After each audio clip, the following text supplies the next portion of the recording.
Good to have everyone around. All the people up here visiting, thanks for visiting. And I'm just excited to be here. And I came because I want to come to be at the Legislative Assembly. I can't let it go. So I'm going to pray today that we have a good day. And all these are what I pray for is for the people to work with their people in their communities well as they would their family.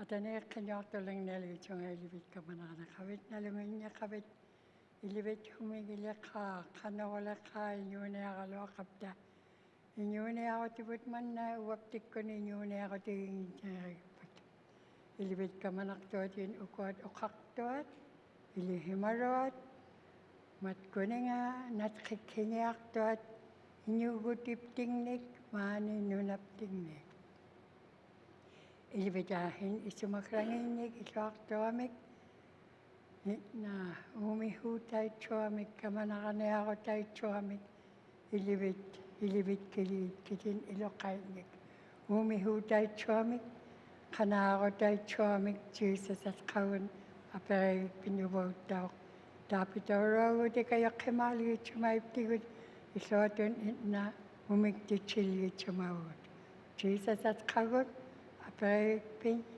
Amen. Please be seated.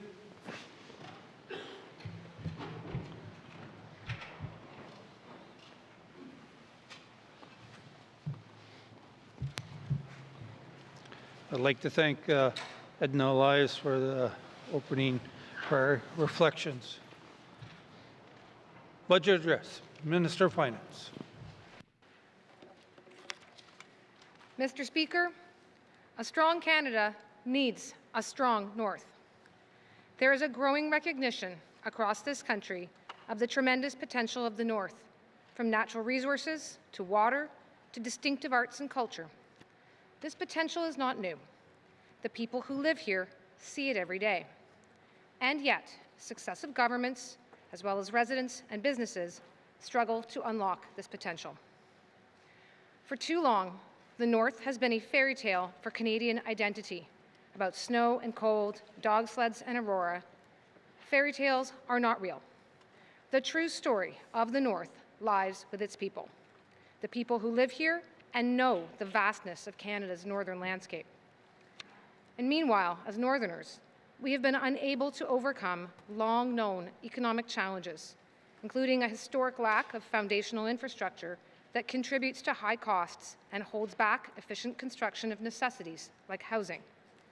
Instead of networks of transportation and energy systems, we see these built in piecemeal increments. Sporadic development incentivizes protectionism as we each hold tight to the few big opportunities that seem to come along. This is inefficient, stifles innovation, and keeps our collective opportunities from growing. This need not be our future. Today's shifting and uncertain international landscape has forced Canada to look to its northern border with urgency.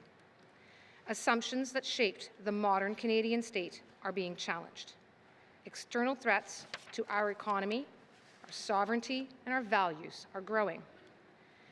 These global headwinds are blowing away old narratives of how this country allocates resources and understands nation building. Canada's Arctic is vulnerable to foreign actors moving into the region with impunity. Canada has recognized that it must strengthen its Arctic presence with dual-use infrastructure and supply chain resilience to counter the increasing influence of hostile powers in the region. This government and all partners in the Northwest Territories stand ready to work with the federal government to unlock our potential and strengthen Canada as a circumpolar country. We must ensure that as the eyes of our nation look north, they do not see a fairy tale, but a living, thriving homeland where people already tell their own story with strength, honesty, and pride. Sovereignty must be expressed through people. Our government cannot tell the stories of the people of the North or unlock the opportunities of this territory alone. Partnerships will be key to our future. This territory will be at its strongest when all governments, all leaders within the Northwest Territories can marshal our voices and resources to seize upon these winds of change. Our collective willingness to share our stories, form partnerships, and work together will spread a strong story about the North. Unfortunately, partnerships across the territory are already adding to the momentum of change. For 2 autumns in a row, the Northwest Territories Council of Leaders traveled together to Ottawa to speak with one voice to the federal government. In addition, there are memorandums of understanding for collaboration now signed and collaboration underway to advance projects across the territory. These kinds of agreements reaffirm the core principles of our relationships and set out practical ways for us to work together. Mr. Speaker, the message is clear. A strong Northwest Territories builds a stronger Canada. The momentum is in swing, the partnerships are forming, and the opportunities are knocking. This budget positions us not just to react to change, but to help shape it by supporting people and communities who are the story of the North and who must be at the center of every opportunity. Mr. Speaker, Budget 2026 will continue to deliver on this government's priorities for affordable housing, a strong economic foundation, access to health care, and safe residents and communities. Like other governments in Canada, the GNWT is facing revenue volatility and economic uncertainty. The Northwest Territories has the added reality of a private sector economy dominated by a single mineral resource for the last 20 years, but with one of those remaining diamond mines beginning its planned closure this year. And meanwhile, market forces are driving operating costs up and pushing demand for diamonds down, which affects the economies of the other 2 mines. Additionally, Imperial Oil's decision to cease operations in the Sawtooth will have further negative consequences. Le secteur public. The public sector plays an important role in the economy of the Northwest Territories. This contributes to maintaining jobs and offers regular jobs. Nevertheless, the public sector competes with private employers for the same labor, and it's difficult to find personnel in a territory which already has a low, not enough population in age of working. A lack of housing also makes the problem worse. Mr. Speaker, our economic outlook nevertheless shows certain precise signals that certain precise opportunities that we have to seize. During the past 2 years, the growth of the public sector is mostly focused inside the Indigenous government. This growth allows us to develop a public service which contributes to move for the agreements on land claims and the governmental autonomy, as well as to participate in the development of resources, making these processes more effective and performant. The resident labor force remains strong overall, including skilled and capable workers. The territory's population has shown its largest growth in several cycles, although a smaller share of the population is actively employed. Public and private sector employment has remained steady despite wider economic challenges. Workers in the Northwest Territories continue to earn more than the Canadian average, and wage growth remains positive, particularly in the public and service sectors. The strategic geopolitical role of the North cannot be overstated. To be a circumpolar nation, Canada must invest in the North, in foundational enabling infrastructure, in defense capabilities and dual-use capacities, and in the people. While the underlying impetus might be a bit grim, the opportunities this creates can bring positive contributions to our communities. We are seeing growth in smaller economic sectors that make a disproportionate contribution to employment, particularly in small communities. Tourism is rebounding since the COVID pandemic, as is the fishing sector. Higher fur prices are also encouraging. Our film and video sector has almost doubled in value since 2020, Each of these areas has further opportunity and room for growth. Exploration spending appears to be shifting to deposit appraisals, meaning that projects may be progressing from exploration towards production. This is happening not only for critical minerals, but also for base and precious metals. Inflation has eased from previous highs, helping to stabilize household purchasing power, which in turn has boosted retail sales. Business activity has shown a modest increase in the number of new active enterprises, although those levels remain below the pre-pandemic norms. The structural challenges that weigh on our economy weigh also on our ability to raise revenues as a government. This, in turn, limits the GNWT's fiscal capacity and flexibility to deliver programs and services or make infrastructure investments.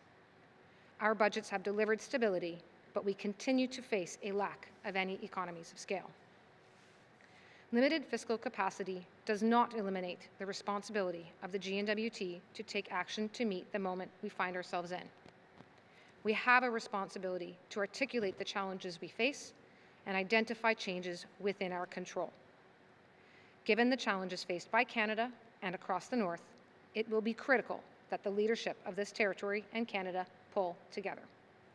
Together, we build momentum, and together, we have more power to seize opportunities. Mr. Speaker, the increasing expenditure pressures to maintain service levels across the territory make fiscal management challenging. With limited options for significant revenue growth, fiscal discipline must remain a priority.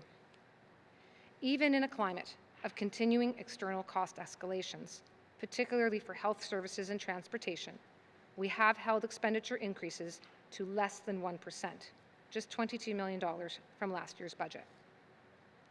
We have shifted the focus of this budget away from trimming down towards improvements in service delivery and to the reallocation of existing resources to areas of highest need. Over the course of this assembly, we have reduced the number of active positions by 0.5% across departments and agencies.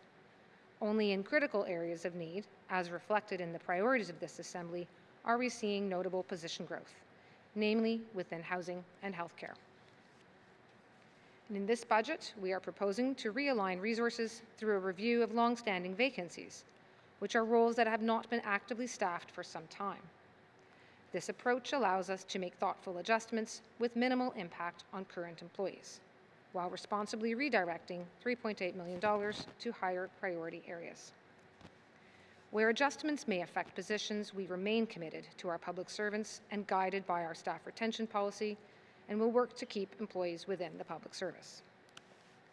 Through all of these efforts, operating spending remains below total revenues. Capital projects in the 2026-2027 capital budget will therefore advance using the available operating surplus. Operating surpluses only ever pay a portion of the capital expenses in a given year, and there are therefore short-term borrowing needs that will arise as part of our overall fiscal management. As such, our total debt will increase, but remains within the debt management guidelines of the fiscal responsibility policy. We continue to monitor fiscal risks and opportunities. As outlined in the borrowing plan, we are recommending shifting a portion of short-term debt to long-term instruments. This will reduce exposure to market fluctuations and helps keep debt affordable and predictable. Budget 2026 also proposes to increase the supplementary reserve to $210 million, providing a more transparent operating surplus projection. This higher value better reflects the trend of the last several years of emergencies, cost pressures, and emerging needs. Allocating this sum up front gives a clearer picture of where we expect to end the fiscal year. However, our focus remains on careful management to avoid drawing on the reserve wherever possible. With that change, we are also increasing the required threshold for departments when requesting supplementary funding.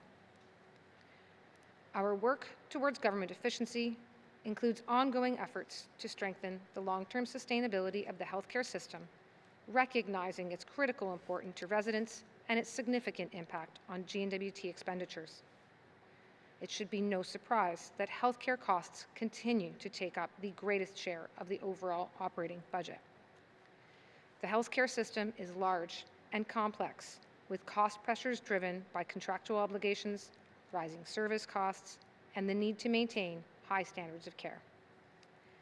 Through the collaborative efforts of the Department of Health and Social Services, the Healthcare System Sustainability Unit, and the Public Administrator of the Northwest Territories Health and Social Services Authority, we will act on these barriers and contain cost pressures.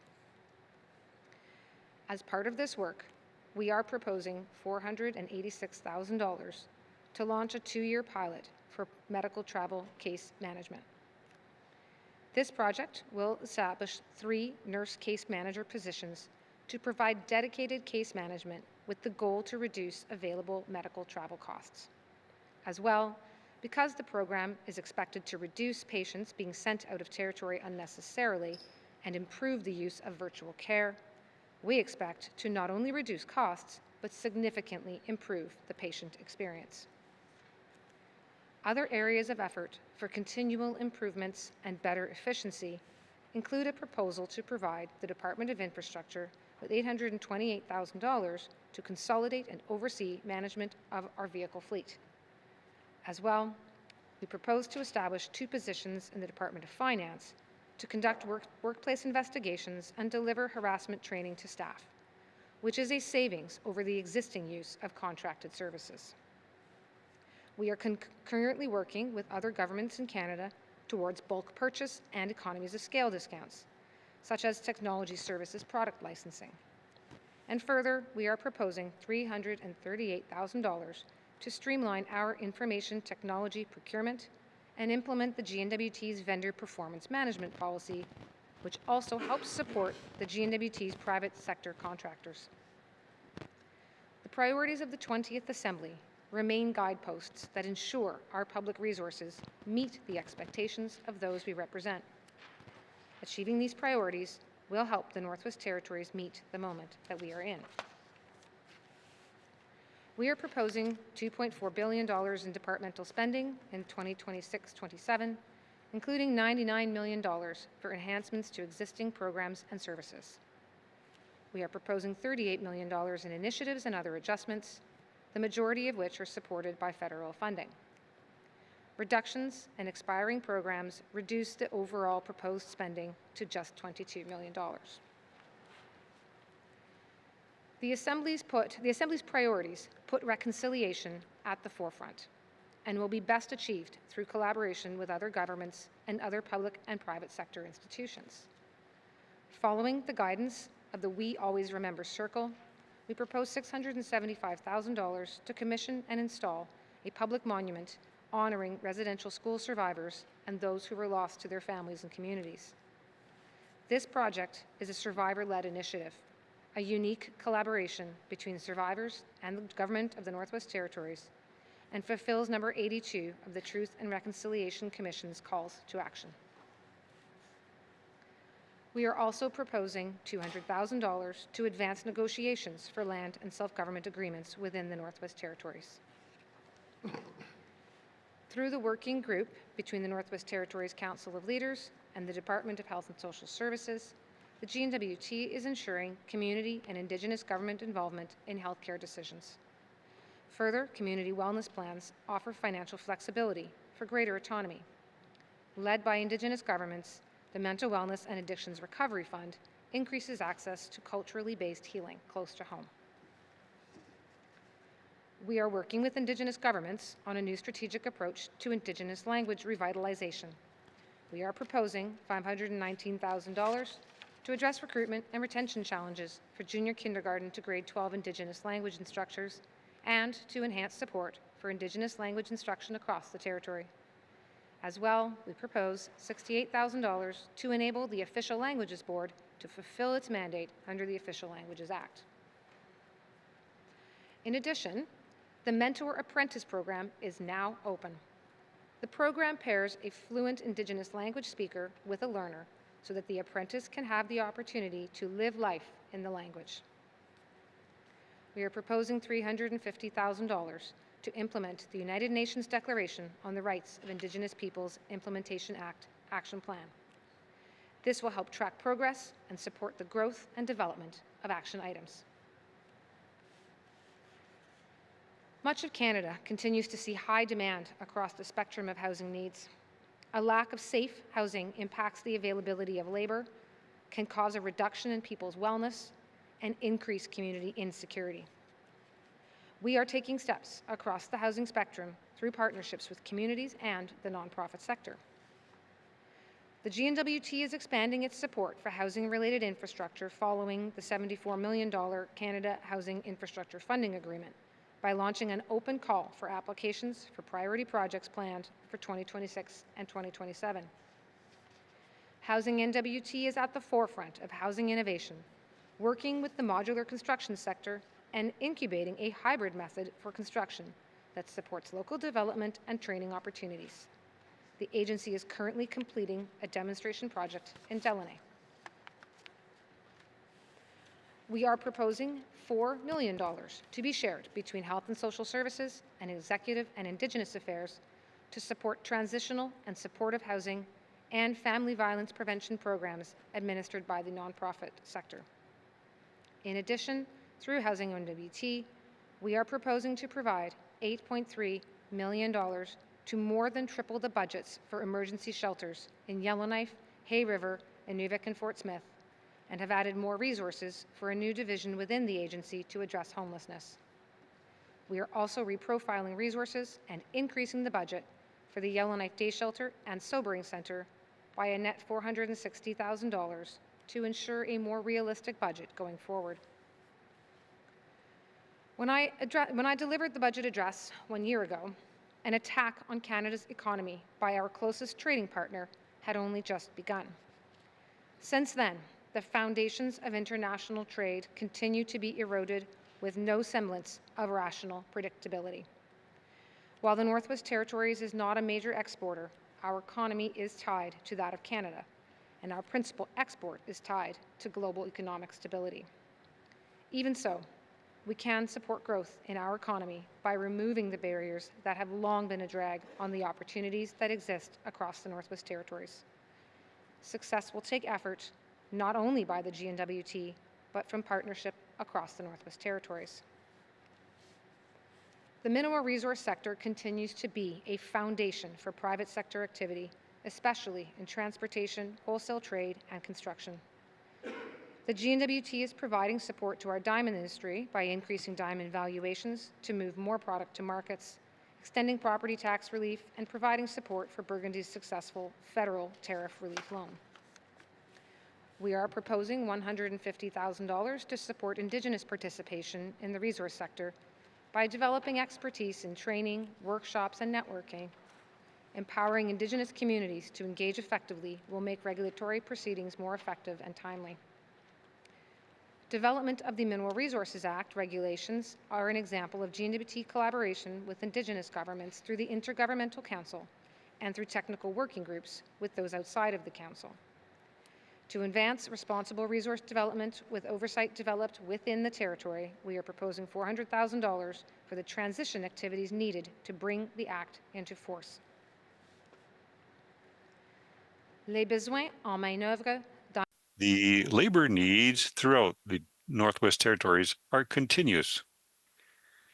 Levels of employment, both in the sectors public and private, remain stable despite the competition of other regions of the country for recruitment.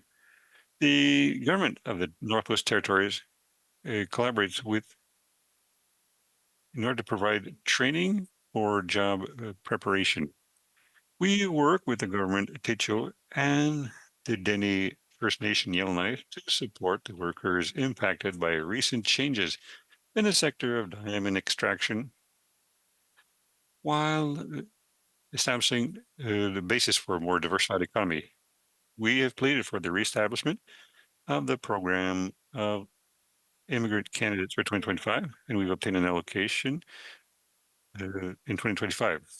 Moreover, we work with the Inuvik Development Corporation in order to offer training programs in the workplace leading to certifications. Moreover, we're setting up a pilot project for vocational training at Etobicoke and Delaunay. We must also take a long-term view for our residents and support their future opportunities and prosperity. The GNWT invests over $10 million in the junior kindergarten to grade 12 education system and consistently spends the most per student in Canada.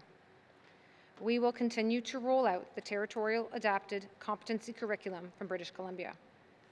Efforts in this space have already seen an increase of 6% in small community graduation rates this Assembly. Last fall, we launched the Temporary Interim Support Assistance Initiative to maintain educational supports. We will continue collaboration with the federal government to expand the Healthy Food for Learning program and continue to advocate for the return of federal support for Jordan's Principle and Inuit Child First. Greater economic diversity is a shield against downturns in individual sectors or commodities. Diversity can also reflect the individual strengths of our communities or regions around the Northwest Territories. Our efforts to stimulate the development of different sectors of the economy is led by the Department of Industry, Tourism and Investment. Our freshwater fish industry has vast untapped potential. To continue growth in the commercial fishery sector, we are proposing $2.9 million to support the Hay River Fish Plant. The plant is generating revenue, but today's market prices for certain species of fish are low, and in-canoe sales to Russia were halted. However, the industry continues to reestablish itself, and we have seen the number of fishers increasing and their catch volumes growing.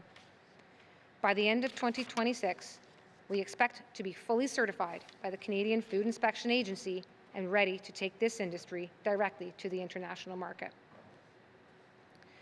Tourism also continues to see growth and holds the potential for so much more.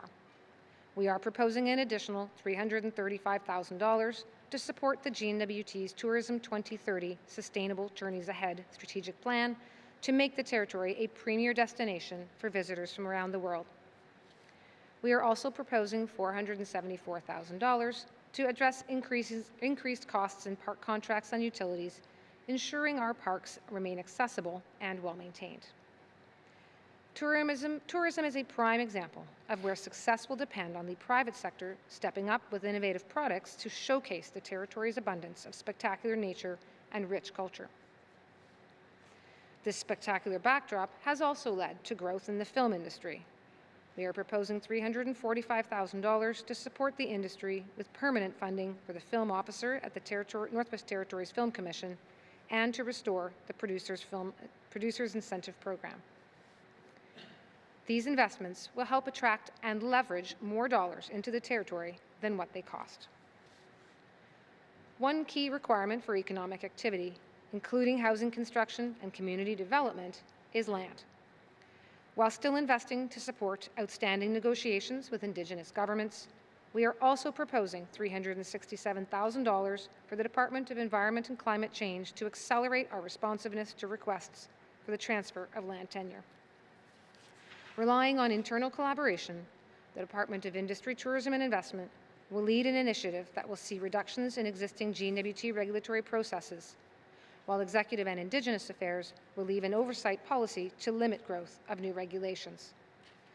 Municipal and Community Affairs will advance an initiative to explore an expanded set of regulatory gaming options that better protects consumers from unregulated operators with a proposed $300,000.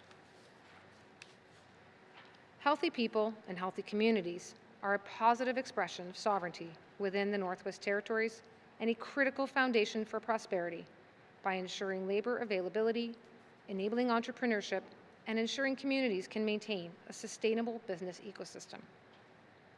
As the work to improve the operational efficiency of the healthcare system progresses, we are introducing measures aimed at right-sizing budgets and improving prevention and timely care to reduce financial pressure caused by higher needs later on. The Klimagonti building is an important component of the health campus in Yellowknife, providing primary care, outpatient rehabilitation, and long-term and extended care beds. After monitoring the traffic seen in the first year of the building's operations, we are proposing $1.7 million to establish 8 new full-time equivalent positions to support the long-term and extended care beds and increase the capacity of the central reception area. we are transitioning to a 24-hour, 7 days a week model for laboratory and diagnostic services at Stanton Territorial Hospital through a proposed $3.1 million investment. An evaluation shows that the current model is not sustainable for patients or staff. Demand has resulted in increased workloads and lengthened wait times, which are being addressed through costly emergency callbacks. The proposed investment will allow a change to the new 24/7 model, and with 21 new full-time positions to process tests and imaging faster and reduce the burden on staff and reliance on out-of-territory lab facilities.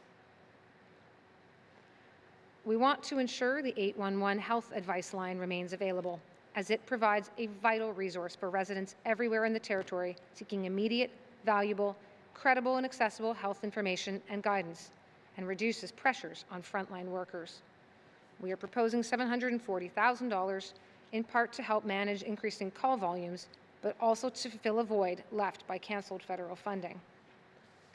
Outpatient intravenous therapy at Stanton Territorial Hospital plays an important role providing treatment in a controlled outpatient setting that reduces pressure on acute care services by helping to avoid hospitalizations and emergency visits. Additionally, it supports early discharge by allowing patients to continue receiving necessary intravenous medications or therapies without taking up an inpatient bed. Through Budget 2026, we propose $549,000 to enhance this program.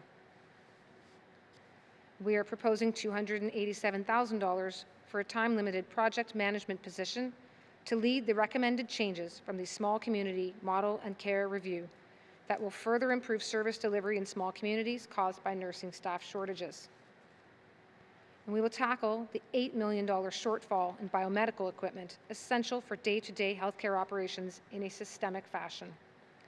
We are proposing an additional $562,000 for renewing these assets through a consistent and phased multi-year replacement schedule.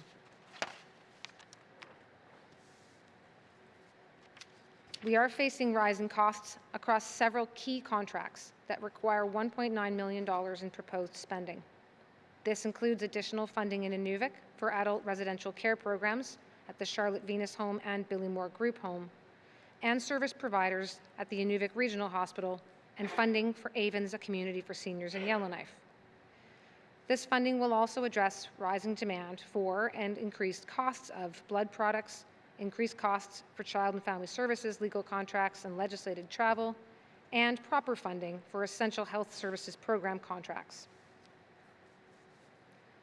Higher numbers of cancer patients and new treatments are increasing chemotherapy drug costs, even with efforts to limit those costs through the Health and Social Service Department's product listing agreement with drug makers. And as a result, we are proposing another $215,000 in this budget to ensure sustainable funding for cancer patients. We are formalizing one full-time position under the Medical Assistance in Dying, or MAID program, with a proposed $216,000 to ensure this service is available to patients. We propose to meet all 32 recommendations from the security assessment at the Hay River Regional Health Center through a $589,000 investment. The security assessment revealed vulnerabilities in physical security, surveillance, access control, and emergency preparedness, many of which are directly related to illicit drug activity. Addressing these vulnerabilities will protect patients, staff, and visitors, and the integrity of care delivery. We are expanding the school funding framework through a proposed $1.7 million to permanently support the school-based mental health and wellness program so that every child in every school across the Northwest Territories has access to a dedicated service provider. This builds on the success of the 2024-25 pilot program that used schools as a conduit for mental health education, which produced increased student engagement and participation. The Northwest Territories Active Living Framework supports active wellness at all ages. Developed with territorial sport and recreation partners, we are in a phased expansion of this program to strengthen sport and recreation support across the territory through enhanced monitoring, improved data collection, and more coordinated funding practices. We propose $2.8 million in this budget to establish stable funding for core territorial and regional sport and recreation partners. Enhancing the safety of our residents and communities supports the long-term stability of the Northwest Territories. And let me assure everyone, the government remains firmly committed to addressing lead in our water systems. While the 2026-27 budget does not include additional resources, when required, we will seek the resources to expand testing and act wherever and whenever it may be needed. Par l'entremise du ministre de la Justice, through the Minister of Justice, the government of the Northwest Territories will continue the progress by working with coordinators and with Indigenous governments, and by putting in place sharing that will exchange and implementing online sharing and will enable coordinators to share best practices from one to each other communities. Federal support is helping the legal aid commissions improve access to justice, increasing equitable service delivery for residents in every community. The department is able to do this without increasing its base budget of 2026-2027 by leveraging cost shared arrangements. We are proposing to invest $8 million in additional resources to improve emergency wildfire response and mitigate potential risks. This includes adding $1.7 million to the Department of Environment and Climate Change for adaptation and preparedness training, flood hazards and biomass mapping, and wildland fire research. These supports complement the department's ongoing work to improve our response to wildfires, including planning for a longer wildfire season, more training for firefighters, and higher aviation costs. We will expedite final recovery efforts for the disaster events over the past 4 years with a proposed $1.4 million to the Department of Municipal and Community Affairs to complete expense processing. This funding will improve supports for disaster-affected residents, support coordination with contractors to complete recovery work, and get through the paperwork needed to align with federal standards for assistance payments. We are proposing $790,000 to make improvements to the Northwest Territories emergency management system. This will advance a multi-year plan to address recommendations in the 2023 Emergency Response After Action Review to strengthen community support, advance legislative reform, and enhance training and communications. We are proposing $519,000 to ensure the availability of paramedic services during community evacuations from wildfires, to improve our ability to respond quickly and effectively in times of crisis and provide medical support to first responders. In addition to having trauma-informed personnel available for smaller communities in a crisis, paramedics are required to support responders during fire suppression efforts. We are working to improve the relationship with community partners to support effective territory-wide fire suppression. We propose an additional $270,000 next year for territory-wide training support for community-level emergency services and firefighter education and development. This would help smaller communities meet National Fire Protection Association standards with localized training materials and provide first aid and emergency medical responder training to their volunteers. The GNWT's funding for community governments to support essential municipal services and infrastructure will increase by $1.4 million to reflect continued inflationary pressures. The Department of Municipal and Community Affairs also uses its core funding to help community governments maximize their access to federal programs and services. And Mr. Speaker, with this budget, we will shift from restraint to readiness. We will focus on building partnerships and empowering our residents, communities, regions, and partners to be ready to find, create, build, and contribute to opportunities amidst uncertainty. The Arctic and subarctic regions of the world are in the geopolitical crosshairs. This brings many risks that the Northwest Territories cannot control, and many opportunities that we do not have the financial or human resources to unlock on our own. Yet there is momentum around us that we must seize upon, not only as a government, but as a territory. The world will not wait for us, and so we must break down historic barriers and meet this moment to build the future of the territory. Together, we will build a more resilient, sustainable, and prosperous Northwest Territories for generations to come. All levels of government in the Northwest Territories working together will offer a stronger foundation of healthy, educated citizens living in safe and sustainable communities ready to capture opportunities. Thank you, Mr. Speaker.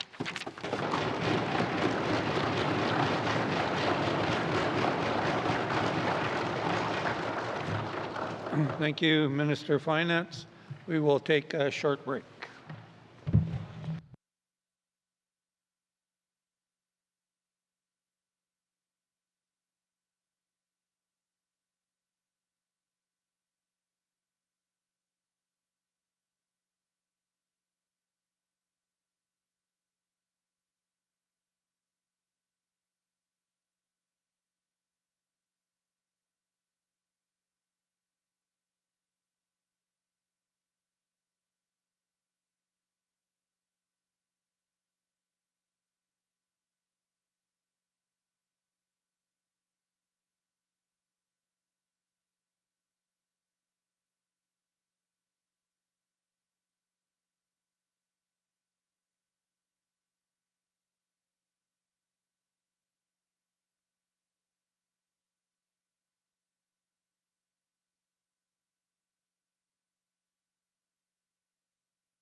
Test.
Thank you for the brief.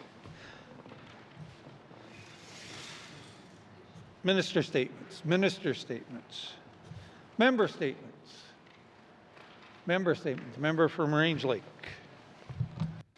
Mr. Speaker, in the Northwest Territories, the Child and Family Services system holds extraordinary power over children in care with no real independent oversight. Every choice made affects a child's life, but there's no formal review process. And since young children cannot advocate for themselves, they need someone to speak up on their behalf. As MLAs, we are meant to serve as advocates when systems are failing Northerners. Yet even we are limited when it comes to Child and Family Services cases. Because Health and Social Services is the legal guardian of these children, it alone decides whether they receive an advocate. And all too often, the answer is no. Biological and foster parents come to my office together, seeking help, and I frequently cannot open a file with the minister because that authority rests solely with her. This is a failure of oversight, plain and simple. Children in care are treated almost as a class of constituents who are not allowed to represent themselves. When I am fortunate enough to get even a shred of information for families, the minister responds with whatever is convenient for their office, often in canned and cryptic statements. If a foster family is struggling, they are reminded that CFS is focused on family reunification, which really means the foster family's concerns can be dismissed because they are temporary and replaceable. If a biological family wants to be more involved, they are told there's a plan of care already in place and they must reach out on their own, which in practice means parents have no rights to look into these cases and raise concerns, and their MLAs are expected to step back. Like all facets of government, Child and Family Services needs oversight. The consequences of accountability are clear and have been represented in numerous findings of the Auditor General. We are losing foster homes and we are adding trauma to everyone involved. Families who dedicate their life to caring for these children are all too often treated with suspicion. Meanwhile, the system is not always succeeding in its most important goal, acting in the best interests of the children and youth in their care. If this minister does not want every concern to become a political battle, then families must have someone they can turn to and speak up for them. The Northwest Territories desperately needs a child and youth advocate who is accountable to the families and reports independently to this House. Thank you, Mr. Speaker. Hear, hear. Ooh. Thank you, member from Range Lake. Member statements, member from Yonley Centre. Hey, thank you, Mr. Speaker. Mr. Speaker, at the end of 2022, the Mackenzie Gas Project permits quietly expired. In that moment, we could hear across the North's economy and exhale a collective sigh of grief. I was there in the early days, Mr. Speaker. I remember the buzz, how exciting it was. It wasn't just talk about pipelines and gas. It was a talk about prosperity across the North. We were talking about the bedrock of our future. There was hope, and then there wasn't. In my first term, we were warned the diamonds weren't forever. And we knew non-renewable resources had a shelf life. Well, here we are, staring down the barrel of an economic reckoning while the music is starting to fade. And what is the response of the government of this assembly? Government always knows best. But now, the budget in front of us, where are the jobs to stimulate the economy? Where is industry being invested in to spur excitement? Where is the economy front and center of this budget? Is there an economy? One might ask. An outsider looking in told me recently, Mr. Speaker, that the government's economic plan isn't a strategy. It appears to them more of a shelter-in-place policy. It took a page out of the safety manual. Nobody moves, nobody gets hurt. Well, Northerners are hurting. The one taxpayer is wondering how they will ever survive. Cost of living is on the rise, hope is on the lows. Who will save us with this shrinking economy? But the demands keep rising. I had high hopes, Mr. Speaker, if we dropped the payroll tax, that would have created a $50 million economic stimulus in our northern economy. Local spending and local shops paying bills, rewarding hard work. Zero appetite to consider those types of ideas. If we continue to wait for a miracle, Mr. Speaker, history will remember this cabinet as one thing, an economic strategy for keeping the lights on. Well done. We need to telegraph to industry and the world that we are open for business. We need to set the table for a diverse GDP. Think of Alberta. They're frustrated, they're landlocked with their resources. And I recall former Premier Bob McLeod's vision about send it north, some of those resources. And even Prime Minister Carney says multifaceted projects with multi-benefits is good. Tap into the Alberta Economic MOU, build the Mackenzie Valley Project Highway, and tie in the Mackenzie Gas Pipeline. There's opportunities for everyone. Hear, hear, Mr. Speaker. Thank you. Member from the Olney Centre. Member statements. Member from the Sawtooth. Thank you, Mr. Speaker. Yesterday I spoke about the urgent need for the Mackenzie Valley Highway and the economic crisis facing the Sawtooth and regions along the right-of-way. Today I want to speak about accountability to the mandate we committed to in this Assembly, and accountability to project campaign initiatives towards our federal colleagues. The mandate of the 20th Assembly is clear. One of the core priorities is building a strong economic foundation.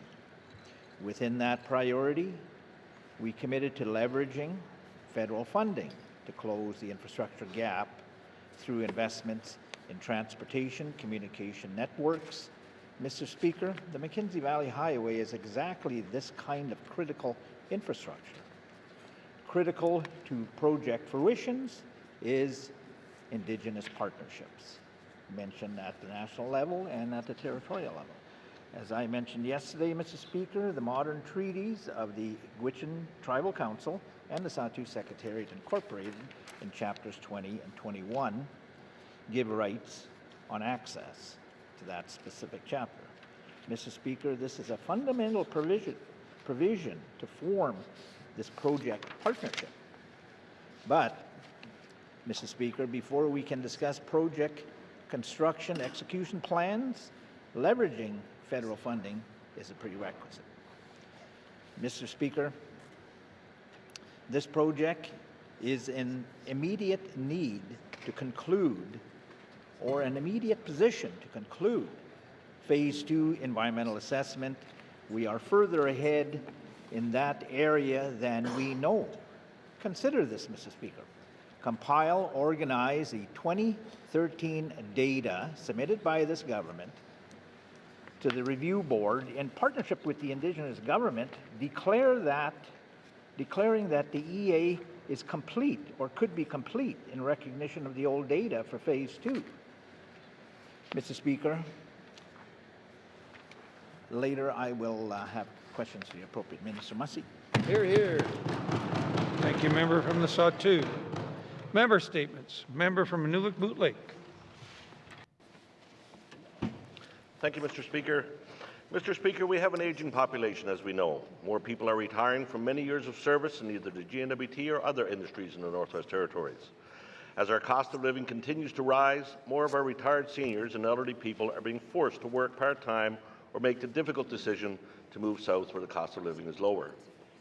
We have programs such as seniors home repairs or seniors fuel subsidy, but the income thresholds of these programs often leave many seniors out in the cold. It's time we look at these policies, Mr. Speaker, evaluating if the income thresholds would have been increasing with our cost of living.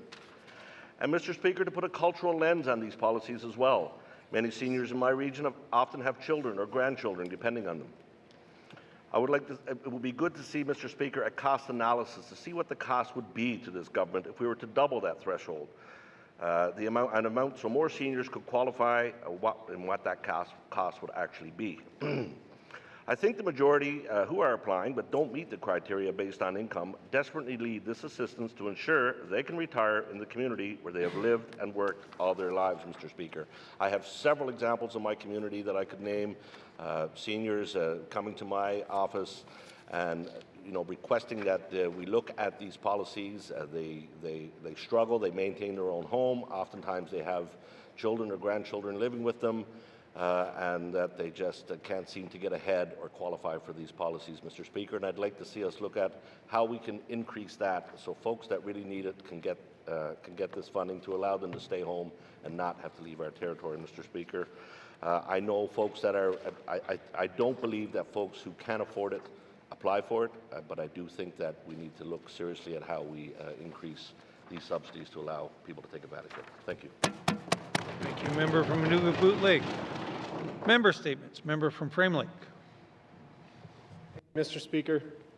Mr. Speaker, in March of last year, I tabled Alternatives North's proposal and policy summary towards a basic income guarantee in the Northwest Territories. There has been a lot of discussion in the 20th Assembly and previous assemblies about the pitfalls and issues associated with income support. The 19th Assembly removed productive choices from the program, but now we are hearing from MLAs that this well-intentioned move is having negative consequences. It's deepening harmful cycles of dependency and disincentivizing people from working, preventing people from lifting themselves up and taking agency over their lives. For these reasons, I think it's important to think about how we could be doing things differently. I want to be clear, Mr. Speaker, that I don't think there is a silver bullet to be found on these issues. No single solution is going to come to light that solves the complex problems which lead many people to rely on income support. We need a framework of approaches as diverse as the issues we're trying to solve.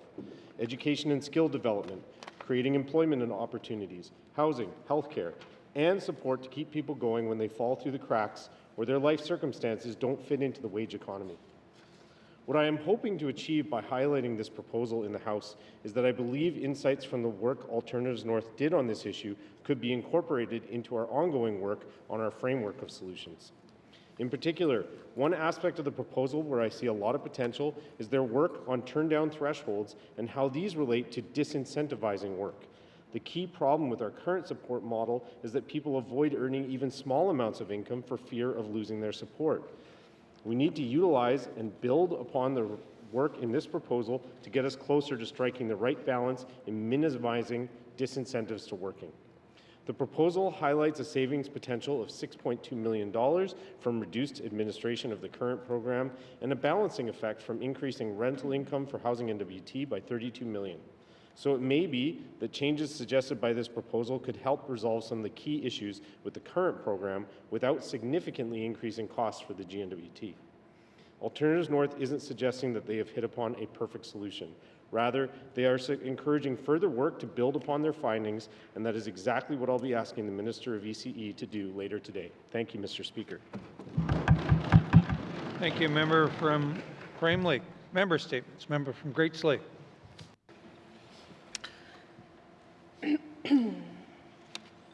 Thank you, Mr. Speaker.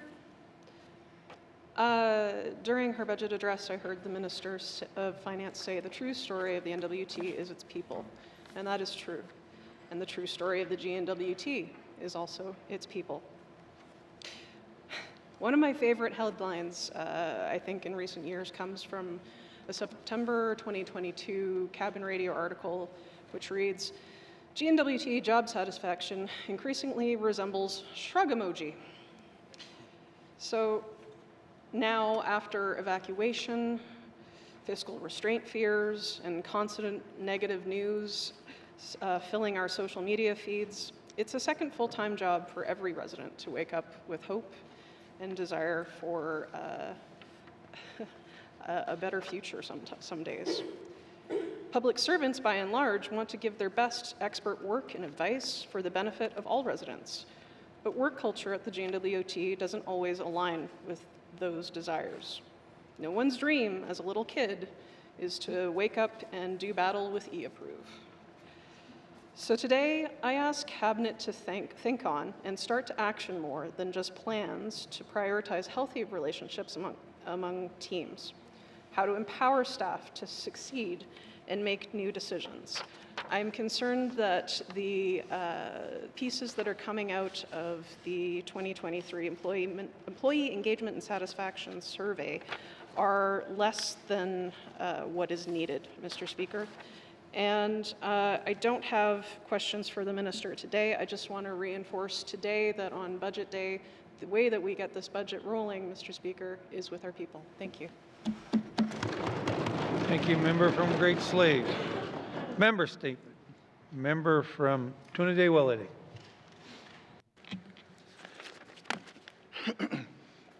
Thank you, Mr. Speaker.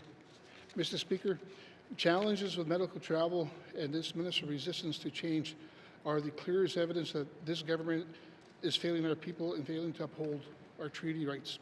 Medical transportation is becoming ever more vital to my people in health care. Rising vacancy rates leave my people waiting longer for critical diagnosis and treatment, forcing them to seek care down south. Meanwhile, a weakening primary care services and reduction to community health centers means more people are losing access to preventive care and early interventions, resulting in more health emergencies. Yet flexibility in medical travel policy is nowhere to be seen because the minister insists our people seeks care in the north, where access is increasingly limited. Our treaty rights do not depend on where health care is provided, yet the minister is putting budgets concerns over health, an effort to her treaty obligation. Early on, I realized that outdated policies are barriers to care. Right after my election in 2022, I had a constituent in Deda who had an organ transplant. I had to fight with his family to get an escort approved with no success. He couldn't even have his wife by his side during a major surgery. And ultimately, I ended up paying for his flight to Edmonton myself. Since then, I almost lost track of how many similar situations have come to my office. For example, an elder suddenly lost vision in one eye. He was told he would improve on his own by the local doctors, but when they didn't sought care. But they didn't. He sought care in Alberta without a referral, and discovered he had suffered a stroke. That appointment likely saved his life, but he received no support from the medical travel without a referral. Another constituent's weeks went on with a proper nutrition as her chronic symptoms worsened. Diagnosis appointments weren't available until 2027. She eventually secured care in Alberta, where she looked for appointment herself again, outside policy at a cost of thousands of dollars out of her own pocket. If we worked on solutions together, this could be a very different situation. Until then, the health of my constituents treated as nothing more than a line item, a budget, and by the minister who receives hundreds of millions of dollars from CERNAC each year for Indigenous health care grants for people. Mr. Speaker, I seek unanimous consent to conclude my member statement. Thank you. Thank you, member from Trinidad-Willowdale. Member from Trinidad-Willowdale seeking unanimous consent to conclude his statement. Seeing no nays, you may conclude your statement. Thank you, colleagues. When the minister spoke yesterday about administering NHIB, I asked myself, what's the point of our funding? Going to the minister who has so far denied my constituents the support they need. I need to know when the minister will start prioritizing their needs and respecting their treaty rights, because until then, I fear that every time my constituents ask for help, she will keep hiding behind the policies that override our treaties. I'll have questions for the minister in appropriate time. Thank you. Thank you, member from Trinidad-Willowdale. Member statements. Member from Yellowknife North. Mr. Speaker, at budget time, many of us turn our thoughts and worries to the economy because we have a vague sense that the economy is related to where money is going to come from. Economy is a word that gets thrown around a lot.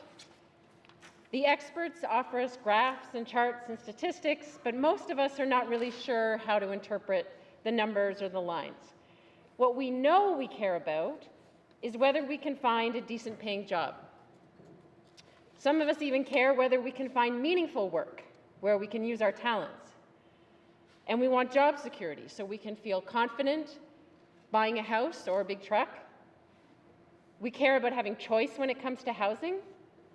We care about having local small businesses with enough regular customers to survive so they can supply us with the things and the services that we need, with unique local handicrafts and art, where we can get delicious fresh food and sources of entertainment. So where do we go to make all those things happen for us? Usually, we go to two places. First stop, go ask the government. Communities go to the GNWT, and the GNWT goes to the federal government. Give us more money, and we will establish more government jobs, and we will build more public housing, and we'll subsidize more small businesses. The second place we go is to mining companies. We send our leaders to schmooze at conferences down south, try to convince them to bring their business here. and we pay existing operators, even those close to bankruptcy, to stay just a little longer. The problem is you can't buy a ready-made economy that serves people. You can't buy all those things that we want from a mining company. And you can't get it all wrapped up in a bow from Ottawa. You have to build it from the ground up. I often think, how is it possible that we keep hearing that there are hardly any jobs in many NWT communities? And yet, in all those communities, there is so much important work that needs to be done that is not being done, even when there's available money to do it. How is it possible there's so much work not being done? The food that needs to be gathered, homes that need to be built and maintained and heated with wood, health services vacant, and yet we hear there are so few jobs. Mr. Speaker, I ask for unanimous consent to conclude my statement. Member from Yellowknife North. Member from Yellowknife North seeking unanimous consent to conclude her statement. Seeing no nays, you may conclude your statement. Thank you, Mr. Speaker. I'll simply conclude by saying, when it comes to the economy, we have to start by looking at the work that already needs to be done in our communities. Thank you, Mr. Speaker. Thank you from Yellowknife. Member from Yellowknife North. Member statements. Member from Mackenzie Delta.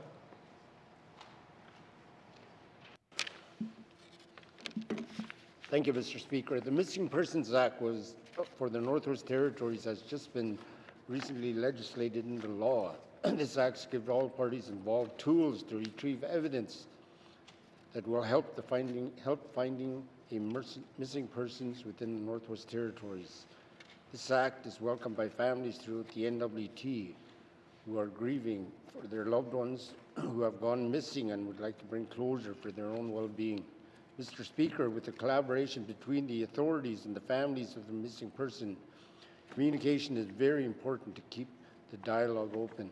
Well, Mr. Speaker, this was not the case when Ms. Lori Kalenic, Frank Rubin's mom, called the Fort Smith detachment and attempted to ask questions about the investigation and where it's going since the Missing Persons Act was passed.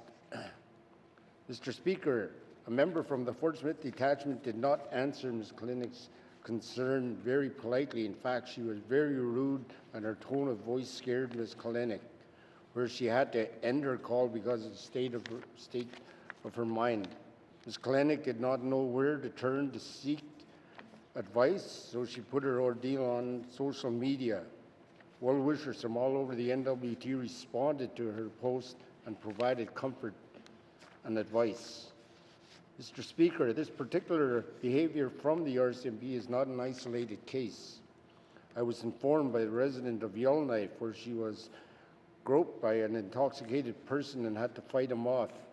After this ordeal, the individual went to the Yellowknife detachment again. This lady was treated with no respect.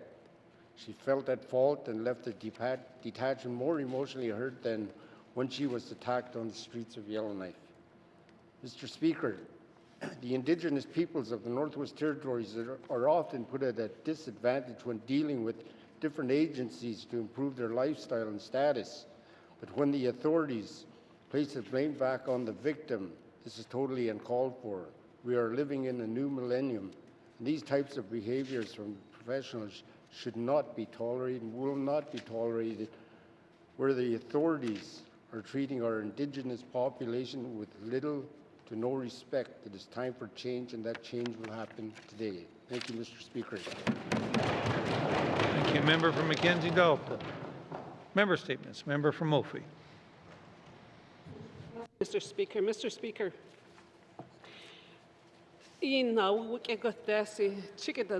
this item I'm going to talk about is regarding how the senior citizens are helped and supported.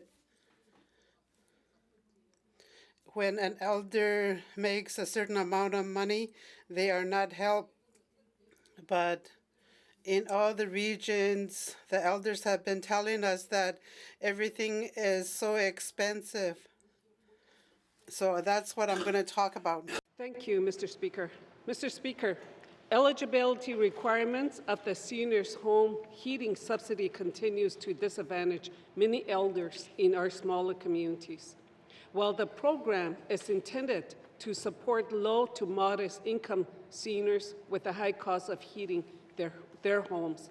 The current income threshold simply do not keep pace with the realities of living in the more remote regions of the Northwest Territories. Mr. Speaker, we all know that the cost of living in our remote communities is higher than in our regional centers. Costs of heating fuels, electricity, transportation of goods, and the challenges of maintaining aging homes in harsh weather conditions all add pressure to household budgets.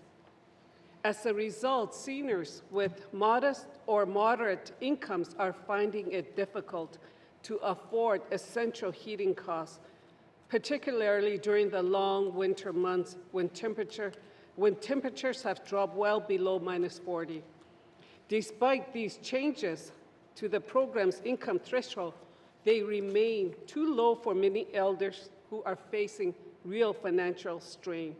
Seniors who have spent their lives contributing to their communities through cultural leadership, caregiving, and countless unpaid roles are now being told their income is too high, even when that income is quickly consumed by basic necessities in high-cost environment. Mr. Speaker, we cannot allow program threshold to become barriers that prevent our elders from receiving the support they need. I'm calling on the government to reevaluate the seniors' home heating subsidies, income levels with the actual cost of living in smaller communities in mind. In a place where warmth is survival, our elders deserve programs that truly reflect the North and protect their rights to live safely and with dignity. Thank you, Mr. Speaker. I will have a question for ECE Minister. Thank you. Thank you, member from Northway. Member statements. Colleagues, today I am celebrating the life of Donald Haviviak, a man whose journey began on June 11, 1950, and whose passing on November 20th, 2025 leaves a deep mark on all our hearts. Donald was one of 11 children of Edward and Mary Haviviak. I had the pleasure of meeting Donald on December 5th, 1987 in Coppermine. He was assistant SAO for the hamlet. What I found out quickly, he was always willing to help, and soon we became good friends. Throughout the years of getting to know him, I can tell you Donald's life was rooted in the strengths of the land and the connections of the community. He grew up learning the values that guided him throughout his life: respect, kindness, and patience, and service. Whether he was on the land, with family, or among friends, Donald carried those values with quite dignity and an ever-present sense of humor. He was known for his wisdom and generosity, always ready to lend a hand or share a story. Those who spent time with him often came away feeling lighter, wiser, and more grounded. His deep respect for culture and tradition was matched only by his love for his family, especially his wife, children, and grandchildren, who was his greatest pride and joy. Donald's life was not measured in possessions or titles, but in the countless ways he lifted others up. He taught lessons by speech, by examples. Through his work, his laughter, his humble way of living, he showed that true strength lies in kindness and leadership is found in service, and that love is best expressed through action. Donald was all about serving his community and elected to the First Nunavut Assembly in 1999, serving one term as a minister. After that term, he served at the Kitikmeot Inuit Association as president from 2005 to 2008. In both roles, Donald was a well-respected advocate for preservation and promotion of Inuit language and legacy for public service. While his passing leaves a space that cannot be filled, his spirit remains in the stories we tell and the values he passed down in the land he cherished. Today, we do not only mourn his loss, but we honor his life, a life that touches many and continues to inspire us all. May we continue to carry his teachings forward with compassion and humor, and with gratitude for the time we share. Donald's spirit is now part of the land, the wind, and the stories that will live on long after us. Unfortunately, Donald's illness took him away from the community to Ottawa, then Rankin Inlet. The staff at both facilities made his life comfortable, and the family would like to thank him for their service. His family, his wife and children were able to be with him on his passing. Rest in peace, my friend. You will always be remembered for the love and respect. Member statements. Member statements. Motions. Motions. Returns to oral questions. Returns to oral questions. Recognition of visitors in the gallery. Recognition of visitors in the gallery. Member from Great Slave. Thank you, Mr. Speaker. Mr. Speaker, I wanted to recognize my page, Sarah Galuka, and I'm sorry if I said your name wrong. I'm very happy to have you here, and I hope you have a future in politics if that's what you want. Have a good time at your assembly. Thank you.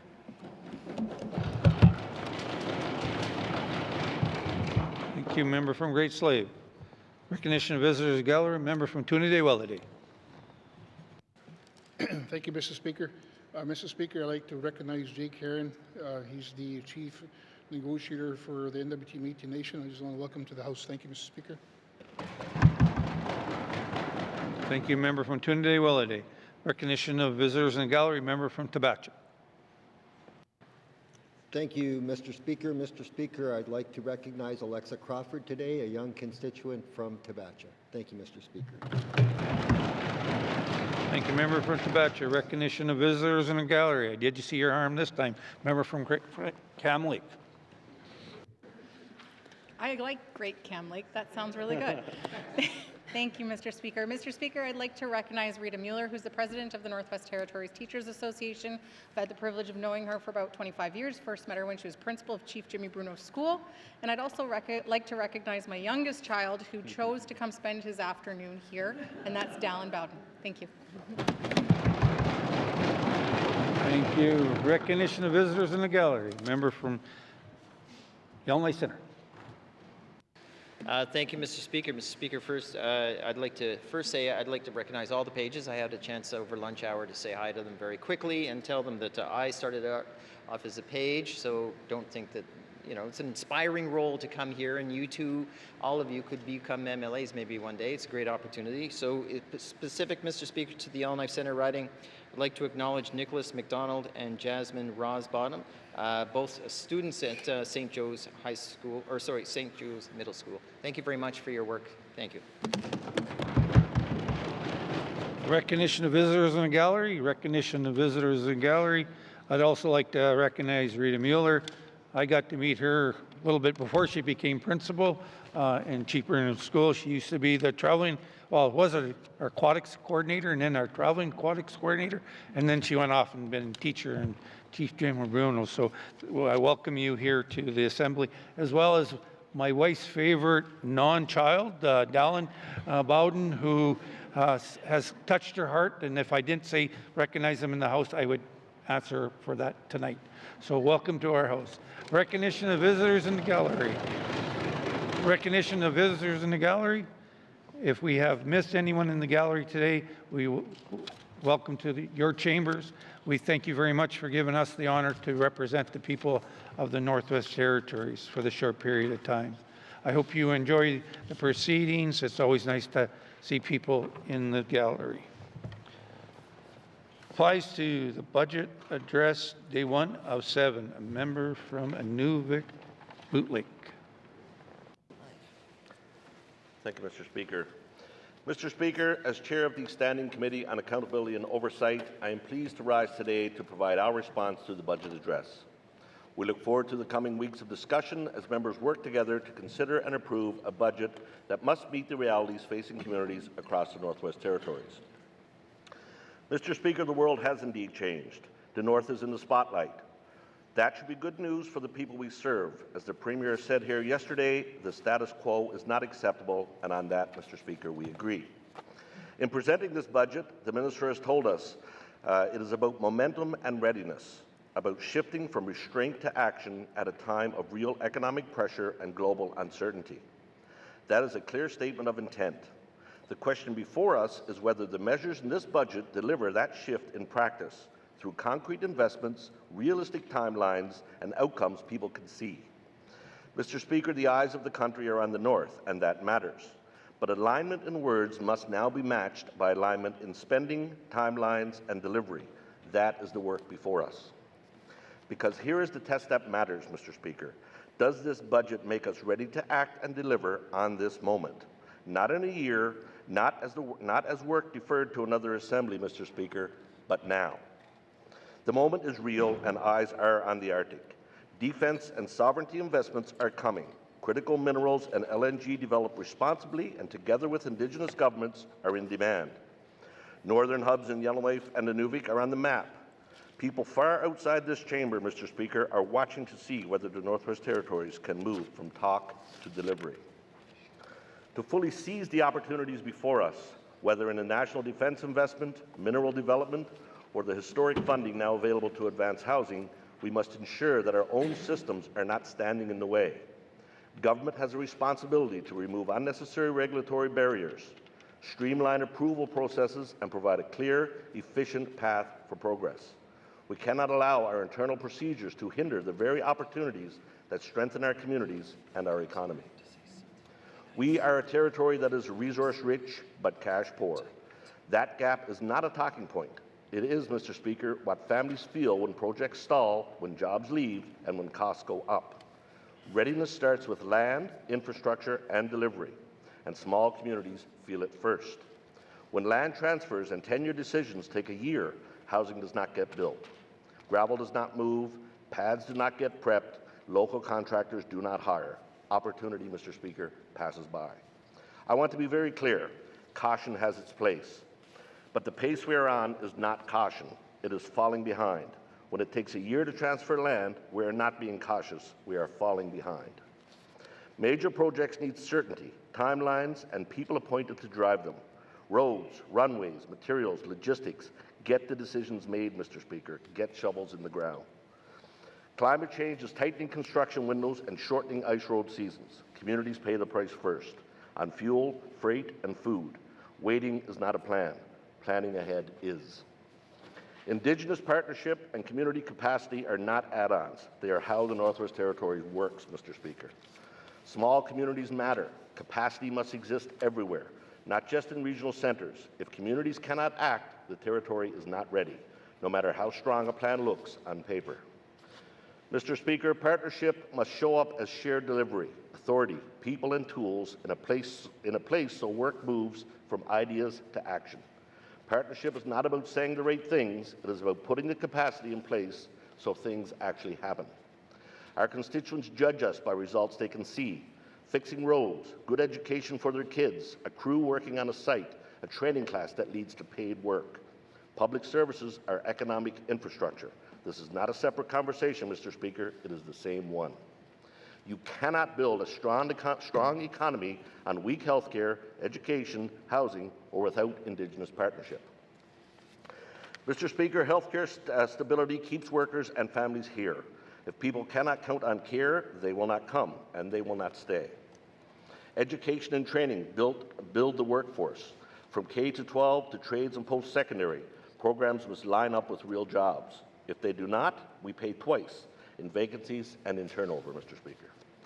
Mr. Speaker, housing is a constant constraint. If there's nowhere to live, there is nowhere to work. That means land ready and available, approvals on time, and crews building when the construction season opens.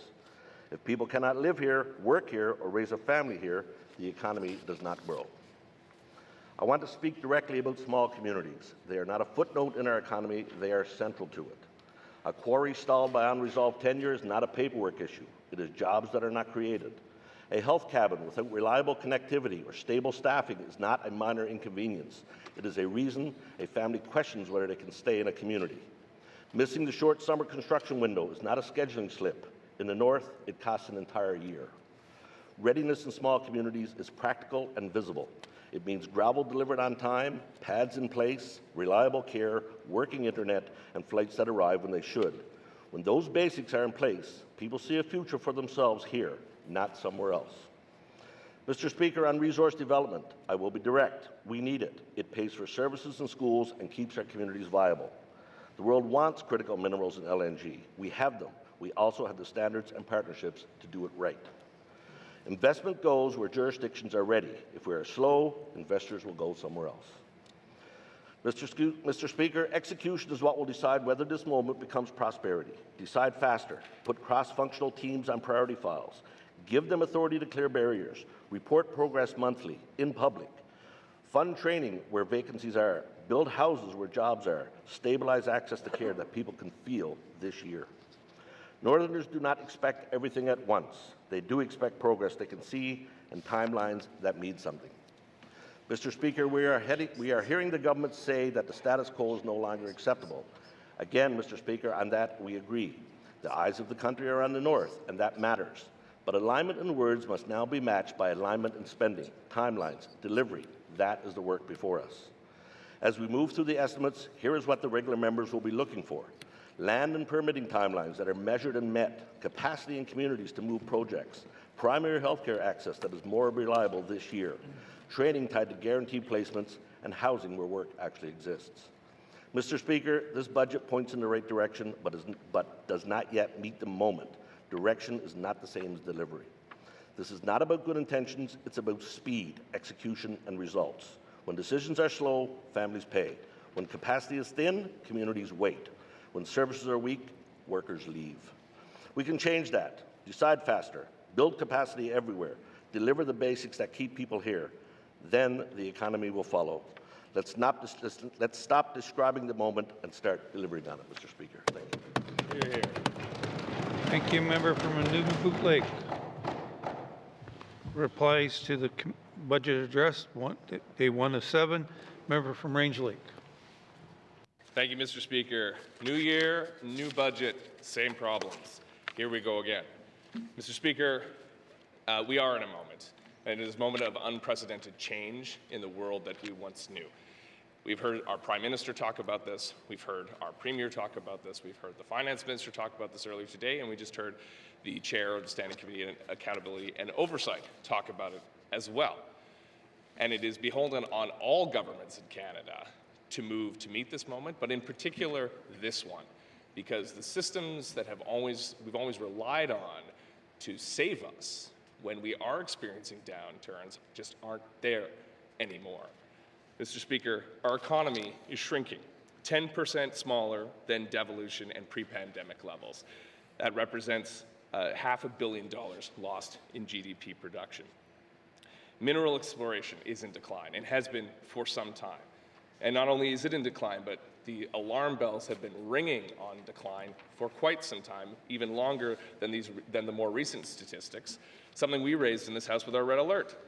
Mr. Speaker, adult employment is in decline, the number of working peoples is in decline, youth unemployment is 10% higher than the rest of Canada, power rates are continuing to drive people from the Northwest Territories, unpredicted increases, despite efforts to conserve, to convert to clean energy, everything gets more expensive, affordability is out of control. Imperial Oil's Norman Wells operation is shutting down, Diavec is shutting down, even the Capitol Theatre here in Yellowknife is shutting down.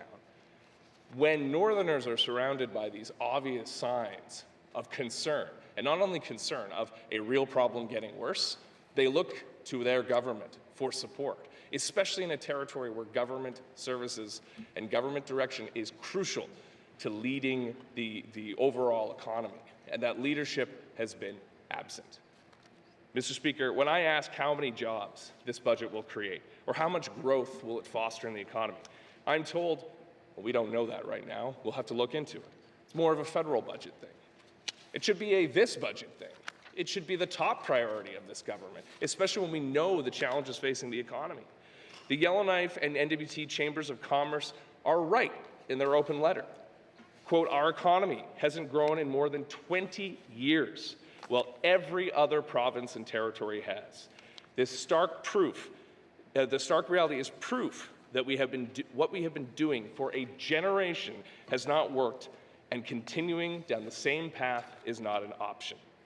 And yet we see a budget that is more or less status quo with a few new initiatives bolted to the hood. Mr. Speaker, this is either reckless optimism that something is going to come along and save us, or calculated denial to avoid accountability for being the key decision maker on economic matters.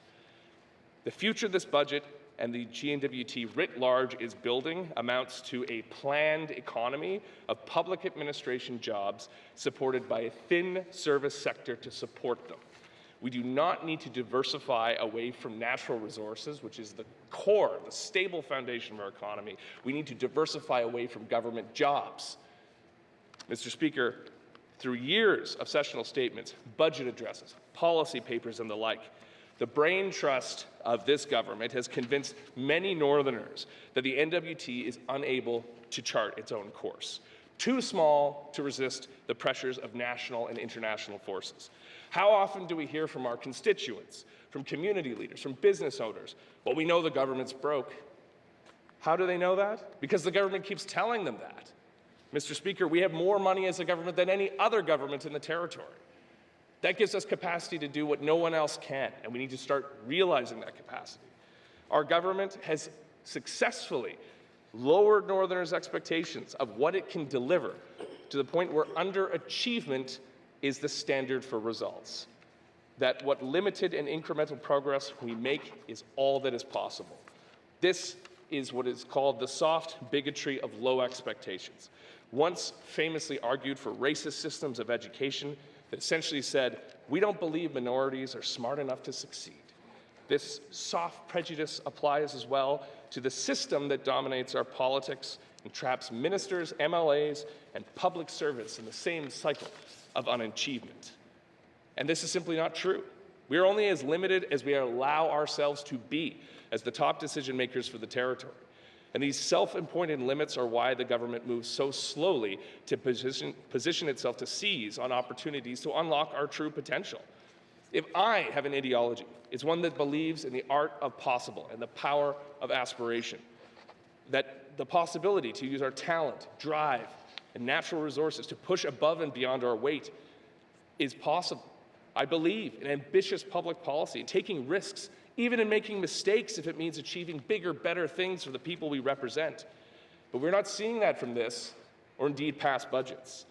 This budget and the low expectations it sets out are a product of the system, a system of the internal economy of the GNWT, where the needs of the system are handled first and the needs of the territory and the people within it are considered secondary, where the tail wags the dog. Yes, there are some nice things to grab your attention in this budget. New 24/7 lab services in Yellowknife, long overdue investments in emergency preparedness, the survivor-led residential school monument, and more funding to build Indigenous capacity with our partner governments. But look closely and you'll find most of the new spending is indeed forced growth, maintaining policies and programs that have seemingly always, that are and seemingly always will be. So how did we get here? When elected leaders are always saying, we are doing all that we can to invest in the Northwest Territories and do things differently. Our collective budget process is one that can be defined by information overload. Members are bombarded with information, and paradoxically, this often leads to poor decision-making. For example, it is estimated that information overload of this magnitude costs the U.S. economy roughly $650 billion a year in lost productivity and innovation. So it's entirely relevant to why change is so stubborn in this place of government. If we are serious about making progress quickly and effectively, then we should be first focused on the problems we want to solve, then review how the GNWT proposes to solve them, along with the core functions of government. Instead, advocacy for our constituents and the communities we serve is on the back end of this process, after the system has already produced its plans. Instead of proposing big ideas and finding ways to implement them, we are left playing tug-of-war between cabinet and regular members over how to best use limited public resources. And in the end, no one wins. Those big ideas are watered down. Even cabinet-led initiatives that are outside the GNWT comfort zone are whittled down by so-called risk management and internal resource demands, or any other excuse why we can't go as far as we want to. So perhaps someone does win in the end, Mr. Speaker, the status quo and those who want it to continue. This is the system that we are all up against, those who are fighting for change. The internal economy of the GNWT, bureaucrats who know if they can just delay political pressure from ministers and members for 4 years, they can avoid real change. Well-connected insiders who live fat off government procurement instead of innovating their own businesses. Lawyers advising public and Indigenous governments to take longer and longer to make decisions that stretch regulatory and lawmaking processes from months to years. But don't worry, it's all billable hours. These are the forces sabotaging our efforts to build a prosperous and secure Northwest Territories. We need to stop this, Mr. Speaker, and that starts here in this chamber and the highest levels of government. If we continue to defend inefficient and ineffective systems and treat them as sacred to our governing institutions, then nothing will indeed ever change. Well, that's not true. Things will in fact get worse. Look at our GDP, look at our public debt, look at our active employment numbers and tell me our system is working. Tell me that hope and optimism will sustain a future where there has been no plan whatever to prepare us for the moment we find ourselves in now, where our natural resource sector is shutting down on known timelines. This is not a surprise, and we have no plan to meet the moment. But Ottawa won't let us starve, that's true. But planning on what amounts to a federal bailout of territorial economic and social management is not my definition of peace, order, and good government. When politicians tell the system it needs to change to meet the moment, and that system says we simply can't afford it, but we are the ones who are elected to make those decisions. If we say do it, it needs to get done, even if there's some risk, even if it impacts the delicate balancing act of that same internal economy. Again, no one is stopping members from realizing our shared ambition except the members themselves. This budget is not a product of true consensus government. It's not a representation of the collective goals and priorities our people elected us to deliver for them. It is a product of this system. And the system doesn't like this kind of speech, Mr. Speaker. The system wants us to get into the weeds, focus on a handful of operational issues or low-cost investments in our ridings, a job here, a school there, a road here. Mr. Speaker, it doesn't, but otherwise for those handful of issues, we're expected to support everything it does without any real resistance. Well, elected officials continue to make decisions that aren't really decisions and ride the wave towards economic decline and political irrelevance. This is about box ticking rather than meaningful collaboration. It is not true consensus. That would be all members, cabinet and regular, working together, talking about what we need for our ridings, what we need for our territory, and then looking at the budget to see how we meet those needs. Not to proofread the system's homework and fight for crumbs at the table. This is not about being a regular member or cabinet member. It is about being part of this system or being part of people trying to change that system. The gravy train is running out. Even if you are benefiting from the system today, you soon won't be. Most of these people who are beneficiaries of it will likely leave the Northwest Territories and find new opportunities to exploit. But those of us who will stay, who truly call the NWT home, especially Indigenous people who have been here since time immemorial, we will be left starting over, worse off than before. It doesn't have to be like this, though, Mr. Speaker. We can use this budget and all the other spending before the next election to make real and lasting change, to end this system of eternal economy and build a better future for our kids and grandkids. But to achieve that, incremental change isn't good enough. Slow and steady does not win the race when the safe and predictable world that used to exist has come crashing down around us. Northerners need leaders who will disrupt, innovate, and actually build better governments responsive to the needs of the people we represent, of the challenges and opportunities of today. Mr. Speaker, I have yet to see a budget in this Assembly that really does that. And I don't expect to see one either. Not as long as the perpetuators of the system remain in charge and fall victim to their own soft bigotry of what this government can achieve. Thank you, Mr. Speaker. Here, here. Thank you, member from Range Lake. Replies to the budget. Children. Thank you. Replies to the budget address. Day 1 of 7. Member from Illinois Centre. Thank you, Mr. Speaker. Well, if they like that, they'll like this one.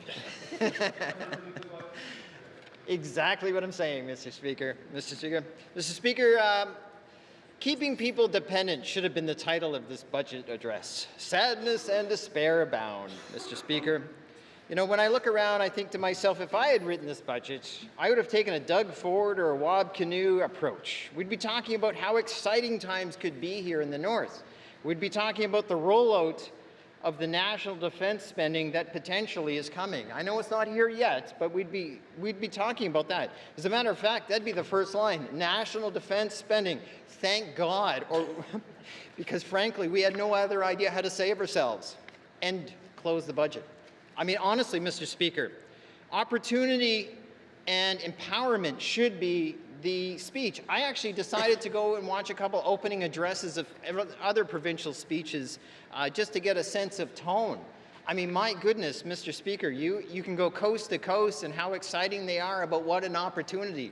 This was not what I heard today. Mr. Speaker, it feels often like our speeches, our budget address speeches, of course, are all about what we can't do. I suggest let's turn that around and say, this is why we're going to do it. Mr. Speaker, a government budget here, in all fairness, is not consensus in the sense of its highest form. Now, it's true the government's going to say, well, we talked to you and we showed you the budget. Yes, that is true, Mr. Speaker. That is a fact, and let's get that out of the way.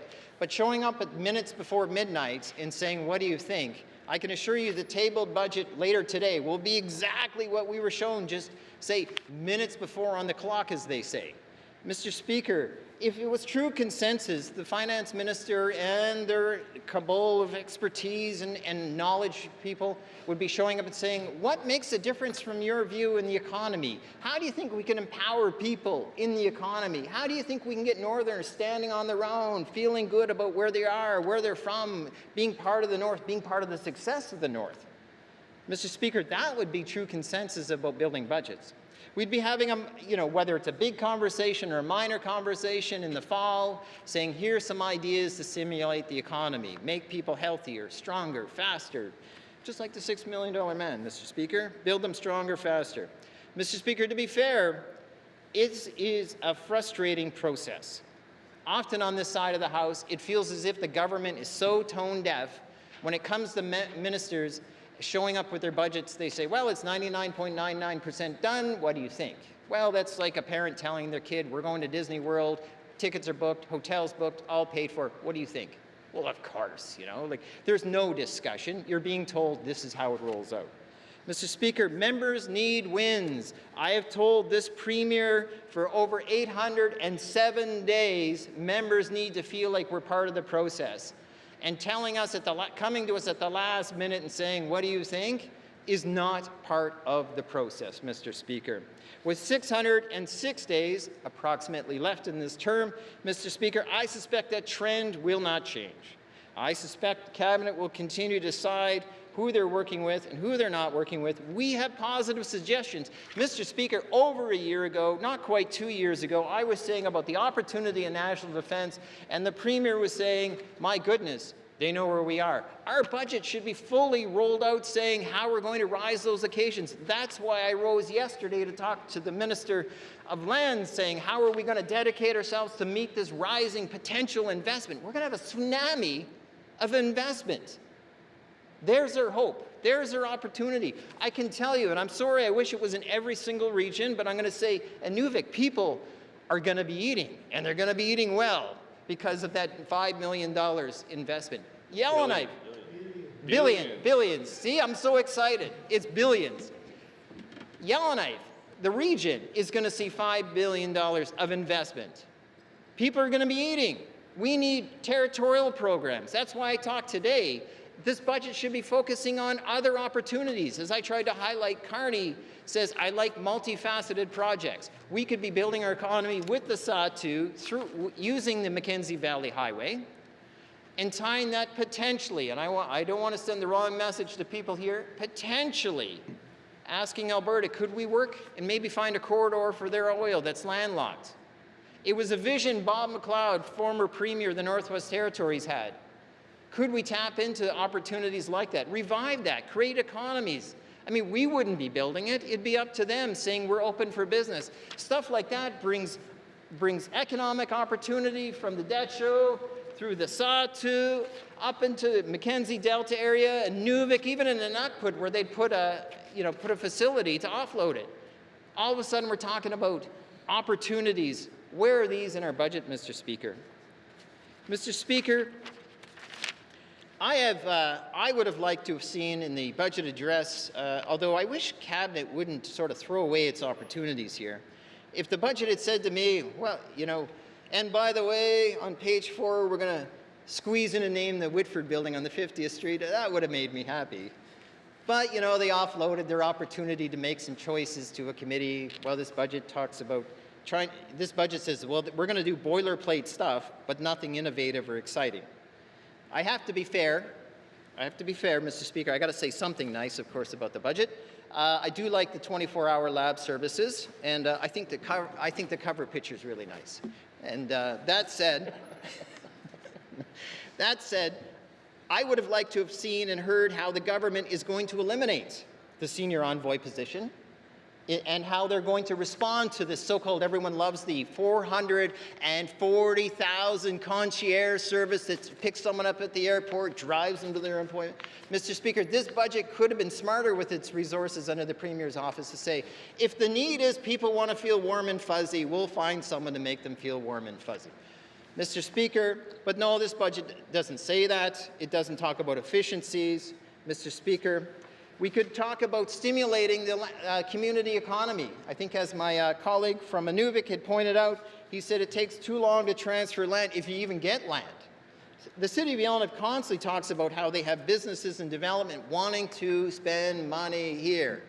And new money coming to town, in essence, it's like a domino effect. They come here, they bring cash, they invest, they hire people, they spend more money is being spent on more money, and it's getting new money in the territory. People are working. People are working. This budget has an opportunity to make these announcements and saying how we're going to rewrite the way we do things. Mr. Speaker, it's a huge, huge missed opportunity. And again, from a page of my two favorite premiers currently, that is, which is Doug Ford and Wad Kinew, I could hear them say, if they were planning a budget address, they'd be talking about how bringing Aurora College into the future, not how it's locked into the past. They'd be talking about how we're getting this done in 6 months, not 6 years. This government, I wish they would be talking about in the Doug Ford, Wad Kinew way about how they're bringing 500 new jobs to the territory, and how they're protecting 500 to 1,000 jobs we're losing in our diamond sector. Rather than watching those diamond mines shutter, they'd be saying, we're creating an economic environment to help make sure that there's prosperity for everyone. Mr. Speaker, I worry that this government budget, written by the senior mandarins of our government, all control the outcome long before we even got here. Mr. Speaker, this is an opportunity to put a wartime effort into what we need to do. Take care of our people, take care of the North, inspire people to be here and want to stay here. I have met long-term Northerners that say we can no longer afford to be here. I know people I've known my whole life saying there isn't a future here, and I keep trying to tell them there is. I can't be selling this message alone. Mr. Speaker, I think there's so many things that we could be doing. Mr. Speaker, all we often hear is about, well, we're doing the best we can, we're shuffling the resources down. There's a point about maybe eliminating a few positions, but we're eliminating empty ones and all of these kinds of things. But the net outcome is we got more. I mean, to me, if they want to be efficient, we don't need the budget to do that. They could be doing that all the time if we need to be efficient with their resources. And maybe that's the question, is how do we do that? But Mr. Speaker, building our budget and our territory future around being lucky isn't a plan. I mean, let's be honest, and I'm going to go back to the beginning, not from the start, but to the beginning point, which is, I mean, we are so lucky the federal Defense Department is looking at spending money here. If it wasn't for that luck, I don't know what this budget would be telling us. But then I searched the finance minister's speech online, like I pulled it up. I mean, there's such a micro even acknowledgement about the challenges in the Arctic that it should be, like I said, at the very beginning, it'd say national defense money, thank God, because we needed it, because I don't know what we'd do otherwise. Mr. Speaker, I want to bring this towards a close, not close yet. But, you know, I often feel like the government is missing the bigger picture. It's all about bureaucratic process, where the budget should really be about how do we prevent things. The analogy I'm going to give you really matters, and I hope it sinks in. You know in Hay River, when they start pulling up the railway ties and the rail lines and whatnot? Well, let's face it, they're not bringing the train back. That should be a stark, cold message. And we should be asking ourselves, how do we stop them from pulling up the ties and the rails and that stuff? In the Sawtoo and Norman Wells, when they say they're packing up, that's scary.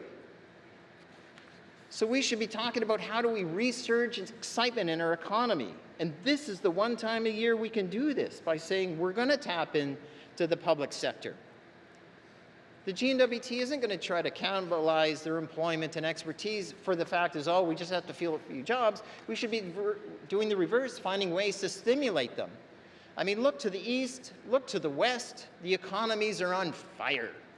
Mr. Speaker, the mining sector is depressing. Our investment is shrinking. Our economics are depressing. But our two sister territories are busier than ever. Booming.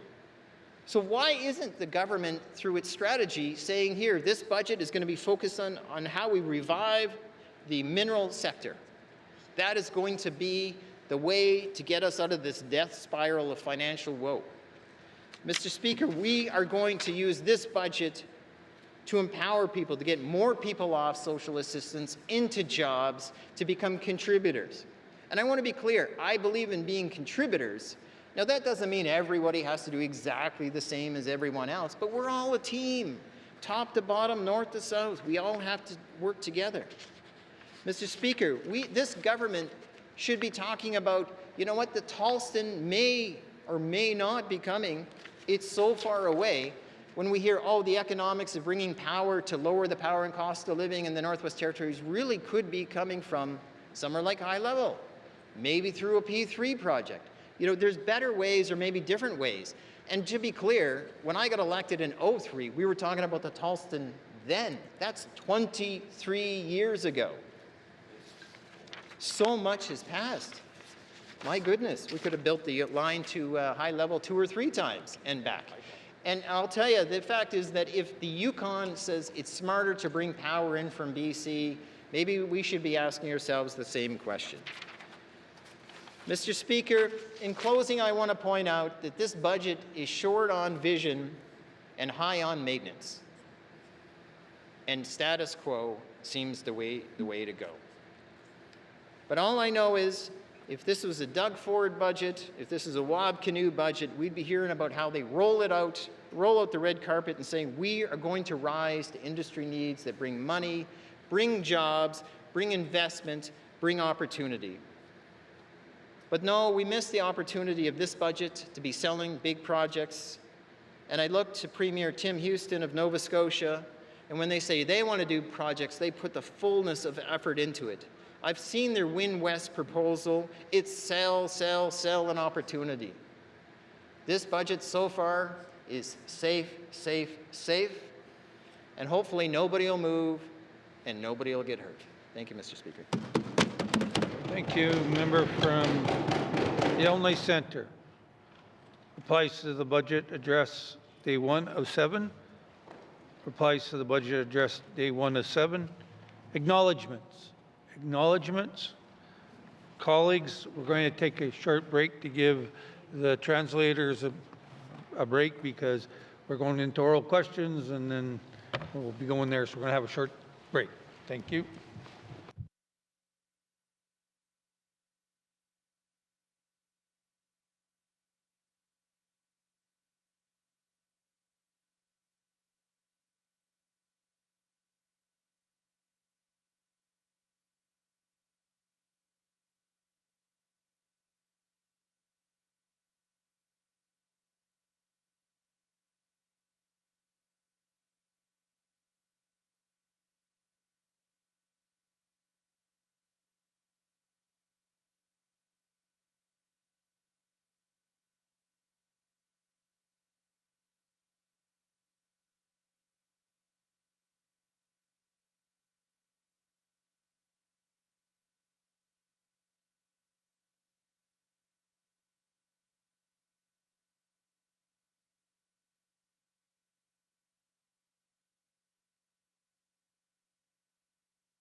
Thank you, colleagues.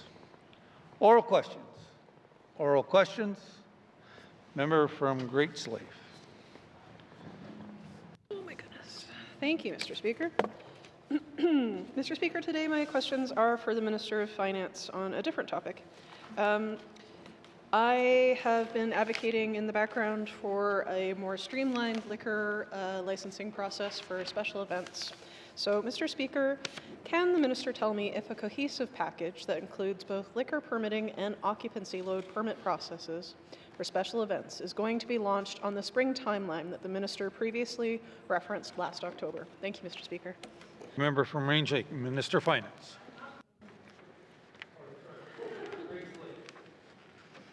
Thank you, Mr. Speaker. Mr. Speaker, so just first of all, an occupancy load is a requirement for every event, separate and apart. That is something that is issued by the Fire Marshal's office, and I can say that departments are working together with respect to coordinating the requirements of both. I can say online special occasion permit applications have already been launched on the e-services platform that came about in the last year. That does allow people and parties to apply for the SOP or the special occasion permit more efficiently, more simply. And we are looking to move that along so that the full liquor license application process can be one of the next services offered on e-services. I'd certainly be happy to again, a timeline on that. I don't have it here with me today.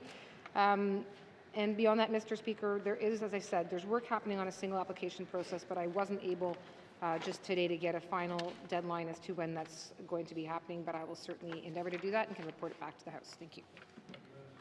Member from Great Slave. Thank you, Mr. Speaker. Mr. Speaker, can the Minister tell me if her staff is working with the MACA's Office of the Fire Marshal so that frequently used venues will have an expedited process for liquor license and special events when the Liquor Act regulations package is complete? Thank you, Mr. Speaker. Member from Great Slave. Minister of Finance.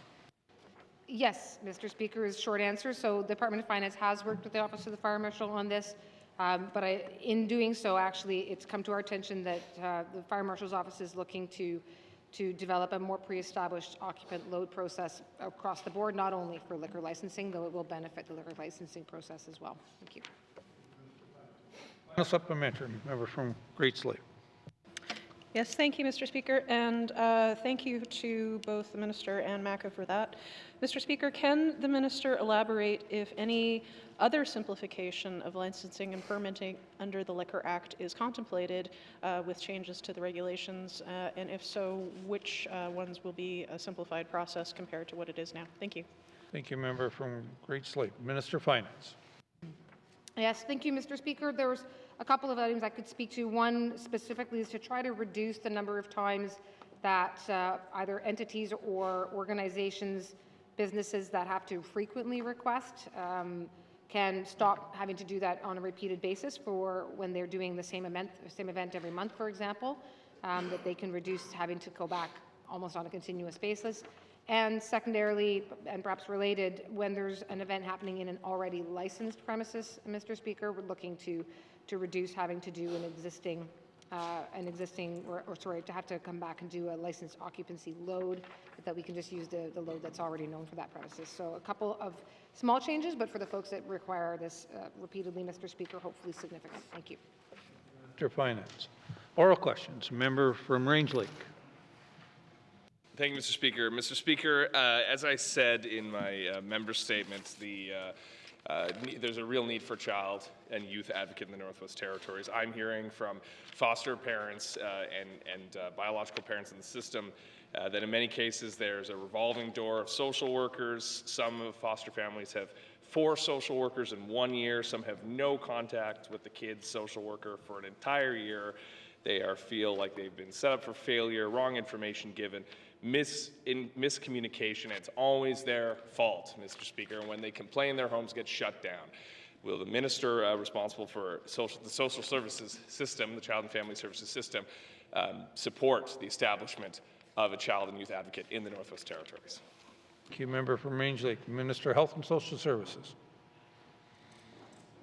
Thank you, Mr. Speaker. Mr. Speaker, Within my portfolio, you know, I understand that the minister's frustration, and I know that there are a lot of barriers around this department and areas where, you know, we have to protect the child's interests, and sometimes those information, you know, we're not able to share the information freely. However, you know, whatever route that this legislative assembly chooses to go, I think there's a process that we have to follow as a consensus government, and I would look forward to looking at those types of options. Thank you, Mr. Speaker. Health and Social Services, member from Range Lake. Thank you, Mr. Speaker. Well, Mr. Speaker, I mean, this problem is seemingly getting worse by the day. There's been a number of very serious Child and Family Services audits that have revealed serious defects in the system. Can the minister comment on the implementation of audit recommendations and if the department has successfully responded to all of the past audits of the Auditor General to fix the Child and Family Services system? Thank you. From Range Lake, Minister of Health and Social Services. Speaker, Mr. Speaker, there has been a huge overhaul in the Child and Family Service area due to the fact of the 2 previous Auditor General reports, and a lot of the information on those reports are tracked publicly online, and there is information online as to where we are. There are some things that we still are working towards implementing, as later in this 20th Assembly, part of that work is implementing new legislation, and with that legislation will come more changes to the Child and Family Service Program. Thank you, Mr. Speaker. Minister of Health and Social Services. Final supplementary, member from Range Lake. Thank you, Mr. Speaker. Mr. Speaker, so one of the biggest concerns is when foster parents in particular are having issues and feel like decisions are not being made in the best interest of the children under their care, that their homes are shut down, they're shut out of the system. What does the minister recommend those foster families do in those concerns? How do they have their concerns raised so we can ensure the best interests of the child are actually being followed, and not some other policy that they're not even allowed to see? So how do we ensure there's oversight and accountability of Child and Family Services in the Northwest Territories without this position? Thank you. Thank you, member from Range Lake. Minister of Health and Social Services. Thank you, Mr. Speaker. Mr. Speaker, the area of Child and Family Services is really, I think, not just for foster families, for the children. It is a sensitive area. And the goal of Child and Family Services is always to return the children to their biologic family or within their biologic family. That is always the goal. And, you know, and I think what sometimes in foster care, some of these children do remain in these homes for a long period of time. And sometimes it takes families time to be able to, you know, do the things that they need to do to be able to get the children back into their care. And you know, and I hear that from sometimes the concerns that are brought to my office. And however, our staff too try to work with foster families. I know right now that they're working on an NWT training for foster families too, so that they're fully understand their role and the limitations under what can be shared with them, who's the decision makers when these children are placed in their homes. Thank you, Mr. Speaker. Minister of Health and Social Services. Oral questions. Member from the Sud-2. Thank you, Mr. Speaker. Mr. Speaker, following up on my member statement earlier and realizing the comments made to the replies to the budget, my first question to the Minister of Strategic Infrastructure: when will the Minister submit Phase 2 environmental assessment conclusion request on a timeline? Masi. From the Sud-2, Minister responsible for strategic infrastructure, energy, and supply chain. Thank you, Mr. Speaker. Mr. Speaker, just to be clear, the focus at this time is to conclude Phase 1, which is the section that was approved now some governments ago between Wrigley and Norman Wells. That is what is in the environmental assessment stage right now. That's where we have a work plan that we're executing with the Pesquet First Nation, with a view to having everything filed with the board by July, and therefore they can then conclude their process thereafter, and to looking to have no extensions to the process Phase 2 would extend the rows all the way up to Inuvik. There's significant interest in this. We're working already with the Cochin Tribal Council and looking to have all the governments along the way indicating their readiness to see this move forward. And also the department is starting to work with the board to see what we can do, in fact, to move this process forward more expeditiously. There are a number of ways we could potentially do that. The member has raised a few in his statements, and it would certainly be our expectation that we will find a path forward that accelerates a move on completing Phase 2. Thank you, Mr. Speaker. Mr. responsible for strategic infrastructure, energy, and supply chain. Member from the Sahtu. Thank you, Mr. Speaker. I'm glad to hear that we're realizing the value of the old 2013 data. My next question there, Mr. Speaker, with the federal budget 2025 announcement this past November, can the minister commit to providing PKFN and GTC with project seed money from the avenues available? Thank you. From the Sahtu, Minister responsible for strategic and infrastructure, energy, and supply chain. Thank you, Mr. Speaker. Mr. Speaker, at this point in time, my hope is that we will see some additional funding coming in the near future through some reallocations that we're looking to do. So the Mackenzie Valley Highway roadway itself, outside of the environmental assessment, had some allocations made in the 18th Assembly, projects that didn't move forward back then. And we're looking to take that money and actually put it towards this work to get it done now. Projects that are shovel-ready today, including the idea of community readiness. So working with the communities along the highways, making sure that they are able to participate, actively participating, engaging with their communities. We want everyone on this road to know exactly what's happening, to be ready, and to be able to support the project going forward. That'll make all of the board processes go more smoothly, and it's my hope that that will be happening in the near future. If there's additional needs that need to come forward, certainly seed projects are available with ITI, but I'll make sure that our community engagement teams are there and working with the communities to make sure that they can be involved effectively. Thank you. Thank you, Minister responsible for strategic and infrastructure, energy, and supply chain. Final supplementary. Member from Sahtu. Thank you, Mr. Speaker. In my possession, I have the tabled drafted document there done by the Sahtu Secretariat called Securing Canada's Link to the Arctic. So I'll be sharing that. My last question there, Mr. Speaker, can the minister explain or share if the department is drafting or completed the Mackenzie Valley Highway federal engagement strategy? Mussy. You member from the Sahtu, Minister responsible for strategic and infrastructure, energy, and supply chain. Thank you, Mr. Speaker. Mr. Speaker, the Mackenzie Valley Highway has formed one part of this government's federal engagement strategy now since the inception of this government, and certainly continually looking to adapt that as we go forward, adapt to changing federal government and changing federal landscape and budget. But I would say, there's also a very simple response, which is that every minister raises these key issues and key opportunities with federal counterparts whenever we have the opportunity, whether it's Premier, myself, other colleagues. So there is a formal engagement strategy there. I'll make sure that to perhaps pass on to the Premier's office that gets recirculated. But again, those conversations happen constantly. We want to ensure that the federal government sees this as a project that is ready to move, easy to move, and has a pathway to move forward. Thank you. You, Minister responsible for strategic infrastructure, energy, and supply chain. Oral questions. Oral questions. Member from Frame Lake. Thank you, Mr. Speaker. Mr. Speaker, since I tabled the document I referred to in my member statement earlier today on potentially establishing a basic income guarantee in the Northwest Territories, have ECE staff considered the Alternatives North proposal? Thank you. Thank you, member from Frame Lake. Minister of ECE. Thank you very much, Mr. Speaker. Mr. Speaker, certainly the department has had the opportunity to review the Alternatives North report and definitely appreciates the insights found in it.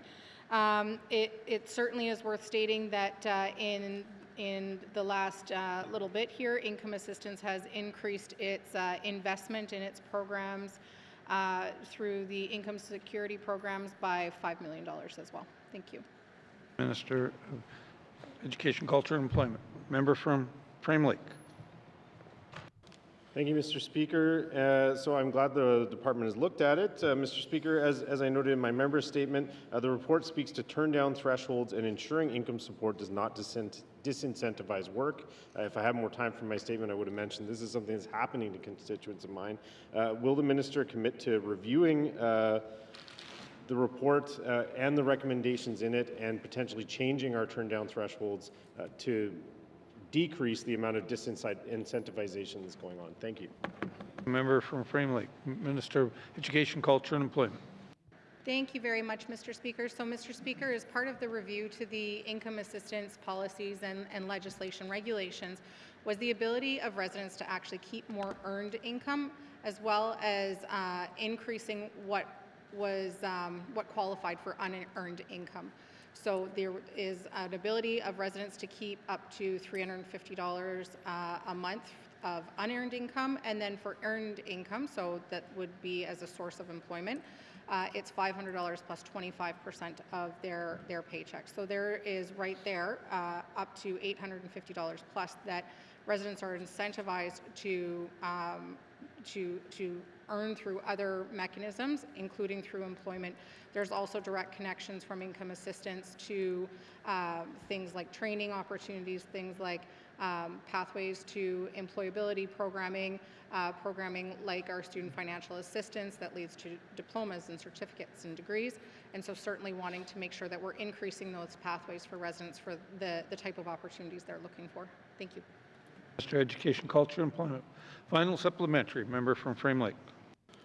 Thank you, Mr. Speaker. Mr. Speaker, I think that what I need to emphasize from the report is that they did research on what levels would disincentivize work, and I think we're well below them.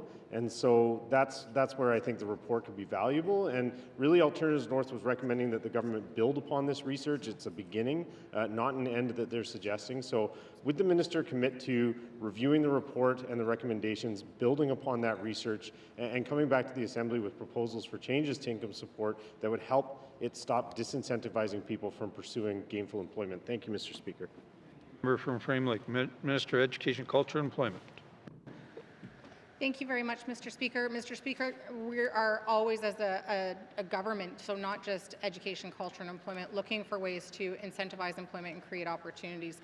That is a priority of mine in my role with both my industry hat and my education and training hat on. And so certainly for that, the member has my commitment. As far as the shift from income assistance to something like universal basic income, that would be a very big shift for the entire Assembly, and I would want to make sure that I have the support of the entire House for a shift like that. Thank you.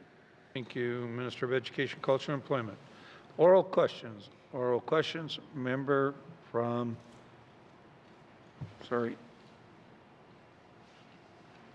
Tuna Day Willet Day. Thank you, Mr. Speaker. Mr. Speaker, I just want to briefly talk about Treaty 8 that was signed on July 25, 1900. Part of that includes health. And the NWT Métis Nation also have an agreement with the GNWT for health benefits. But I want to talk about just briefly what NIHB stands for, non-insured health benefits for First Nations and Inuit. Mr. Speaker, my question is to the Minister of Health on emergency supports.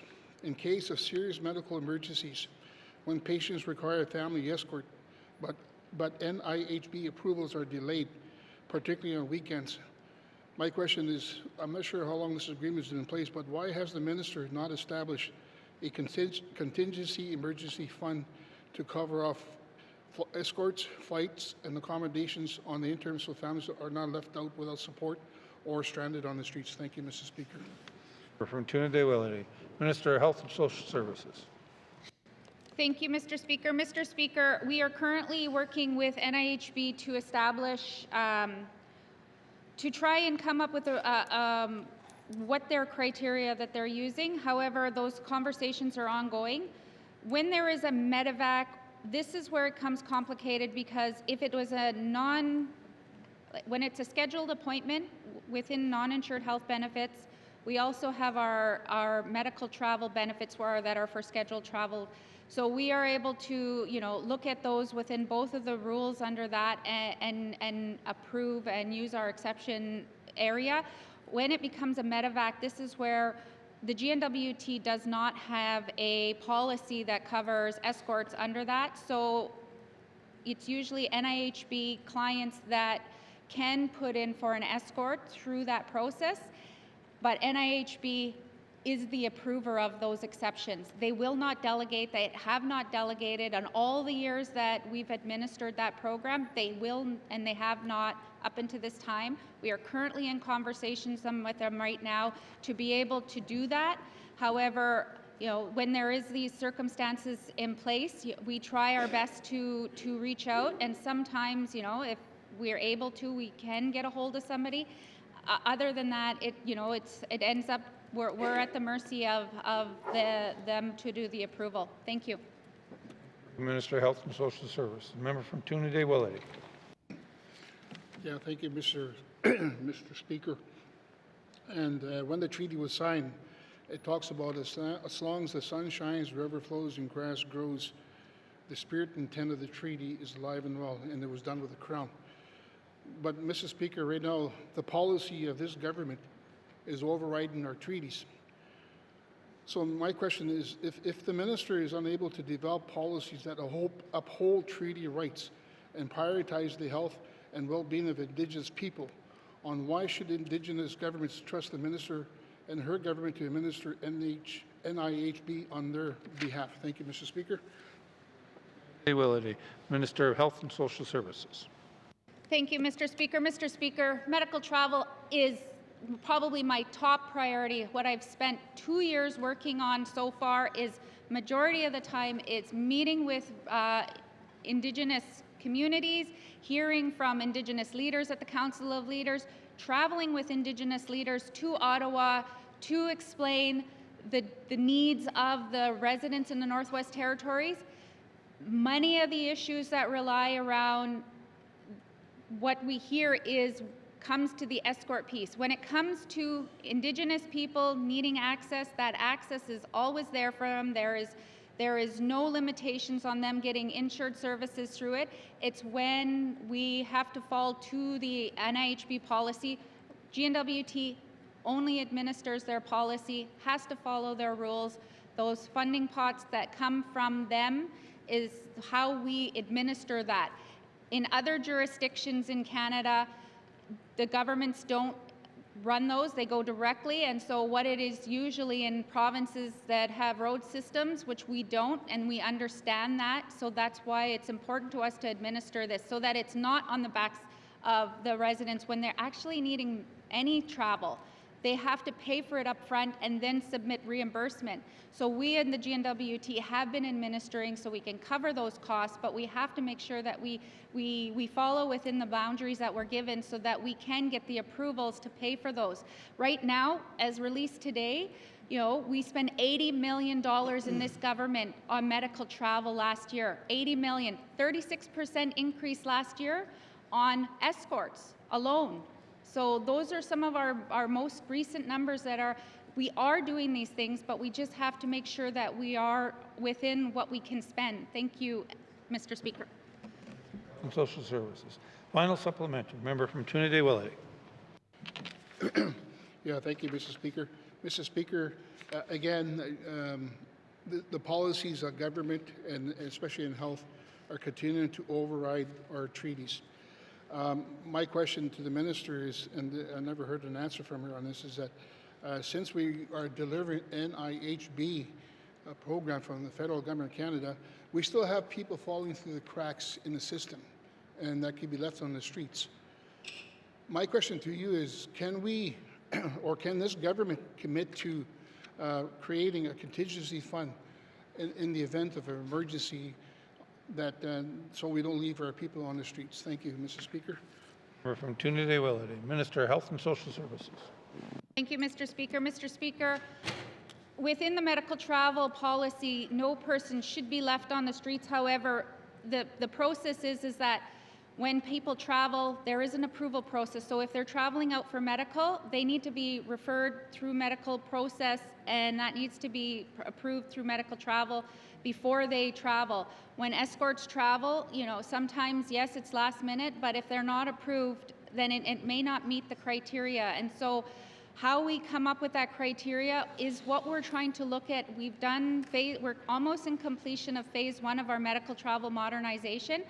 We will be switching into phase 2, which will take a look into all of those other pieces where there's escorts, like with small communities coming in for, you know, when it's escorts that are part of medical travel, med response, air ambulance. Those are all lists of things that have been brought to my office, that have been brought to the Office of Client Experience, and those are part of going to make up what we do when we analyze and cost analyze. And through that process, we will come back to committee when we have that information. We'll come back through our cabinet process, our FMB process, to see what those costs are. Thank you, Mr. Speaker. Mr. Health and Social Services. Oral questions. Member from Yellowknife North. Thank you, Mr. Speaker. My questions today are for the Minister of Industry, Tourism and Investment around what progress has been made on some of the promised economic and investment strategies. So the 2030 tourism strategy was slated to be complete by March 2025. That was my understanding. So what is the status of that strategy? When is it going to be released and start to be implemented? Thank you, Mr. Speaker. From Yellowknife North. Member from Minister of ITI. Thank you, Mr. Speaker. So, Mr. Speaker, the Tourism 2030 strategy is on time. It is slated to be released this spring, and as soon as it is released, it will be implemented right away, so people will be able to use the strategy to its full advantage right away. And committee will have an offer for both a technical briefing and a public briefing very shortly from me. Thank you. ITI. Oral questions. Member from Yellowknife North. Thank you, Mr. Speaker. So I look forward to further conversations on how we can get going on that. The business plans for ITI have also identified an investment strategy that it's working on, and this isn't clear to me, so I wonder if the minister can clarify whether that investment strategy is focused on GNWT investment to stimulate the economy or on attracting more private investment, or both. Thank you, Mr. Speaker. You member for Yellowknife North, Minister of ITI. Thank you, Mr. Speaker. So, Mr. Speaker, the investment strategy really is a whole of government approach in order to really increase the size of our pie. So it is attracting third-party investment from outside the territory to the Northwest Territories, and is really looking to, one, build our opportunities, so both for new and emerging sectors here in the Northwest Territories, grow existing sectors, and also connect the rest of the world to the Northwest Territories. Thank you. Minister of ITI. Final supplementary. Member from Yellowknife North. Thank you, Mr. Speaker. So can the minister tell us what is the timeline for that investment strategy, when the public will get to see it, or what is happening now? What stage are we at, and what is the timeline? Thank you, Mr. Speaker. Yellowknife North, Minister of ITI.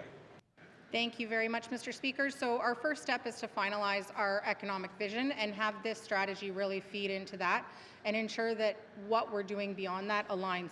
It's important to note that our investment strategy isn't just focused, for example, on minerals. It isn't just focused on tourism. It really is an all-of-government approach. And it's really important that we consider things like housing investment, that we consider things like D&D, that we consider our health. Our health sector is also an economic sector. And so it really requires an all-of-government approach to widening and broadening and increasing the size of the pie here in the Northwest Territories. Thank you. Minister of ITI. Oral questions. Member from Moultrie.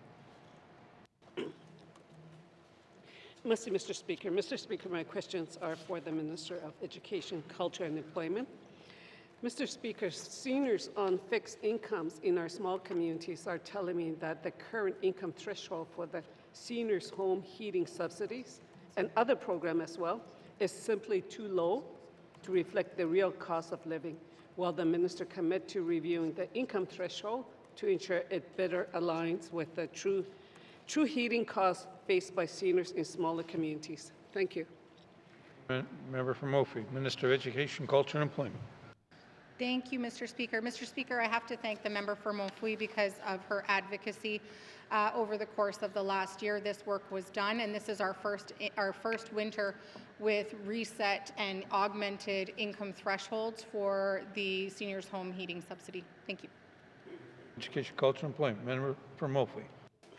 Thank you, Mr. Speaker. Mr. Speaker, the cost of heating fuel, electricity, and home maintenance continues to climb faster than many fixed incomes can keep up.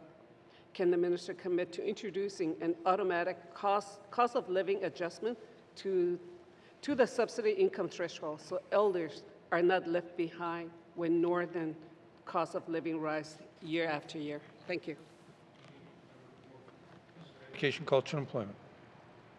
Thank you very much, Mr. Speaker. So, Mr. Speaker, as I said, we just increased the income threshold, and so we used the updated heating cost data for the Northwest Territories and made sure that we were doing that regionally so it was reflected, because we know that the cost of heat here in Yellowknife is much different, for example, than Ulahaktuk. We also use the living cost differential and as well the proportion of income typically spent on fuel in homes.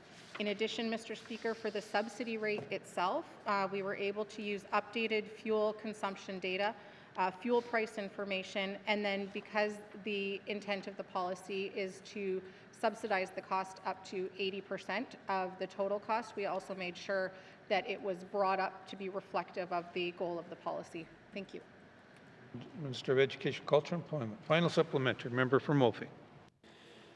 Thank you, Mr. Speaker. Many elders are being denied the subsidy despite being just over the income threshold, yet they still struggle to afford heating their homes.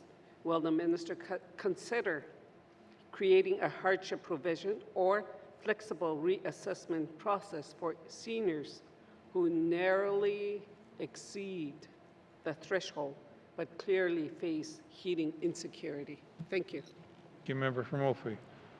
Minister of Education, Culture and Employment. Thank you very much, Mr. Speaker. So, Mr. Speaker, within our income support programs, there are appeals mechanisms.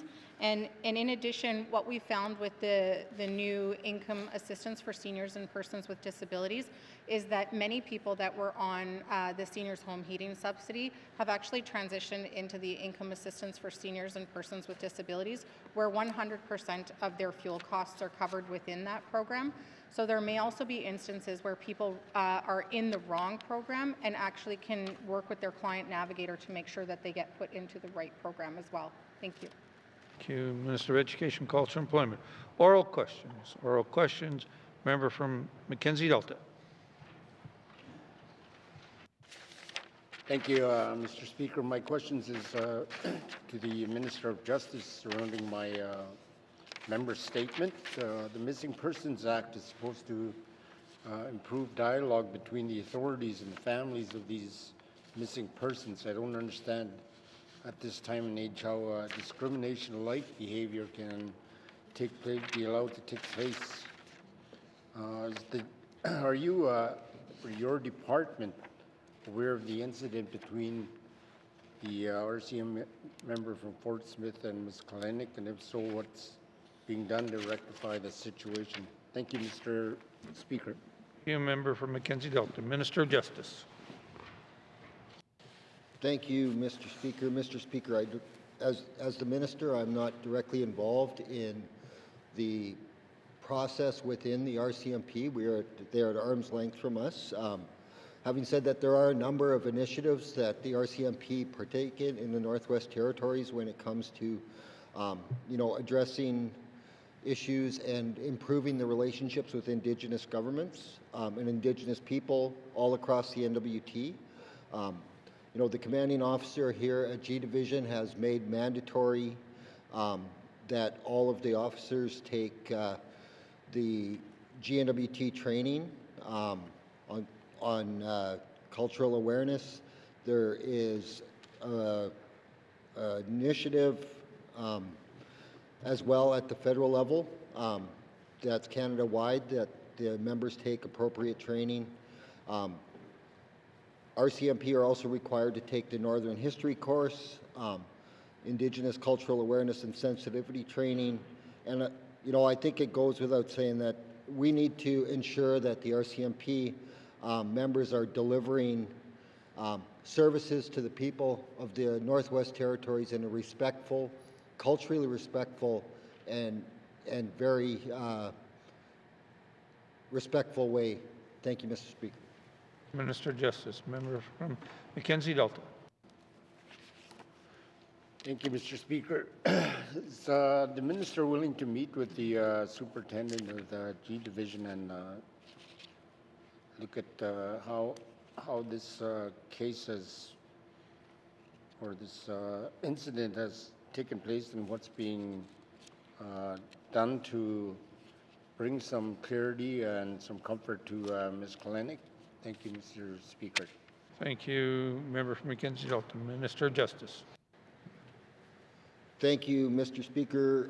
Mr. Speaker, as I said earlier, the RCMP are a contracted service to the GNWT, and so in my role as Minister of Justice, I would not get involved into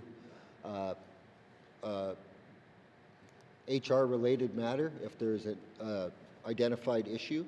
However, as the minister, also part of my responsibilities are to ensure that policing services are delivered in a satisfactory manner. I'm responsible for setting those policing policies, which include, building and strengthening relationships with Indigenous communities, and certainly understand that we need to establish those relationships. The history of that relationship has not been one that has been very, very good, and I think it's important that as we move forward, we continue to build on that, and I think the commanding officer has certainly committed to that in his work that he's done and the programs that he's implemented in G Division. Thank you, Mr. Speaker. Final supplementary, member from Mackenzie Delta. Oral questions. Oral questions, member from Illinois Centre. Thank you, Mr. Speaker. Mr. Speaker, my questions will be for the Minister of Health and Social Services, because I know she loves my questions and I'm always here to please. Mr. Speaker, the Dental Professions Act is a very particular one. I'll try to do some comparisons later in my follow-up questions to the Law Society, but it falls under the envelope of the Department of Health, and they set up a professional licensing office, and they have a register chief of professional regulations, and the position is currently vacant from what I understand. Could the minister first clarify that is the position vacant, or do they have a review officer acting on a temporary basis that oversees the professionalism and the concerns of integrity, be it legal, ethical, or competencies of dental practices in the Northwest Territories? Thank you. Thank you, member from Illinois Centre. Minister of Health and Social Services. Thank you, Mr. Speaker. Mr. Speaker, I don't have that level of detail of staffing right now in the House. Thank you, Mr. Speaker. Minister of Health and Social Services. Member from Illinois Centre. Thank you, Mr. Speaker. Mr. Speaker, when that group is action similar to the Law Society, and if there's an outcome that needs to be scrubbed, but pointed to a reference point, at least that someone had practice concerns, etc., they would highlight that. Does the professionalism of the dental industry through their professional licensing office publicize in some form or manner that if some type of disciplinary hearings or outcome have been found in a particular case wanting in some way, and is it publicized, and is it accessible to members such as ourselves? Thank you. Member from Illinois Centre, Minister of Health and Social Services. Mr. Speaker, I don't have that information, but what I will commit to is finding that out and giving that information to all members. Thank you. Minister of Health and Social Services. Final supplementary, member from Illinois Centre. Thank you, Mr. Speaker. Is the minister able to speak to the structure and the performance of the particular office, whether it's in place, it's staffed, it's got a budget, etc.? What can she tell the House? Thank you. Illinois Centre, Minister of Health and Social Services.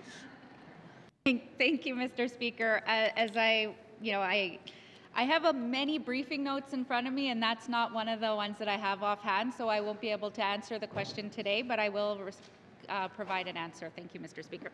Minister of Health and Social Services. Oral questions. Oral questions, member from Inuvik Boot Lake. Thank you, Mr. Speaker. Just following up on my member statement and my colleague from Montpui's line of questioning for the Minister of Education, Culture and Employment around the fuel subsidy for seniors. And I know that the income threshold has been raised. I don't have the exact number. I think it's around 83 to 85,000. My question is, will the minister, because I don't think it's enough, I don't think it's close, will the minister once again take a look at that to ensure that a single person heating a home in Inuvik, that threshold is adequate? Thank you. Member from New Boot Lake, Minister of Education, Culture and Employment. Thank you very much, Mr. Speaker. Mr. Speaker, the member is almost right. It was raised to 87,000. Was the highest in Zone 3. Zone 2 is 75,000. Zone 1 is $66,000 a year of annual income. And I'm more than happy to work with Education, Culture and Employment to provide the substantiation for those amounts to the member so that we can kind of work together to see what that was based on and provide that information to the member. Thank you. Education, Culture and Employment. Member from New Boot Lake. Thank you, Mr. Speaker, and I really appreciate that offer, and I certainly will take her up on that, given to heat a home in Inuvik, just a small home is between $1,000 and $1,400 a month, so it is quite expensive to do that. Can the minister, I'm not quite sure how this program is subscribed. Is it something that's been oversubscribed, or is it something that budget-wise it has been all allocated each year for that? Thank you. From New Boot Lake, Minister of Education, Culture and Employment. Thank you, Mr. Speaker. Mr. Speaker, it is a program that if we need to, if somebody qualifies for it and we need to find additional funding within the department, we make sure that we find those dollars. Thank you. Education, Culture and Employment. Final supplementary. Member from New Boot Lake. Thank you. That's certainly good to know. Maybe we can find some more dollars. But on the policy itself, and again, I understand and I appreciate the minister going to give me an update on how those income thresholds have been chosen. Like many policies, and I mentioned in my statement about being culturally appropriate, and when you're developing policies, rather than just be based on numbers and on stats and on CPI and those things, is there also any, I guess, is there a cultural lens put on that policy to say, hey, sometimes things are a little different, particularly in smaller communities around, as I mentioned, seniors having children and grandchildren with them and dependent upon them as well. Thank you. Member from New Boot Lake, Minister of Education, Culture and Employment. Thank you, Mr. Speaker. Mr. Speaker, I agree with the member that this is of the utmost importance. And there is a lot of multi-generations living in one home. And it's important to note that the seniors home heating subsidy considers the income of only the senior. It doesn't consider the household income and everyone else that may be in the home as well, so that it doesn't disincentivize people from living with their family members. Thank you. Minister of Education, Culture and Employment. Oral questions. Member from Range Lake. Thank you, Mr. Speaker. Mr. Speaker, on January 27th, CanNor and ITI signed an MOU to strengthen economic development and diversification. And the substance of this is to align efforts to support resource development and infrastructure, explore opportunities for more efficient pre-regulatory assistance and coordination for projects, and convene a first-of-its-kind Northern Indigenous Governments and Development Corporations Project Funding Symposium. So can the minister just tell us how, as MOUs are not, structured legal agreements with money attached and all that kind of stuff, what is the actual impact of this to the Northwest Territories economy? What is it worth? How much growth are we going to see from and new funding and investment from CanNor through this partnership? Thank you. Thank you, member from Range Lake, Minister of Education, Culture and Employment, or ITI? Sorry, ITI. Thank you, Mr. Speaker. So, Mr. Speaker, central to this MOU is the fact that we have a lot of different projects that are coming at the Northwest Territories. Many members mentioned them today in their replies to the budget address as well as their member statements. It was mentioned by the Premier in his address as well. And so those investments are things like the D&D funding that we're seeing come to the Northwest Territories, the Mackenzie Valley Highway, the Arctic Economic and Security Corridor, even the project the Tallston expansion. And it's really critically important that with all that funding that's coming to the Northwest Territories, that we're prepared in ways like working together, like we heard from members today, that we're making sure that we're addressing things within the regulatory system that we really do rely on our partners to be all at the same table in order to address. We have a co-managed regulatory system here in the Northwest Territories, so it's not just the GNWT at that table, so everybody needs to be at the table in order to address these items. It's also, the member mentioned the Indigenous Development Corporations.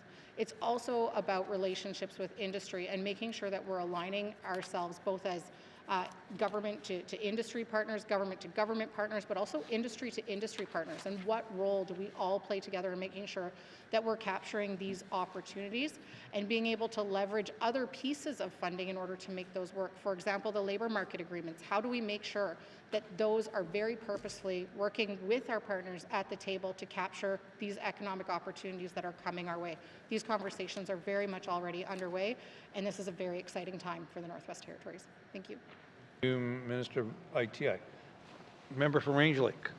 Thank you, Mr. Speaker. Well, if there wasn't an MOU and I asked the minister, how are you supporting coordinating project development in the Northwest Territories with Indigenous governments, I think she would have given me the same answer. So my question specifically is, what difference does this MOU make in terms of better supporting these projects? And what are the practical effects of the MOU on our economy for these projects? Thank you.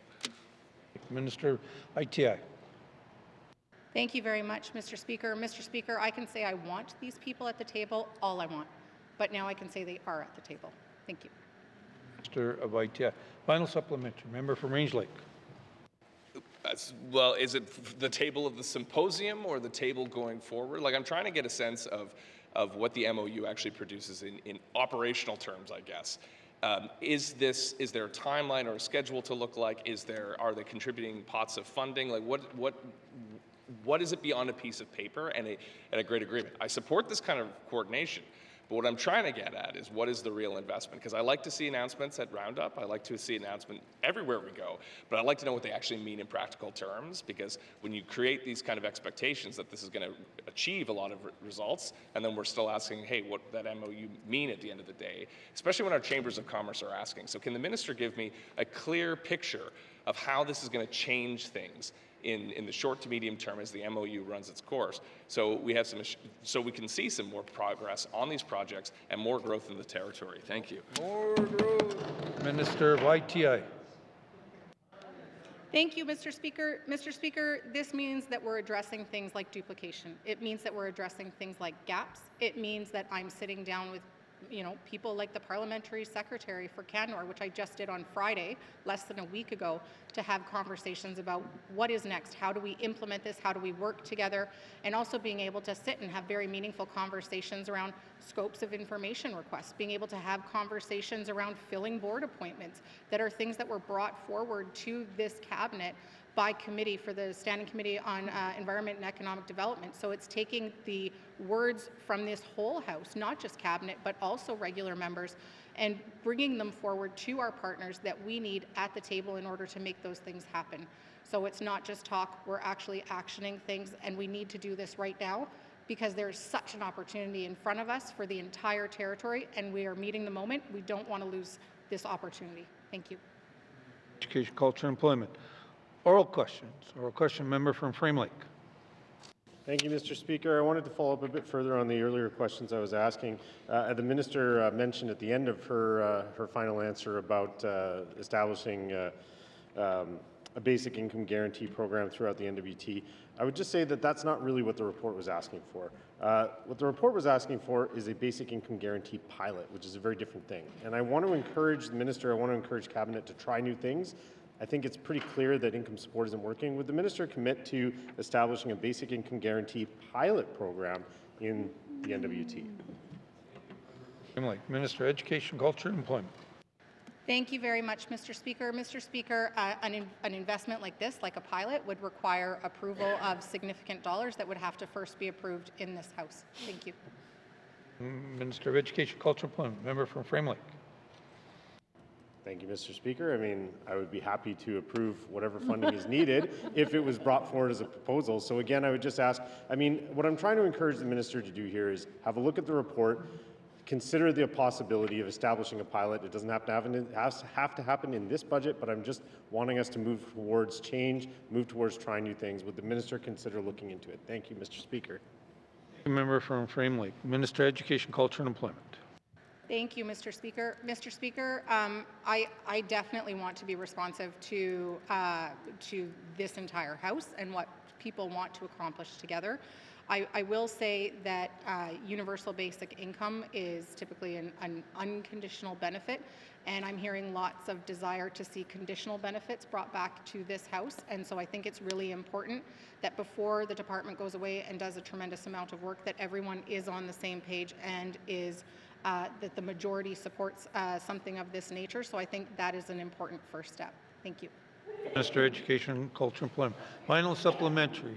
Member from Frame Lake.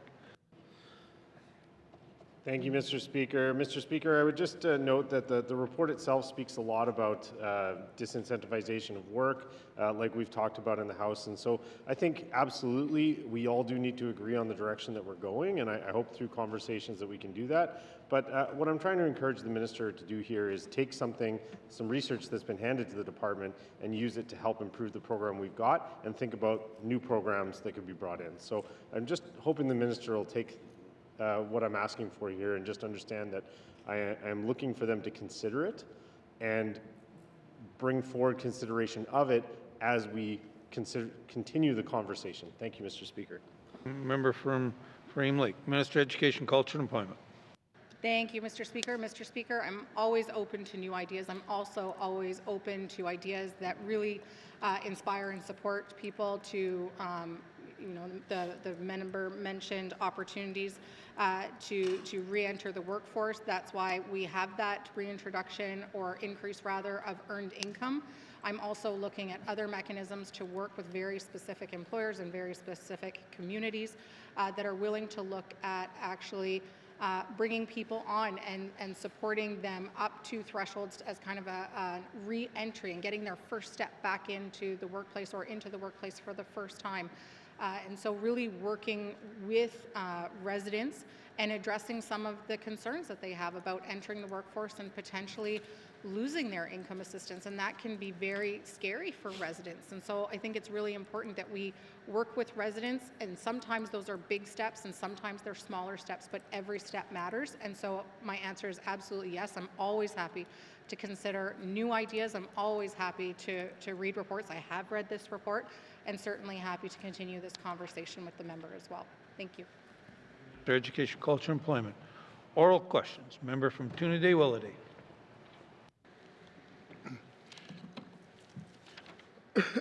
Thank you, Mr. Speaker. Mr. Speaker, members of this House here have taken an oath of office to respect and honor the treaties. And earlier in my comments, I was looking for an answer in regards to contingency account to help treaty members that travel, that needs help to travel south or for as medical escort accommodations, flights, etc.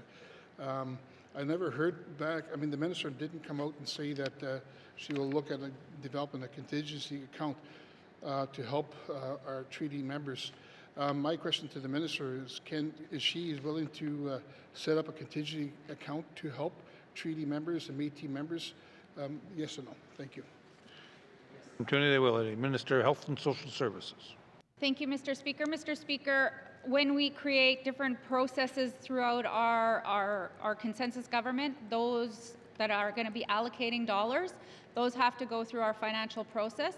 So at this time, we are working through that to be able to come forward with some type of other benefit for those who are traveling for medical escorts and things like that. But at this time, we do not have that in place. Thank you, Mr. Speaker.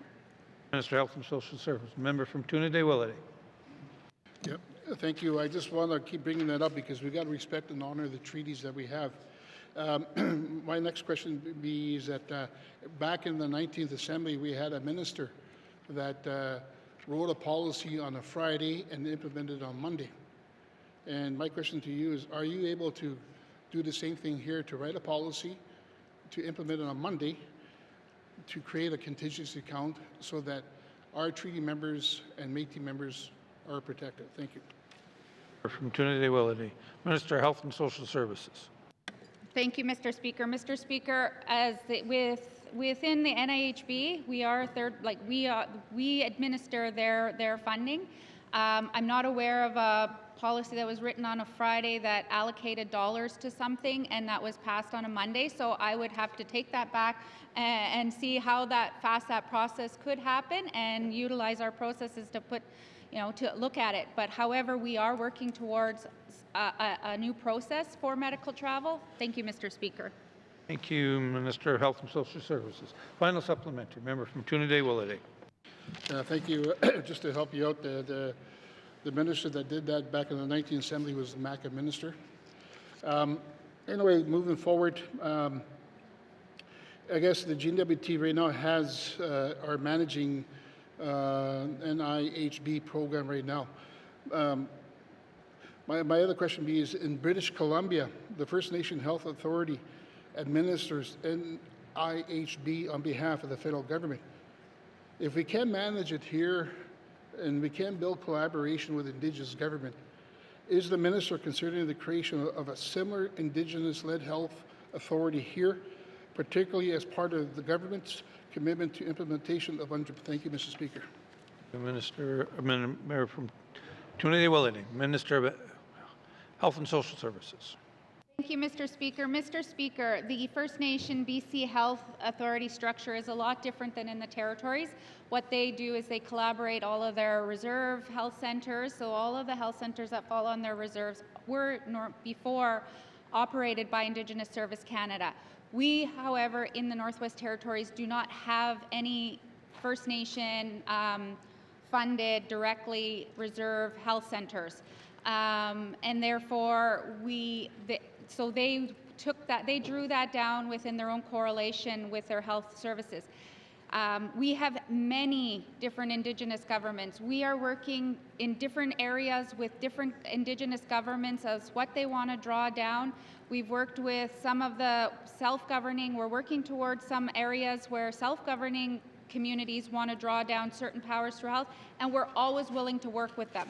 You know, with NIHB, we've had many conversations at the Council of Leaders. Indigenous governments want to draw this service down. However, they do not want to draw it down until Indigenous Service Canada funds it accordingly and through a reimbursement so that they're guaranteed that they're going to get their money back. Because if an Indigenous government drew this down, right now we're sitting at $40 million that we have to pay for through medical travel that is not funded by the federal government. So we are covering a lot of this cost. Thank you, Mr. Speaker. Member, Minister of Health and Social Services. Oral questions. Member from Yellowknife Centre. Thank you, Mr. Speaker. I have another question for the Minister for Health and Social Services, only because I know she felt she didn't get enough through the last one. Mr. Speaker, I'm happy to serve. Almost a year ago, I brought up the Alberta NWT Alzheimer's Society and the fact that they wanted to connect better with the GNWT, in particular the Department of Health. And my question is what type of update can the minister provide? Because I've looked on her website and I see very little when I search that collaborative relationship that was supposed to exist. Thank you. From Yellowknife Centre, Minister of Health and Social Services. Mr. Speaker, I had the honor to meet with that group, and when we walked away from that meeting, there was a commitment from my department to work with them and how that we could support them into engaging with a lot of our small communities, and so that work is ongoing. Thank you, Mr. Speaker. Minister of Health and Social Services, member from Yellowknife Centre. Thank you, Mr. Speaker, and for the record, I had a delicious meeting with them too. That said, they had said that there would be things, they gave me the prelude, maybe not line by line what happened, but they said there would be ways that the health website would be able to connect and direct people to the service supports through the Alberta NWT Alzheimer's Society. The only thing that points to Alzheimer's that's a PDF, Mr. Speaker, is a booklet going through Alberta Blue Cross. Can the minister explain why there's nothing linking the two relationships a year ago said that they would build? Thank you. from Yonge Centre. Minister of Health and Social Services. Thank you, Mr. Speaker. Mr. Speaker, how we are going to work with the Alberta Alzheimer's Society and WTL Alberta. I know that there were conversations on sharing information. However, where we are with that, I can't give the member an update as to the website. I will get back to the member as to how we plan on putting that information out there or what the collaboration is at this time. So I'll leave it at that. Thank you, Mr. Speaker. And Social Services. Oral questions. Oral questions. Member for Mophie. Okay. Thank you. Okay. Mr. Speaker, this is questions for regarding heating subsidy program for seniors. So many of our senior citizens living in small communities do not have the luxury of relocating or moving south of the border where cost of living is less. Will the minister commit to lifting income thresholds for programs such as heating subsidy for seniors, citizens over 65 years of age in the NWT? Mr. Speaker, I'll tell you, in small communities, you will not find senior citizens living on $200,000 a year pension. Thank you. You, Minister, member for Mophie. Minister of Education, Culture and Employment. Thank you very much, Mr. Speaker. Mr. Speaker, I appreciate the advocacy of the member. The way the program is designed today is to support our most in need seniors and elders in the Northwest Territories. And so the program is designed to support them with up to 80% of their fuel costs under this program. And if they're not able to meet their monthly living needs, then their client navigator can support them to move over to the income assistance for seniors and persons with disabilities that has a once-a-year program application. And under that program, it pays for the full rent costs, full utility costs that an elder might have as part of their living expenses. Thank you. Minister of Education, Culture and Employment. Member for Mophie. You know, many of our senior citizens in small communities, they're not going to go anywhere. They're not going to move away from their respective communities because they have families there. They have their culture, their language. So a lot of them are going to remain in their communities. So for that reason, that's why I was asking that if the minister can commit or work towards to lift the income threshold instead of all these programs that the elders have to go through. Thank you. Minister of Education, Culture and Employment. Thank you very much, Mr. Speaker. Mr. Speaker, I don't want elders to leave their home communities either. If we removed the income threshold for all elders, all seniors across the Northwest Territories, we would have people that had large pensions that were able to access the program. And so that's why we have the program that is new to this assembly is the income assistance for seniors and persons with disabilities, so that if people's monthly income is not meeting their needs, that program is where it will help them meet their monthly needs, and it will cover their full utilities because we don't want elders to have to leave their home communities if they aren't able to meet their monthly living needs. Thank you. Minister of Education, Culture and Employment. Oral questions. Mr. Clerk. Mr. Speaker, pursuant to Rule 7.2(7)(2), I have received follow-up information for the following oral questions from the first session of the 20th Legislative Assembly. 774, 839, and 869. These follow-ups will be printed in full in today's answer. Thank you, Mr. Speaker. Thank you. Thank you, Mr. Clerk. Colleagues, our time for oral question is up. Oral questions. Oral questions. Written questions. Written questions. Returns to written questions. Returns to written questions. Replies to Commissioner's address. Replies to Commissioner's address.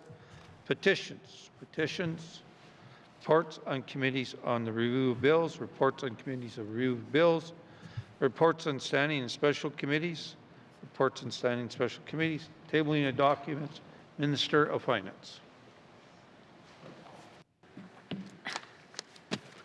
Mr. Speaker, I wish to table the following three documents: 2026-2027 main estimates, 2026-2027 Government of the Northwest Territories Annual Business Plan Update, and letter from the Minister responsible for the Northwest Territories Power Corporation, dated September 2nd, 2025, to the Board of Directors regarding the 2025 direction letter to the Board of Directors. Thank you, Mr. Speaker. Thank you, Minister of Finance and Minister responsible for NTPC. Tabling of documents, Minister of Education, Culture and Employment. Mr. Speaker, I wish to table the following document: additional information for follow-up to oral question 839-20 brackets 1, emergency backup generators in schools. Thank you, Mr. Speaker. Thank you, Minister of Education, Culture and Employment. Tabling document, Minister responsible for Housing and NWT. Mr. Speaker, I wish to table the following document: response to motion 64-20 brackets 1, naming of the 50th Street Affordable Housing Complex. Thank you, Mr. Speaker. Minister responsible for Housing NT. Tabling documents, tabling documents. Notice of motion, notice of motion. Notice of motion, first reading the bills. Notice of motion, first reading the bills. First reading the bills, first reading the bills. Second reading the bills, second reading the bills. Consideration Committee of the Whole and bills and other matters. Table documents 449-20 brackets 1 with the member from Trinidad-Wellady and the chair.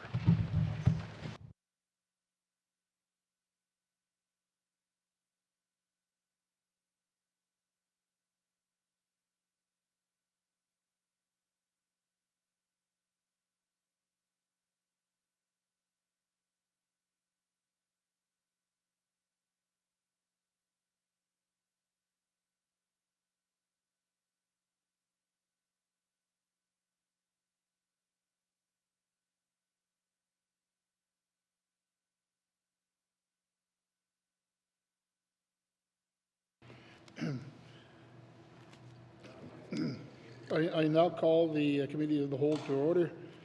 I'm going to go to the member from Nunavut Lake. What is the wish of Nunavut Lake?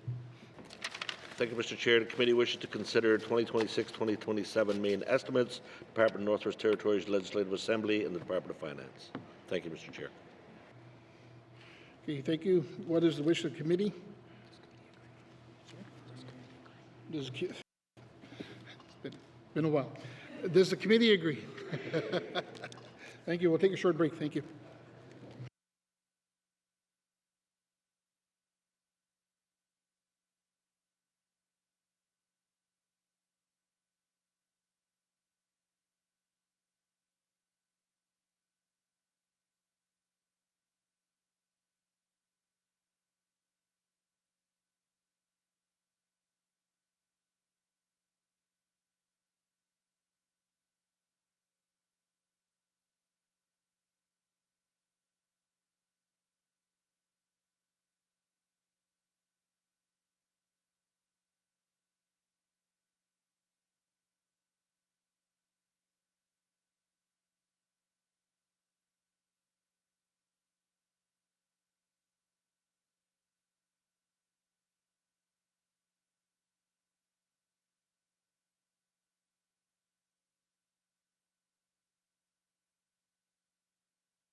Committee, we have agreed to consider table documents 449-20 brackets 1, 2026-2027 main estimates.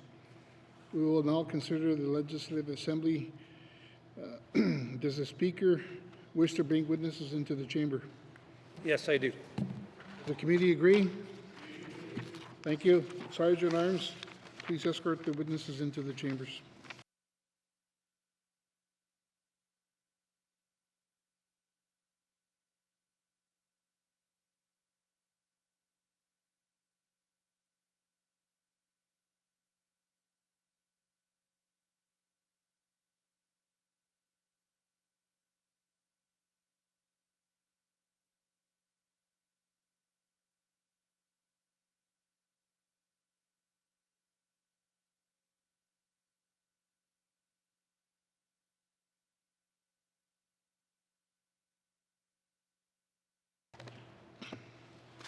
Would the Speaker please introduce his witnesses? Thank you, Deputy Chair. No, Chairperson, sorry. On my left is Harj Sudib, Acting Clerk of the Legislative Assembly, and on my right is Miranda Bai, Deputy Clerk, Members, and Precinct Services. Okay, thank you. The committee has agreed to forego general comments on the Legislative Assembly. Does the committee agree to proceed to the details contained in table documents? Committee? Thank you. We'll defer the Legislative Assembly summary and review the estimates by activity summary, beginning with expenditures on behalf of the members' statement. Members starting on page 8. Are there any questions? Seeing none, no further questions, please turn to page 9. Legislative Assembly expenditure on behalf of the members, $9,011,000. Does the committee agree? Thank you. Moving on to the Office of the Chief Electoral Officer, beginning on page 10, with information items on page 12. Are there any questions? Seeing none, no further questions. Please turn to page 11. Legislative Assembly, Office of the Chief Electoral Officer, $717,000. Does the committee agree? Thank you. Moving on to the Office of the Clerk, beginning on page 13 with the information item on page 15. Are there any questions? I'm going to the member from Yellowknife North. Thank you, Mr. Chair. Can the Speaker just explain what are the 2 additional positions being added to the Office of the Clerk? Thank you, Mr. Chair. Thank you. I'll go to Mr. Speaker. Thank you for that detail. I'll turn to Miranda, please. Thank you. I'll go to the acting deputy clerk. Deputy Clerk. Thank you, Mr. Chair, and thank you to the member for the question. The 2 positions in this budget are a new position for information and technology, an IT specialist with the Office of the Clerk, and there is an intern position that had sunset last year and is being added again into this year's budget. Thank you. I'll go back to the member from Yellowknife North. Okay. Is the intern position like externally funded, or that's always been internally funded? But you're saying it was sunset last year, and there was no position this past fiscal year, but now it's being reintroduced. Can you just explain whether there's been someone all along, but it's been somehow funded differently, or if there was sort of a position missing and now there's going to be an intern position once again? Thank you, Mr. Chair. Thank you. I'll go to the Mr. Speaker. And then I'll turn it to the Deputy Minister if we need further. So it's funded internally, and it's an internship like anything else from other departments. within the government. So you apply and sometimes you don't get the funding available. And so we have to find it internally through that. Through your permission, Mr. Chair, I'll ask the Deputy Clerk to fulfill more on there. Thank you. Thank you. I'll go to the Deputy Clerk. Thank you, Mr. Chair. This is an internship that we had initially applied for 2 years of funding for. We were approved for that, but weren't able to fill the position for the first year. So we were funded last year for this intern, and now that has lapsed, we are funding that same intern with internal resources for the second year. Okay, thank you. I'll go back to the member from Yellowknife North. Okay, thanks. And finally, about the new IT position, is this a time limited, like a term position, or is it indeterminate? Thank you, Mr. Chair. Thank you. I'll go to the Mr. Speaker. Thank you for that detail. I'll turn to the Deputy Clerk, please. Thank you. Thank you. I'll go to the Deputy Clerk. Mr. Chair, this is a position that the board has approved for a period of 2 years. As an independent entity, the Legislative Assembly manages many of its own services internally, and there's currently a need for more specialized capacity in IT. So this will be funding for the first year of that position. Thank you. I'll go to the member from Yellowknife North. Nothing further. Thank you, Mr. Chair. Thank you. Is there any further questions? No further questions. Please turn to page 14. Legislative Assembly, Office of the Clerk, $12,085,000. Does the committee agree? Agreed. Thank you. Moving on to the Office of the Speaker, beginning on page 16, with information items on page 18. Are there any questions? No further questions. Please turn to page 17. Legislative Assembly, Office of the Speaker, $567,000. Does the committee agree? Thank you. Moving on to statutory offices, beginning on page 19 with information items on page 21 to 23. Are there any questions? No further questions. Please turn to page 20. Legislative Assembly, statutory offices, $4,253,000. Does the committee agree? Thank you.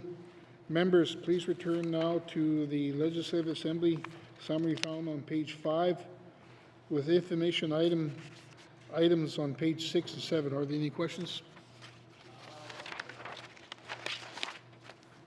Seeing no further questions, committee, I will now call the Legislative Assembly summary. Legislative Assembly operational expenditure total Legislative Assembly for 2026-2027 main estimates, $26,633,000. Does the committee agree? Thank you, Mr. Speaker, and thanks to the witnesses for appearing before us. Sergeant at Arms, please escort the witnesses from the chamber.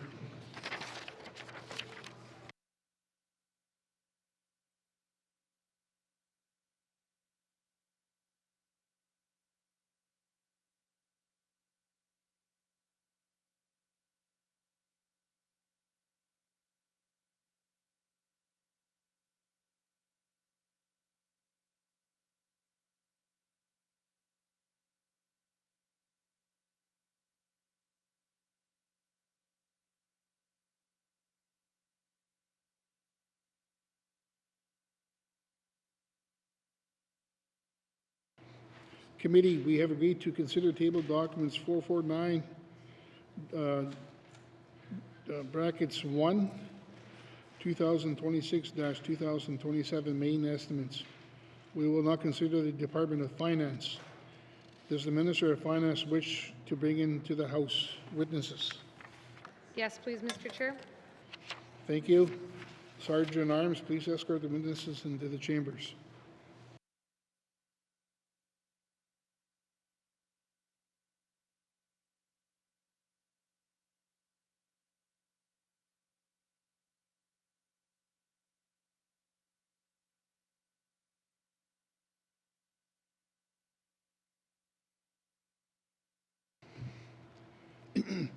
Would the minister please introduce her witnesses?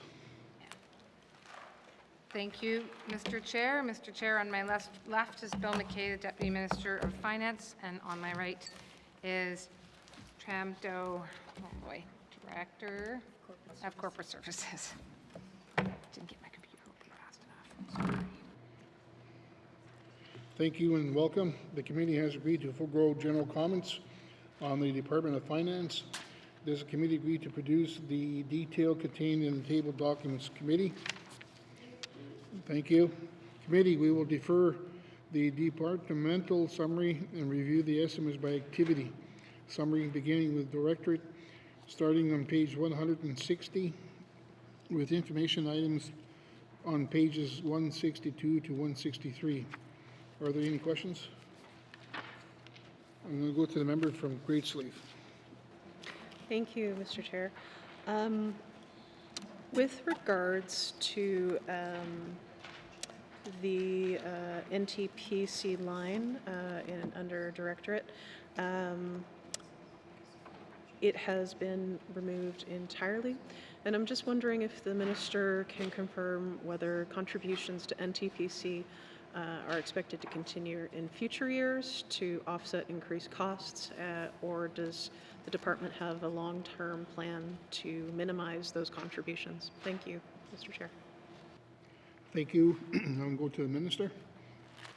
Thank you, Mr. Chair. I mean, being realistic, I would expect that there's a very reasonable chance that there will be still a need to continue to support the cost of power, and by providing contributions to the NTPC that eliminate when there's, for example, low water events, so on and so forth. But that said, Mr. Chair, it certainly would be the long-term preference and therefore plan to avoid having to continue to subsidize power. So it starts to bleed into efforts that are being made within the Strategic Infrastructure, Energy and Supply Chains Division, specifically under energy. So I won't get into too much detail, but it's that bigger picture that will ultimately provide greater resiliency, greater sustainability of the energy services, which will reduce reliance on diesel, which reduces volatility, and provides, again, ultimately a better, more secure system. And when we achieve that, then there's less need to be continually subsidizing power. Thank you, Mr. Chair.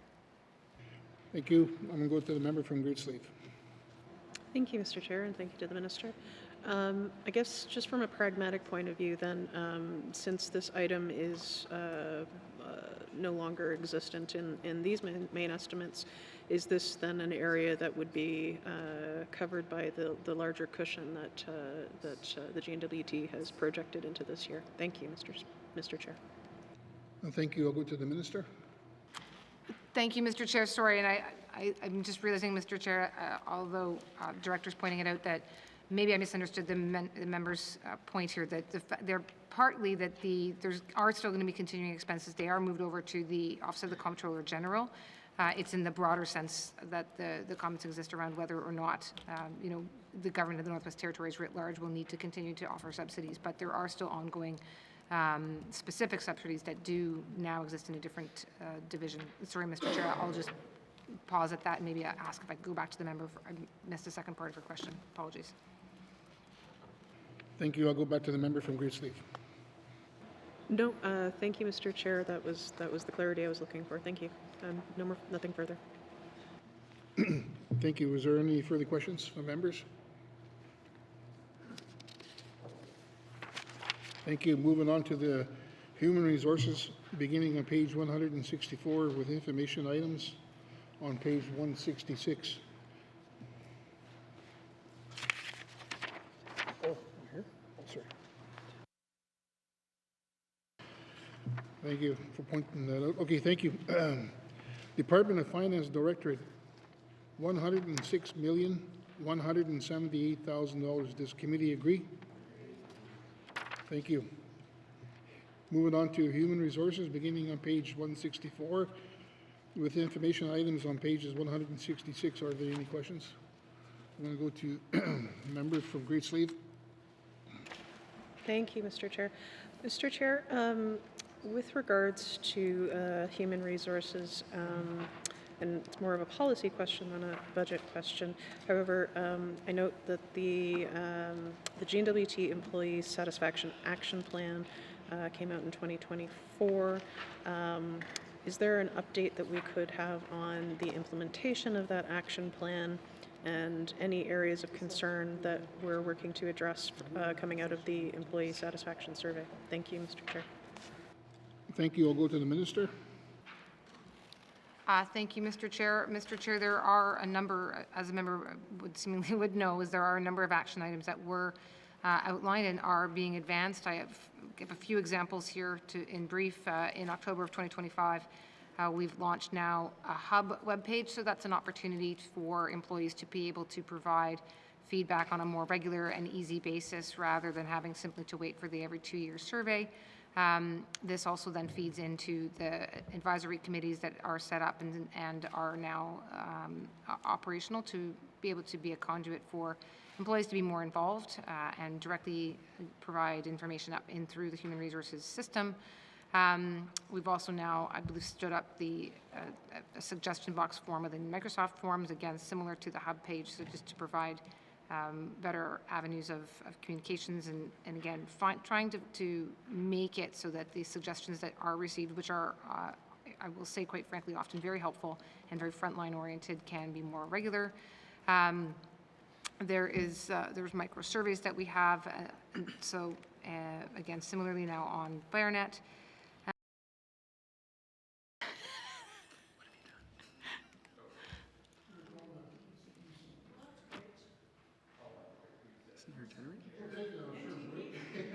There it comes. There it is. It's back.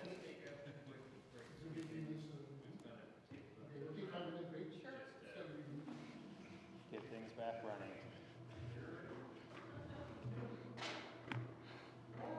5-minute break.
Thank you. We will continue on.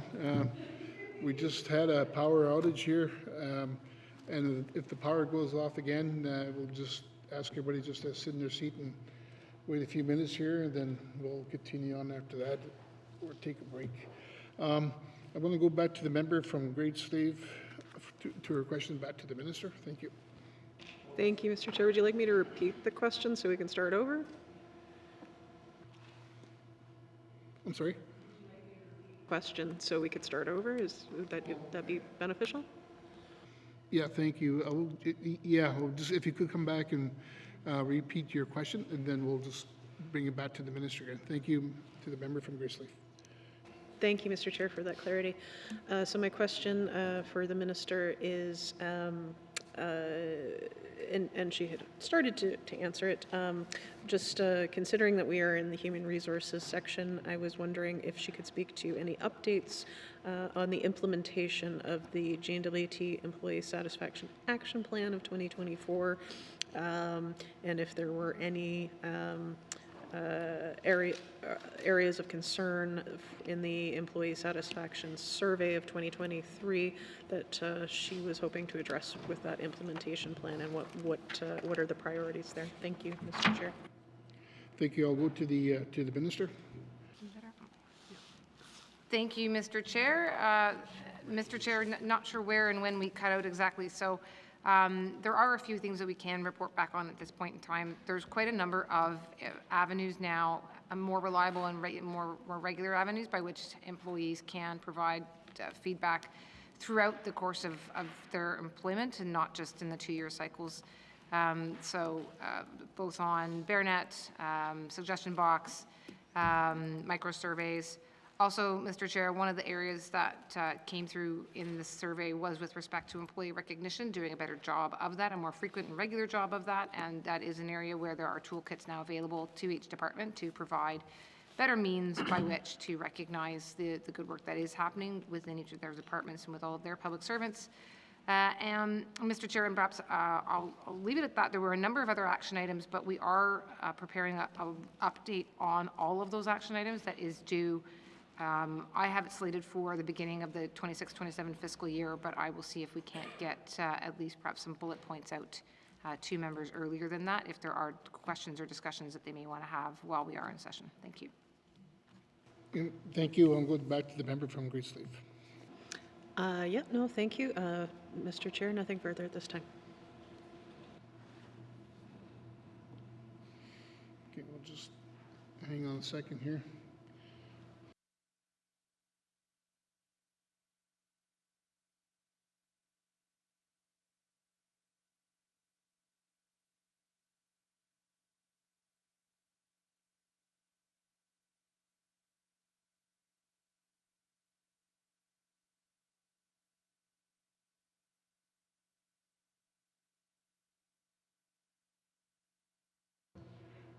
Sorry?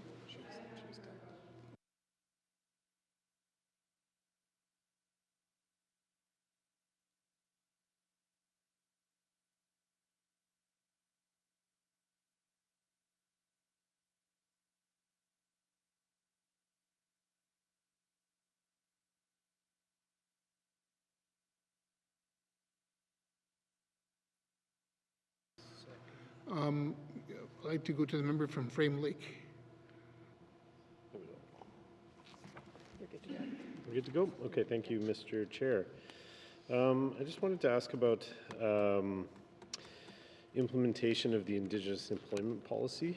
I know we've been having some great meetings with our working group at SCOGO, and was just wondering about how the funds in this proposed budget are going to be used to support implementation of the Indigenous employment policy. Perhaps I'll start there and then respond to what the minister has to say. Thanks. Thank you. I'll go to the minister. Mr. Chair, I mean, certainly the ongoing work that happens in the department in the Division for Diversity and Inclusion, this is a key deliverable for that division. But there is a specific increase in this budget with respect to a new Indigenous Career Pathways Advisor, which was a key component of the Indigenous Career or Indigenous Framework, the IRF, the Indigenous Recruitment Retention Framework. This is meant to be an opportunity to try to support Indigenous employees so that they are seeing a career pathway for themselves within the public service, and to support them to identify where they may want to add more training or put themselves on a particular learning plan or development plan, and then identify appropriate training so that really that the pathways within the GNWT are accessible to Indigenous employees through this position. Thank you. Thank you. I'll go back to the member from Frame Lake. Thank you, Mr. Chair. And yeah, I know that one of the initiatives under this overarching goal of increasing Indigenous employment is the Indigenous Development Program. Can the minister speak to that? Is it oversubscribed, fully subscribed? That's my first question. Thank you. I'll go to the minister. Thank you, Mr. Chair. I think this is the Indigenous Development Training Program. So, Mr. Chair, that program does continue to get strong uptake from the public service. So we have had, the goal in the business plan was to have, I believe, 7 employees. We do have now progress to date. 9 employees have been supported. Oh, sorry, no, Mr. I'm actually looking at a number that is more specific than that. So, oh, you know what? Let me turn this to the Deputy Minister. He has the numbers in front of him, please. Thank you. I'll go to the Deputy Minister. Thank you, Mr. Chair. So the Indigenous Development Training Program gives a grant of $10,000. Can support up to 40 grants. So last year, 25-26 so far, there's been 67 applications and 49 were supported. So the total amount spent has been $368,000. Okay, thank you. I'll go back to the member from Frame Lake. Thank you, Mr. Chair. That is the answer that I was looking for from the Deputy Minister there. And so it sounds like we're having more applications come in than we have the capacity to fulfill. Is the department able to share some insights with us as to why all 67 applications didn't come in? Is that due to lack of funds? Is the program just simply oversubscribed, or were the applications not eligible for different reasons? Thank you. Thank you. I'll go to the Minister. Thank you, Mr. Chair. There is a combination of reasons, but being operational, I'm going to turn that to the Deputy Minister, please. Thank you. Go to the Deputy Minister. Thank you, Mr. Chair. So there was 87 applications, and they were denied for a couple of reasons. One, just maybe they didn't fit the parameters of the program, but more likely it was because the funding for the program was overprescribed. So there's funding for 40 grants. We approved 49, so we funded 9 more internally, but that was basically as many as we could fund. Thank you. Okay. Thank you. I'll go back to the member from Frame Lake. Thank you, Mr. Chair. So, yeah, this we're getting to exactly where I was hoping to get to with this line of questions, which is that with the program being oversubscribed and us trying to increase Indigenous employment, and certainly my colleagues, and particularly the colleague sitting right next to me, has talked a lot about creating opportunities for our Indigenous employees to get into, grow into management positions. I'm wondering if the minister is considering increases to the program funding at this time, or how we're going to address that shortfall between people who are looking to develop their careers in the GNWT and the funding that we don't currently have to help them all achieve that. Thank you. Thank you. I'll go to the Minister. Thank you, Mr. Chair. So, Mr. Chair, this wasn't for this particular fiscal year one of the areas where additional resources are being directed. With the addition of the Indigenous Career Development Officer, this is an opportunity to make sure that all available training opportunities are being used in accordance with an employee's learning plan. And so hopefully, certainly if it comes out that indeed this specific training program is the one that is creating the greatest opportunity and having the greatest value over the next year with this position there to help guide employees, then that may well be something that we want to try to put through either as an initiative or to perhaps move away from some of the other programs that we use and reallocate those funds to this being a priority. But At this point, Mr. Chair, the decision was to complete this other element of IRRF, which was that other position, and to perhaps see if, in fact, with that position there, we can best align people's training opportunities and ensure that everyone's getting access to some training and that we maximize those who can best use this one. And as I say, if it turns out after the year of this position that there's something more, then can certainly, of course, bring that back to the Financial Management Board at that time with that information. Thank you. Oh, yes, sorry. Thank you. I'll go back to the member from Frame Lake. Thank you, Mr. Chair. Really appreciate those answers from the Minister and Department, and certainly just want to express my support for this program and increasing it as need be, and just creating all those opportunities for our employees. That's the kind of thing I like to see us doing. So strong support from me on that program. If I could get into another subject in the same area, I'm wondering, is the Minister able to report to the Assembly at this time whether there's been an increase in the percentage of Indigenous employment across the GNWT since the new employment policy was put in place? Thanks. Thank you. I'll go to the Minister. Thank you, Mr. Chair. So the Indigenous Employment Policy took effect, as you'll recall, on April the 1st of 2025, and at that time, identified Indigenous employees were at 28.7% of the GNWT's workforce. I can report in that as of December 31st, we are now at 33.4%, so that is, I'd suggest, a fairly notable increase in the space of just a few months. One of the things that we're going out shortly to do is to actually try to encourage our employees to do to consider self-identification, to ensure that we are adequately reporting back on those statistics, and that is an effort that will be underway in the fiscal year, and that I'm hoping will also see some improvement, as well as the ongoing efforts of the policy. Thank you. Thank you. I'll go back to the member from Frame Lake. Thank you, Mr. Chair. That's it for me on this section. Okay. Thank you. I'm going to go to the member from Yellowknife North. Thank you, Mr. Chair. So I wanted to ask about an element of the business plan that commits in the mandate to empowering the public service by ensuring they're provided the flexibility to deliver programs and implement policies in ways that best serve residents. And so in finances section of the business plan, there is some wording or targets that revolve around offering employees more access to technologies such as AI, artificial intelligence. And so I found that confusing, that of all the things we could do to ensure the public service has the flexibility they need to really best serve residents, that AI was the thing that stood out or was top of the list for finance. Can the Minister explain the rationale for why that is the thing that's being measured in the business plan when it comes to empowering the public service to be more flexible in serving residents? Thank you, Mr. Chair. Okay. Thank you. I'll go to the Minister. Thank you, Mr. Chair. So, I mean, certainly there's, any one of a number of different initiatives that, I suppose one could try to put under here. I mean, I can speak to the benefit of having increased use of AI or AI technologies. Certainly can help improve the ability to move more quickly, to, undertake more, tasks that require less inputting of information, for instance, or less data entry. Sorry, Mr. Chair, let me just get to that section of the business plan here.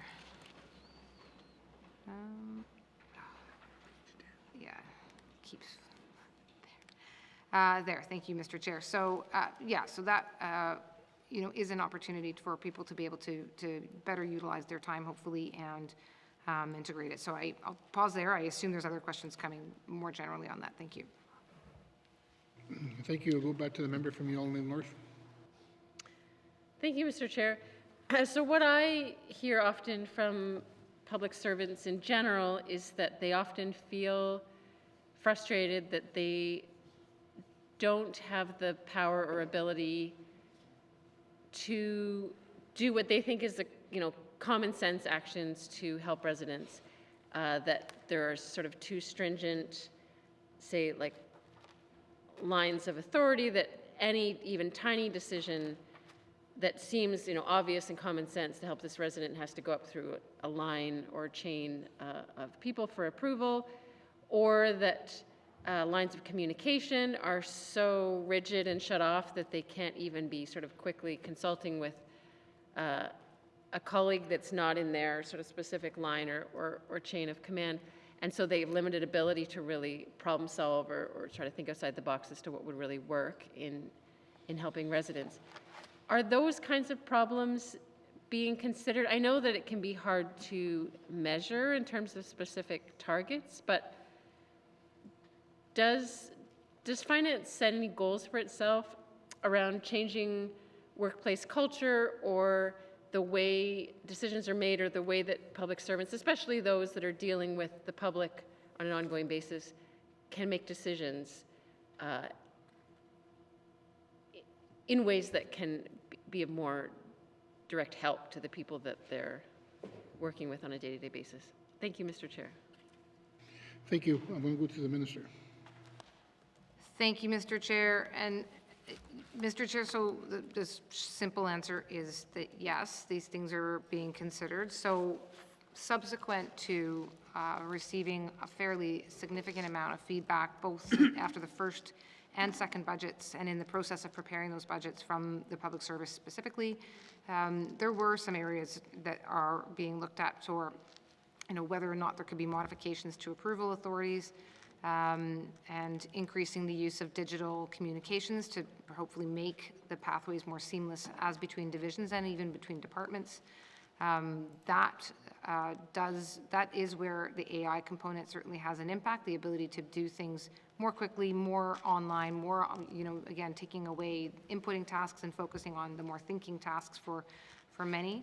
But with respect to the others, again, with approval authorities, which I believe gets to what the member, at least some of what the member is identifying, that is an element that will take more of a whole of government approach and certainly won't be the Department of Finance alone. It would certainly, again, be a corporate service. So, yes, is it under consideration? Yes, I don't have a timeline for it because it's a bit bigger, but, again, take the point that may be work that we can continue to advance over the next while from within the appropriations that we have with the staffing components that we have. Thank you. Thank you. I'll go back to the member from Yellowknife North. Thank you, Mr. Chair. So the work that the minister described seems like it's going in the right direction. Can she point to anything that we can look for to know whether something has been achieved or some progress has been made on this? Is there some sort of policy change we should be watching out for? Is there like a directive? Can she give us something that both employees and MLAs can be looking for to know, when we've made improvements or progress? Thank you, Mr. Chair. Thank you. I'll go to the minister. Thank you, Mr. Chair. So this is preliminary at this point. It's a comment that it's, feedback that was received, collated, put together, and sort of taken back out at a department and level to see what could be done, but that's about the state of it right now. There's often criticism that government, may not want to talk about things prematurely because when things aren't totally sewn up and prepared, then I'm left with a response like this one. So I simply wanted to make it clear that at least there's some consideration underway of this, looking at what it could look like to change authorities. But again, I don't have a specific proposal at this point in time. Again, just wanting to point out that effort is underway.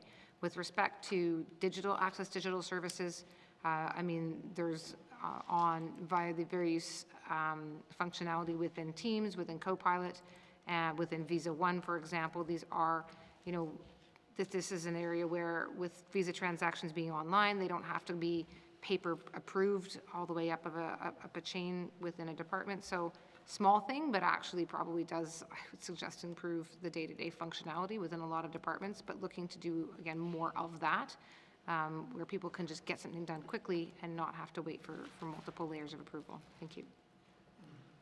Thank you. We'll go back to the member from Yellowknife North. That's all for now. Thank you, Mr. Chair. Thank you. Well, I'm going to go to the member from Montfrey. Thank you, Mr. Chair. In this budget here, their headquarters, there's 3 new hire for the new fiscal year. Can the minister explain where are these new hire taking place, or which department? Are these 3 positions? Most likely they're filled. And we're just talking about the Indigenous Employment Policy, and does it relate to the Indigenous Employment Policy for these new hire? Thank you. Thank you. I'm going to go to the minister. Thank you, Mr. Chair. With respect to the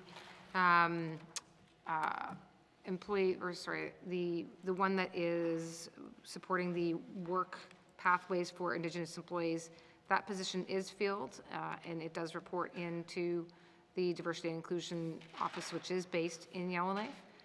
The other 2 positions are with respect to being investigation specialists. Those that is right now something that's been a contract service, and the 2 positions, by establishing them internally, save significant amount of money as compared to providing contract services. I can't say whether they are currently filled. I don't have that in front of me here, Mr. Chair, but it is. I actually had a very similar question or discussion with the Assistant Deputy of Human Resources, and they had said or indicated that they would be in a position to consider having them be the option of a remote work arrangement should a future incumbent wish to make that offer. Thank you. Thank you. I'll go to the member from Montfrey. Okay. Thank you.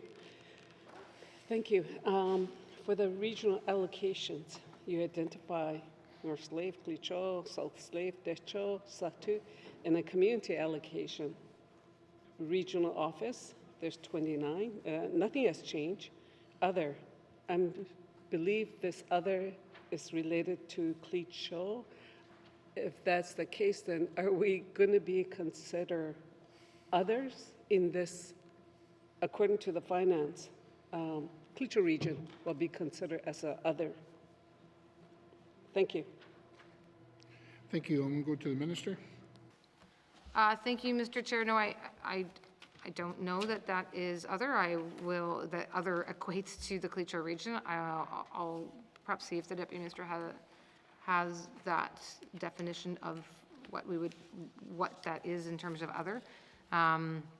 But it was, under the regional allocation, the Cliccho does get its own specific listing, and so I would think that they come in under regional offices. Thank you, Mr. Chair. Thank you. I'll go to the member from Montfrey. Okay, thank you. Well, I wasn't going to ask about Cliccho region because I believe Minister said that she was going to get her staff to work on it and to work with the Indigenous, with the Cliccho government. So I'm waiting for that. I'll wait for that report that comes out. Another one, too, is that my colleague here talked about the Indigenous employment policy. And you said there's an increase up to 33%. I don't see it here, but it would have been nice to see it, which region, like where did all these hire took place, which community, which regions. It would have been nice if it was identified, but if the minister has those information, I would like to know which region that did most of these new hires. Thank you. Thank you. I'll go to the minister. Thank you, Mr. Chair. I only have the summary in front of me, but we do generally have that kind of information available. And assuming that I'm correct, typically we report every year in the public service annual report, and it is all broken down by region and by as many demographics as can be available. So I'm not 100% sure how much breakdown we have at this point in time because it's only been not quite a year, but I will see what we can get, and I'm happy to provide anything we do have in that regard to the member. Thank you. Okay, thank you. I'll go back to the member from Montfrey. Well, for the next fiscal year, I would like to see those reports in a finance budget. That's it for now for this page. Thank you. Thank you. Are there any further questions from members? Okay, please turn to page 165. Department of Finance, Human Resources, $24,105,000. Does the committee agree? Thank you. Moving on to Management Board, Secretariat, beginning on page 167 with information items on page 169 to 171. Are there any questions? I'm going to go to a member from Frame Lake. Thank you, Mr. Chair.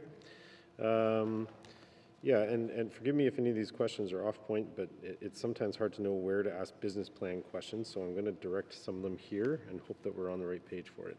The first thing I wanted to ask about was the macroeconomic policy analysis. That policy I know is being used to assess projects and provide a macroeconomic lens to projects as they're brought forward.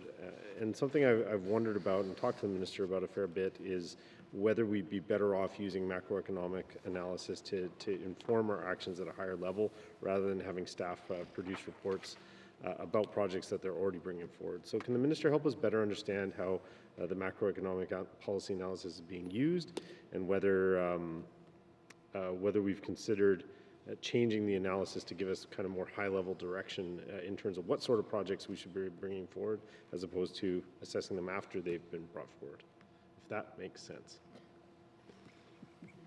Thank you. I'll go to the minister. Thank you, Mr. Chair. And Mr. Chair, the question does make sense. Thank you. So the macroeconomic policy framework, this is something that was first established way back in 2007, wasn't necessarily being brought up to a decision-making level or well integrated into decision-making processes, or arguably well known within departments that were charged with providing the kind of information that then goes forward for decision-making. And so this is part of a process here now to bring this lens in for decision makers when they are deciding whether or not to advance or to accept a decision proposal.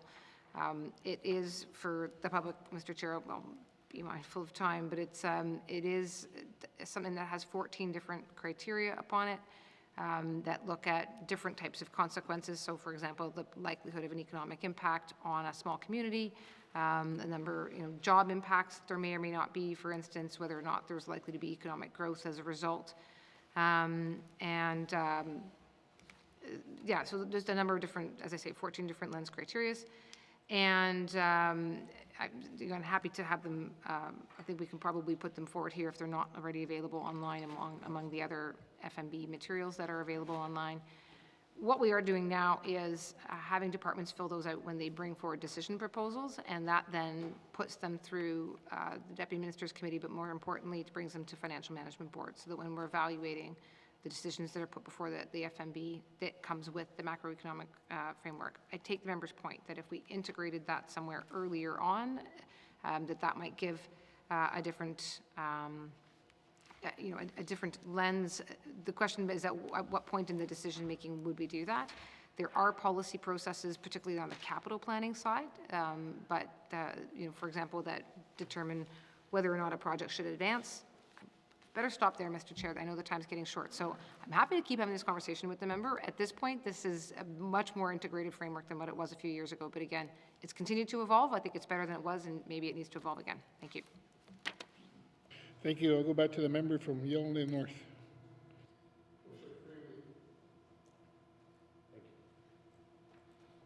My apologies, Frame Lake.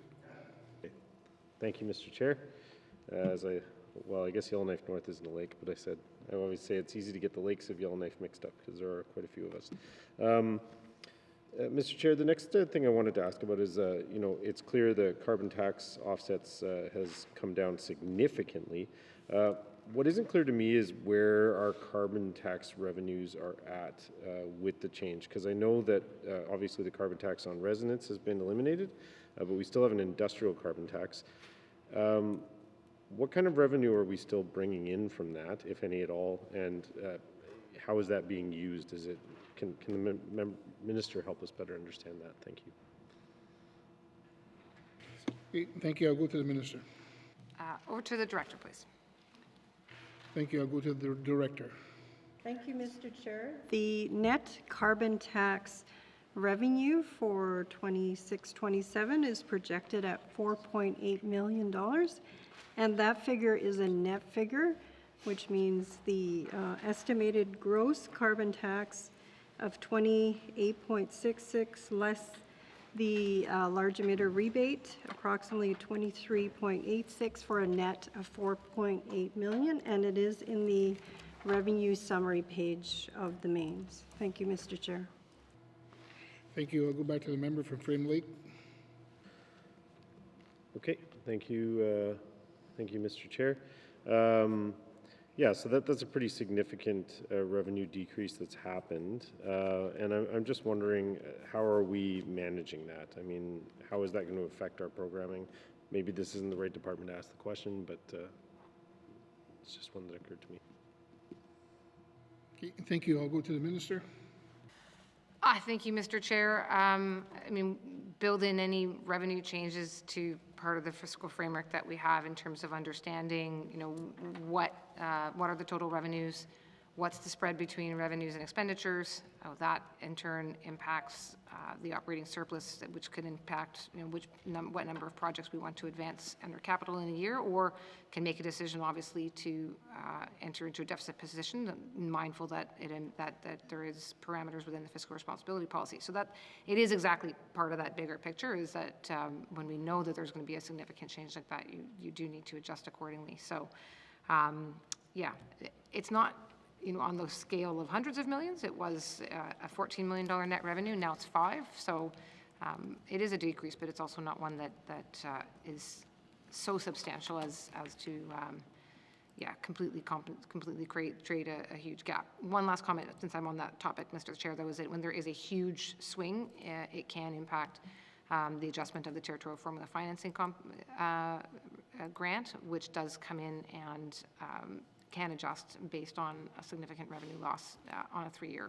average, moving average. Thank you. Thank you. I'll go to the member from Frame Lake. Thank you, Mr. Chair. I also note that the contributions to the Northwest Territories Heritage Fund have fallen off a cliff. Can the minister help us understand what happened there? Is that just a decline in resource revenue, or is there more to that story? Thank you. I'll go to the minister. Mr. Chair, let me put that one first to the director, please. Thank you. I'll go to the director. Thank you, Mr. Chair. Resource revenues are projected to decline to approximately $6 million. And of the $6 million, 50% goes to the federal government, and then the remaining goes to the fiscal benefit for Indigenous governments, 25%, and then of the balance remaining, 25% goes to the Heritage Fund. So the resource revenue decline is based on projections that are provided to us with the Department of ITI in terms of resource revenues projected, I guess, over a 5-year term. Thank you, Mr. Chair. Okay, thank you. I'm going to go to the member from Frame Lake. Thank you, Mr. Chair, and certainly it is difficult watching those resource revenues decline, and even more difficult watching it divvied up and half of it sent to the feds, and by the time we're done with it, there's not very much left. I am wondering, though, with the little amount that we are bringing in, considering how much it's reduced, I'm wondering if the minister has considered increasing the percentage that we are contributing to the fund to try and take the small amount that we're getting, I realize it is a very small amount, and put it into this fund to help it grow. You know, I don't have a ton of time left, but I've noted in other discussions the different efforts that Alberta is making to grow their heritage fund, and they're taking windfall profits and putting it in there, and you know, effectively trying a lot of different things to help grow the fund. And so I'm curious to hear from the minister if the department has considered doing anything along those lines to account for the fact that the contributions are declining. Thank you. Thank you. I'm going to go to the minister. Thank you, Mr. Chair. So that's not a suggestion that we had received and or one that was being under consideration here. I mean, the sums are fairly small. They're not really on the scale of what obviously Alberta has the opportunities to bring in. I mean, the one exception would be in the extremely rare, and I think now going forward, unlikely circumstance where a few years ago there was a significant discovery license that was turned back in, and there was a bit of a windfall from that. But with the changes under the minimal resource regime that we are in, that is no longer likely to be the case. And so we are unlikely to be seeing any kinds of windfalls of that. With that, Mr. Chair, actually, and I think I said a review, it was recommendations from one of the standing committees. So, yeah, I mean, happy to go back and have a look at those. But again, without these windfalls coming forward, which again, with the changes there, unlikely, there's really not a lot now. You know, yeah, if in fact our mineral resource fortunes turn around in the next little while, perhaps it would be time for review. I'll stop and leave some time on the clock. Thank you. Okay, thank you. What we'll do is we'll take a short 25-minute break and we'll resume with the member from Yonge North and the member from Great Slave. Thank you.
Okay, thank you. Welcome back, everybody. We're going to the next member from the Yellowknife North.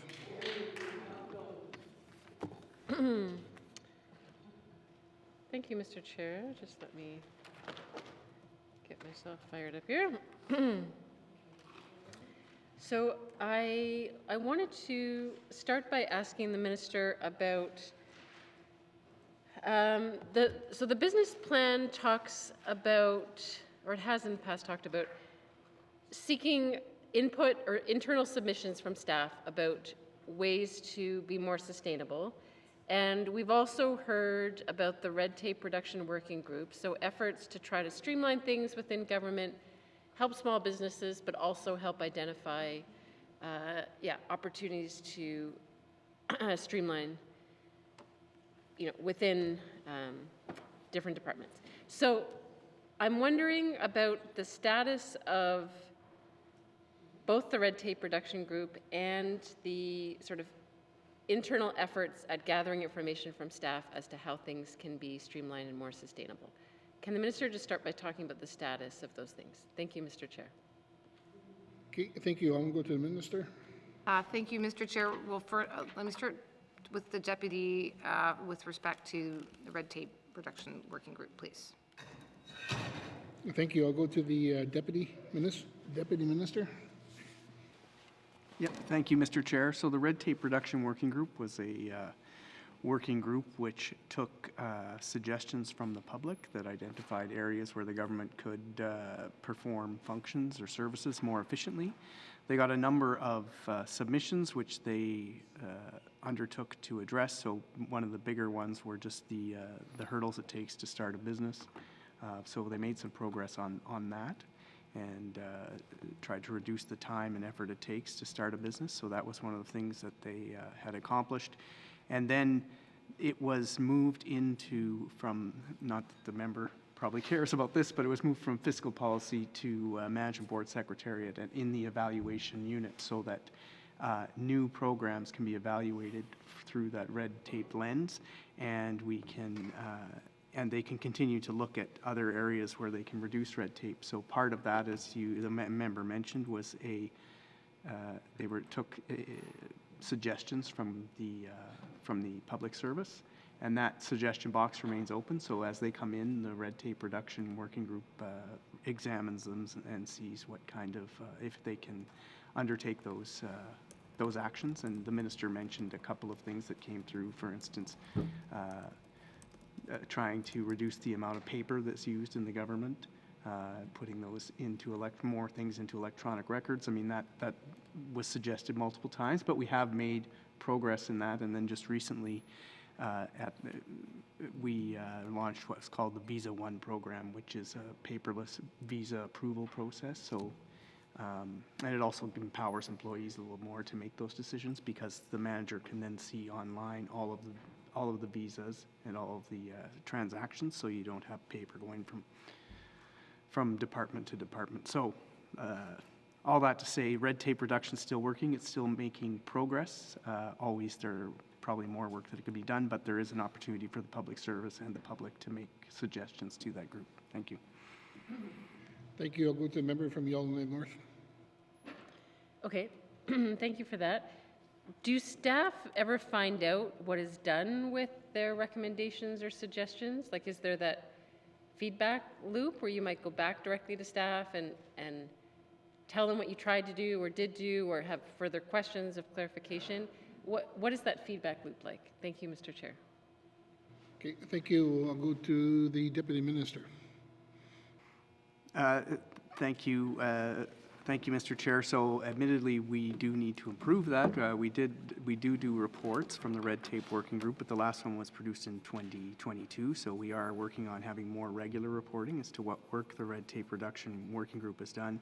And then one of the ways we are going to increase awareness, particularly among the public service, is to put updates on the BearNet newsletter that goes out to all employees. So it'll tell, it's not going to signify to specific employees or thank you for the suggestion, but it'll say these are the suggestions we have adopted from employees, and we'll try to encourage people to continue submitting suggestions. Thank you. Thank you. I'll go to the member from Yellowknife North. Okay, thank you, Mr. Chair. So that's one reason employees should be reading that BareNet newsletter.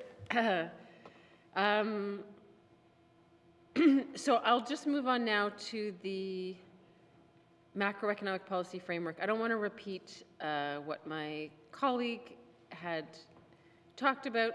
One of the concerns that I have had, I mean, I think this kind of thing is necessary. We do need to put a macroeconomic lens on decision making. But when I've looked through the framework so far, it seems that there's no direction or tools on how to compare the stats that are given to anything else. So if it says, okay, we made this proposal, it's going to create 5 jobs in a certain community. It's like, okay, is that a lot? Is that a little for that amount of money? You know, if it's for a couple $100,000, like, wow, what a great deal. If it's for $10 million, maybe 5 jobs isn't a lot. But like in terms of the scale of whether the macroeconomic impact of a certain policy or project or initiative is like good value for money, or is it the best option? Like, if I don't see, but maybe the minister can clarify, if there's a way in that analysis to compare it to alternative options, like that this is the best option from a macroeconomic perspective as opposed to option B, C, and D, best value for money. You just kind of have this proposal sitting there with nothing to compare it to, and you go, okay, I guess it seems like a good thing if it's going to create a couple jobs, but compared to what else? So can the minister comment on whether that aspect is incorporated at all into the macroeconomic policy framework analysis? Thank you, Mr. Chair. Thank you. I'm going to go to the minister. Thank you, Mr. Chair. Mr. Chair, again, this is something that has evolved, I think, fairly significantly just in the last year or so, as compared to where this policy has sat since 2007. It is something that gets filled out by the departments, but they can certainly and do seek support from Management Board Secretariat, which is the division that supports the Financial Management Board, and it's part of that element that goes in. But then one thing that happens is that the Financial Management Board does get an analysis done in support, that's meant to really support the Financial Management Board. Same thing with cabinet decision items. So there's an analysis that's done of a submission, and it includes an analysis of these kinds of things, these kinds of things. I'm looking at the macroeconomic policy framework. So that is where a comparison can arise, where you may say, you know, compared to a past submission, compared to another submission, you know, and you know, the relative value of something is this. I'm giving examples because depending upon the decision that's being made or the matter that is at hand can determine the kind of information that might be provided and the extent of it. So this is a tool that is used first at that stage of the analysis, as well as then by the decision makers who receive both this as well as the analysis I'm describing. There is also, so, you know, yeah, I would suggest a challenge generally of trying to, you know, compare, but compare fairly, things that are often very difficult to compare. I mean, we're faced with the decisions on the needs that are coming forward, some that are that maybe you have forced growth, let's just say for forced growth, for instance, the needs of one department in the one region are going to be very different than another department in another region. They may not compare very well, but they both may be very relevant, and they both might have you know, various indicators. So the comparison is hard. We're trying to use this as a tool to provide more information in a way that you're getting at least the same information about all the things. As I said earlier, I'm happy to see this continue to evolve. So if there's more ways that we can continue to be more effective, I think that's good feedback to continue to receive.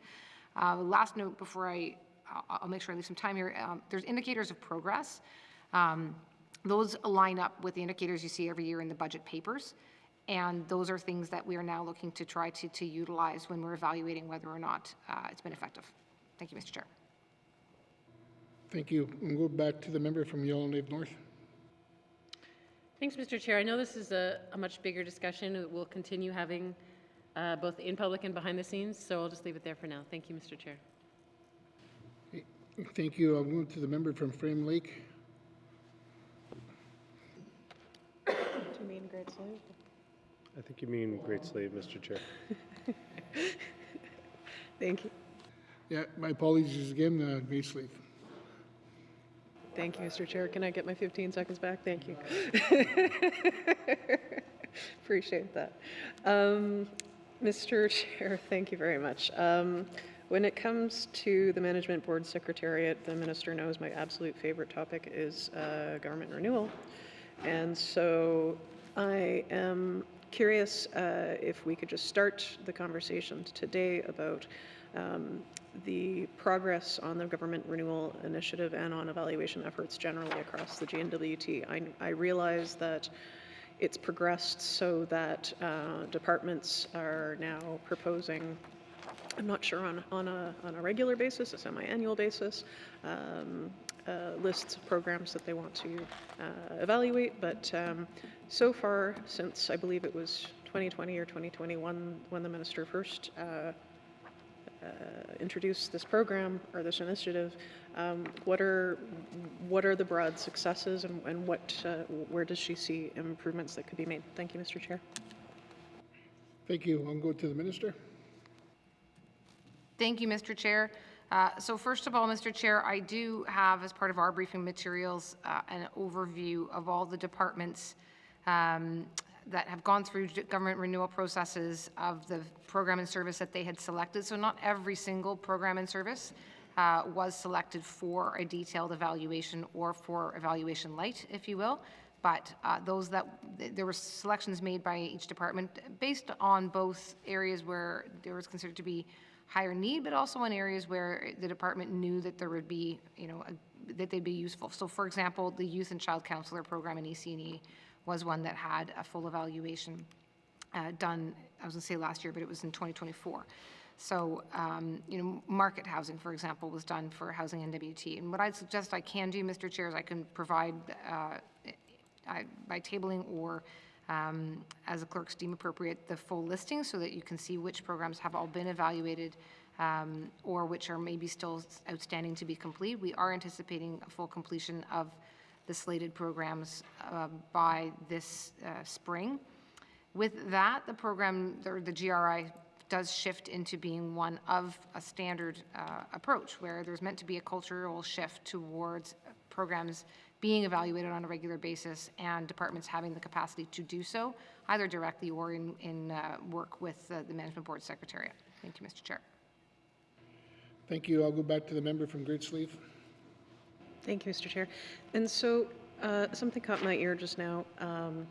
How does the minister define higher need for evaluation, and how will departments be supported as that function devolves into their hands to identify highest need programs for evaluation? What are we basing that decision on? Thank you, Mr. Chair. Thank you. I'm going to go back to the minister. Thank you, Mr. Chair. I could say some of the earlier iterations of briefing materials I had more detail on how those decisions were made. At this point, we were just completing the work, so happy to provide the earlier tools that were used to determine which programs might be most appropriate. I don't have it here. There was a matrix that departments were using to try to figure out which would be most appropriate and which programs might benefit from it. I mean, quite frankly, every program would benefit from it, but the capacity to do that is simply not there. And really, the undertaking of that task, if you consider the extent of all programs and services across government, would really be quite overwhelming. But we are now getting into a place where 4 years or 5 years ago, there was no organized or concerted evaluation progress. There was no dedicated place or program within which we would do these things, and there was no expectation that it would happen. That has all now changed, and departments can start to put their programs through a more organized way. So, again, I'm happy to put that matrix into the bucket of things that we'll put back before members. Thank you. Thank you. I'll go back to the member from Great Slave. Thank you, Mr. Chair. Yeah, no, the reason I bring it up is I do note that MBS is removed two positions in this upcoming or this proposed budget. And so when we talk about GRI, when we talk about red tape reduction, it does give me a little bit of pause. I do really appreciate their expert lens on these issues. And so I am very curious as the GRI evaluation, whatever we're calling it moving forward, moves forward, what sort of expectations, what sort of matrices that departments are going to make these decisions on what to evaluate, who holds them to account. Will it still be MBS? Is it just something they're running off and evaluating whatever they choose willy-nilly? Is there some sort of centralized function considered still to have that lens of a central agency on evaluation? What is prioritized for evaluation? Thank you, Mr. Chair. Thank you. I'm going to go to the minister. Thank you, Mr. Chair. Mr. Chair, just to describe the positions that were eliminated, I might direct it to the director, please. Okay, thank you. I'll go to the director. Thank you, Mr. Chair. We have 2 positions being reduced. For MBS, we have the Management Board Secretariat Analyst, and we have Office Administrator. Thank you, Mr. Chair. Okay, thank you. I'll go back to the member from Great Slave. Thanks. I do appreciate that detail, but it is still one analyst. So my previous question around who is overseeing a central function of evaluation, or is there a contemplation of a central function of evaluation throughout the GNWT and its agencies? Thank you, Mr. Chair. Okay, thank you. I'm going to go to the minister.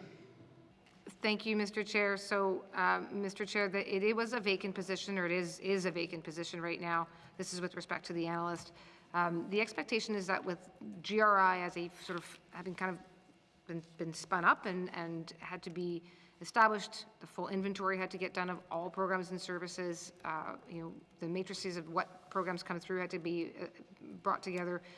A lot of that preparatory work was not required, and so that's where it no longer needed to have quite the same level of capacity. Again, obviously, everything we do could certainly benefit from more money, more people, more things. But being within reason, the progress and the shift into being ongoing long-term policy evaluation, the department was confident that they'd be in a position to do that with the staffing complement that they have as they shift into being more regular cultural approach to, like a staff cultural approach to evaluation as opposed to a standalone thing. Obviously, we'll have to see, over time, if that doesn't prove true, Mr. Chair, we can certainly come back to it. But and again, I'm happy to provide a bit more detail on where the department sees it going. I just don't have the GRI detail with that level in front of me. Thank you. Okay, thank you. I'll go back to the member from Great Slave. Thank you, and I do appreciate the minister might not have the extensive detail I'm asking for today, but I do have one more question, which is there an expectation then that each department and agency will start to build up their monitoring and evaluation capacity, if not with PYs, perhaps with training of staff internally?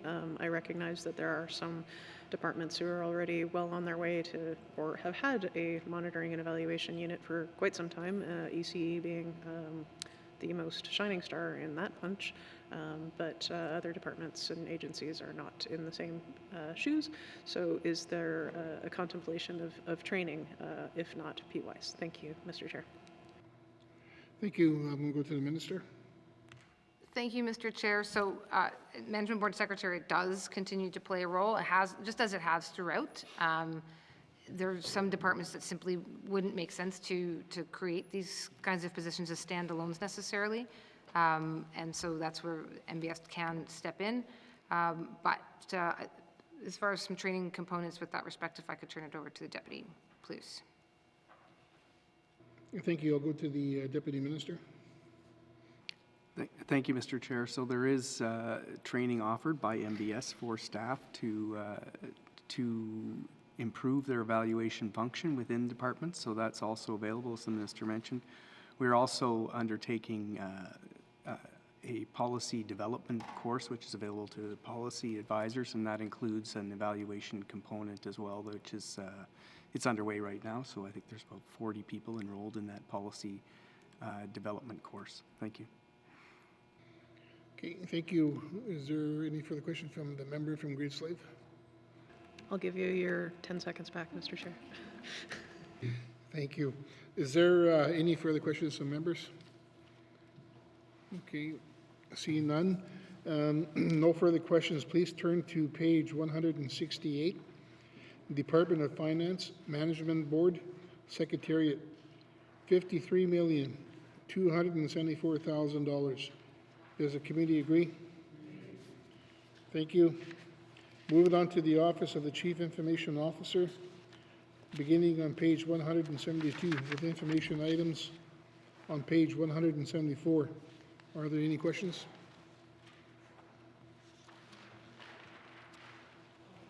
The member from Yellowknife North. Thank you, Mr. Chair.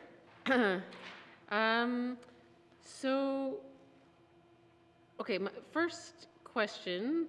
So we have heard that about a year ago, in January 2025, the CRTC, the Canadian Radio, Television and Telecommunications Commission, announced that they were going to introduce some sort of subsidy for internet services in the North. And so I wonder if the minister can update us what is happening with this promised subsidy for internet. Thank you, Mr. Chair. Okay, thank you. I'm going to the minister. Thank you, Mr. Chair. I wish I could give more information on what they are doing with that subsidy. I would certainly also like to see it introduced. Our understanding the last time that we checked in with them, which staff in the department certainly do, is that they're still trying to figure out exactly how that might unfold, how it would be administered, how it would be administered. So again, we'll continue to remind them that they've made this obligation, or this that they've created this obligation, and that folks are very much on bated breath to see it. Thank you. Okay, thank you. I'll go back to the member from Yellowknife North. Thank you, Mr. Chair. Okay, so we will keep waiting on that one. I know that there has been a reorganization of the Technology Service Center into finance. I think it falls generally within the Chief Information Officer over the last few years. And so my understanding was the idea was to find efficiencies there. And so can the minister explain what kinds of efficiencies have been found? Were there any redundancies in positions that were able to be streamlined? Thank you, Mr. Chair. Thank you. I'll go to the minister. Thank you, Mr. Chair. So, Mr. Chair, this was something that was underway prior to now, but certainly wasn't, to my understanding, necessarily an area where the combination of the two things would lead to dollar savings so much as it would lead to improvement in how the department was functioning, where you previously had technical staff with expertise in one area, technical staff with related expertise in another area, but no ability necessarily to provide redundancy or backup one to the other. So that problem has now been eliminated. Areas that there have been some savings generally aren't, again, not necessarily expressly from the fact that there's been a combination of TSC under the OCIO, but they have made some changes that I think are related with respect, for example, of moving one of our cybersecurity softwares has saved by about $100,000. Renegotiating our long-distance expenses has saved us over $300,000. And even just changing our boardroom video conferencing software systems, again, $200,000. So approaching about $1 million in savings by just adjustments in terms of the software and sourcing the hardware that we use. Thank you. Okay, thank you. I'll go back to the member from Yellowknife North. Okay, no, I'll leave it there. Thank you for that information. Thank you, Mr. Chair. Okay, thank you. Is there any further questions? No further questions, please.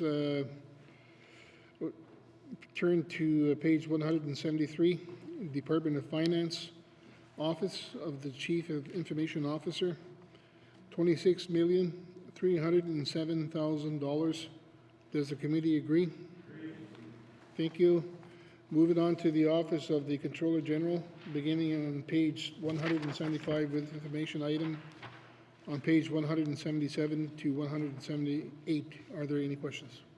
I'm going to go to the member from Great Sleeve. Thank you, Mr. Chair. Mr. Chair, can Finance provide more details on the $5.5 million increase in funding for employee medical travel assistance and the $2 million for employee dental services? Medical travel has continued to increase over time. Is there an expectation that it continue to increase in future budgets? Thank you, Mr. Chair. Thank you. I'll go to the Minister. Thank you, Mr. Chair. Mr. Chair, the funding request is being driven by growth in the public service, which then increases, of course, the number of individuals who are eligible for receiving benefits, as well as their dependents. As well, the rise in airfare costs post-COVID that have really not seen much reduction, not significantly so since then. Changes in flight schedules impact the availability of flights and also can lead to increases in hotel accommodations for folks who are coming from areas where some flight schedules have been reduced. In addition to that, Mr. Chair, there's been a significant change in dental referrals and the need for medical travel associated to what were really often fairly simple and routine dental services previously, but then with the loss of a number of dental services during and post-COVID, that has resulted in significant cost changes in that regard. As far as do we see them continuing, there are a variety of efforts underway to see that they are not continuing. Really, those are being led by the Department of Health and Social Services predominantly in terms of trying to address medical travel efficiency, medical travel referrals, and dental service availability. On our side, for staff specifically, a couple of the changes underway and coming soon would be to provide public servants with the ability to do their own travel bookings. We made an effort to roll this out as a bit of a test, determined that was more complicated than we had hoped, but we do have a contract in place right now and are hoping to make it available more widely so people can make their own bookings. It takes a step out, makes the system hopefully easier for folks, and hopefully then does provide savings if people are making their bookings in a more timely way. Thank you. Thank you. I'll go back to the member from Great Sleeve. Thank you, Mr. Chair. Well, that's interesting and good news and probably will alleviate a lot of stress for people on the last minute end of things. I have a question from the business plan, and I apologize if this is not the correct area or activity to discuss it. I might have missed my chance under the policy group. However, I would note that in the business plan update that the Insurance Act and Payroll Tax Act have been dropped from the legislative initiatives listing in the business plan, and I recognize that all of Cabinet has done an undertaking to prioritize legislation coming forward in this assembly. However, I'm curious as to why this one fell off. Thank you, Mr. Chair. Thank you. I'll go to the Minister. Thank you, Mr. Chair. Well, Mr. Chair, I mean, there was obviously, there's only so many people who do the policy work, which provides the drafting instructions, and then so many people who do the actual drafting thereof. And it was determined that neither of those two areas were considered to be priorities given the limited months available and some of the other needs that have arisen in the interim. Thank you. Thank you. I'll go to the member from Great Sleeve. Thank you, Mr. Chair. And yeah, no, fair enough. I suppose too that my understanding of the Insurance Act is not so much that we necessarily control what insurance companies do in the territory. Rather, we allow them to provide their products in the territory. I do have more policy questions in that area, but for the interest of time and everyone's tiredness, I will stop there. Thank you. Thank you to the member. Is there any further questions? No further questions. Please turn to page 176. Department of Finance, Office of the Controller General, $145 million $120,000. Does the committee agree? Thank you. There are additional information items on page 179 to 184. Are there any questions? Thank you, members. Please return now to the department summary found on page 157 with information items on pages 158 to 159. Are there any questions? Seeing no further questions, committee, I will now call the department summary, finance, operation.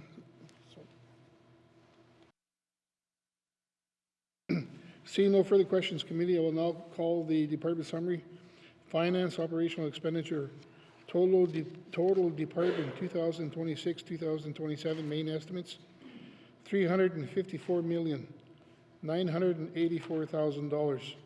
Does the committee agree?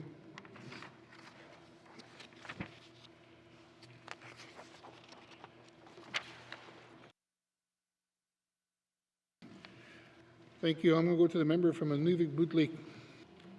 Thank you, Mr. Chair. Mr. Chair, I move that this committee defer further consideration of the 2026-2027 main estimates for the Department of Finance at this time. Thank you, Mr. Chair. Okay, thank you. The motion is in order. The motion is non-debatable. All those in favor? All those opposed? The motion is carried. I will now rise and report progress. Okay.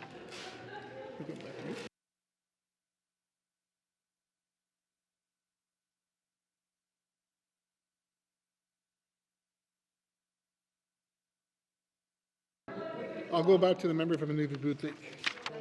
Thank you, Mr. Chair. Mr. Chair, I move the chair rise and report progress. Thank you. I will now rise and report progress. Does the committee agree? It's been a long day. Thank you.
Good? Michael? Thank you. Member from Tuna-Day-Willity. Mr. Speaker, your committee has been considering table documents 449-20 brackets 1 and would like to report progress with one motion carried. And Mr. Speaker, I move that the report of the committee of the whole be concurred with. Thank you, Mr. Speaker.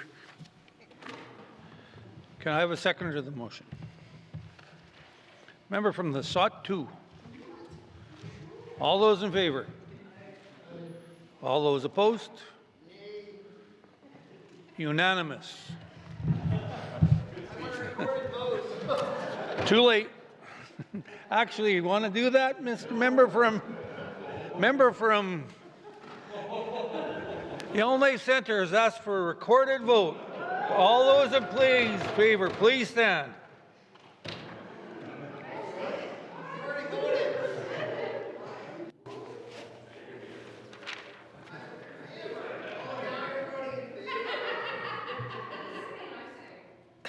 The member for Range Lake, the member for Nunavut Lake, the member from Montpuy, the member from Frame Lake, the member from Great Slave, the member from the Mackenzie Delta, the member from Yellowknife North, the member from Tabacha, the member from Yellowknife South, the member from Cam Lake, the member from Yellowknife Hay River North, the member from Hay River South, the member from Inuvik Twin Lakes, the member from Nunakwa, the member for Tunaday Willaday, the member for the Sawtooth. All those opposed, please stand. Man of my word. The member for Yellowknife Center. I don't flip. Not a flip-flopper. Any abstentions? Please stand. I want that other. Is it close?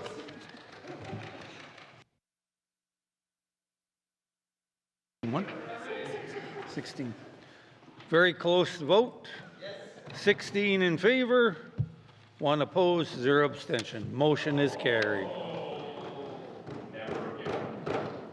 Reports on Committee of the Whole. Reports on Committee of the Whole.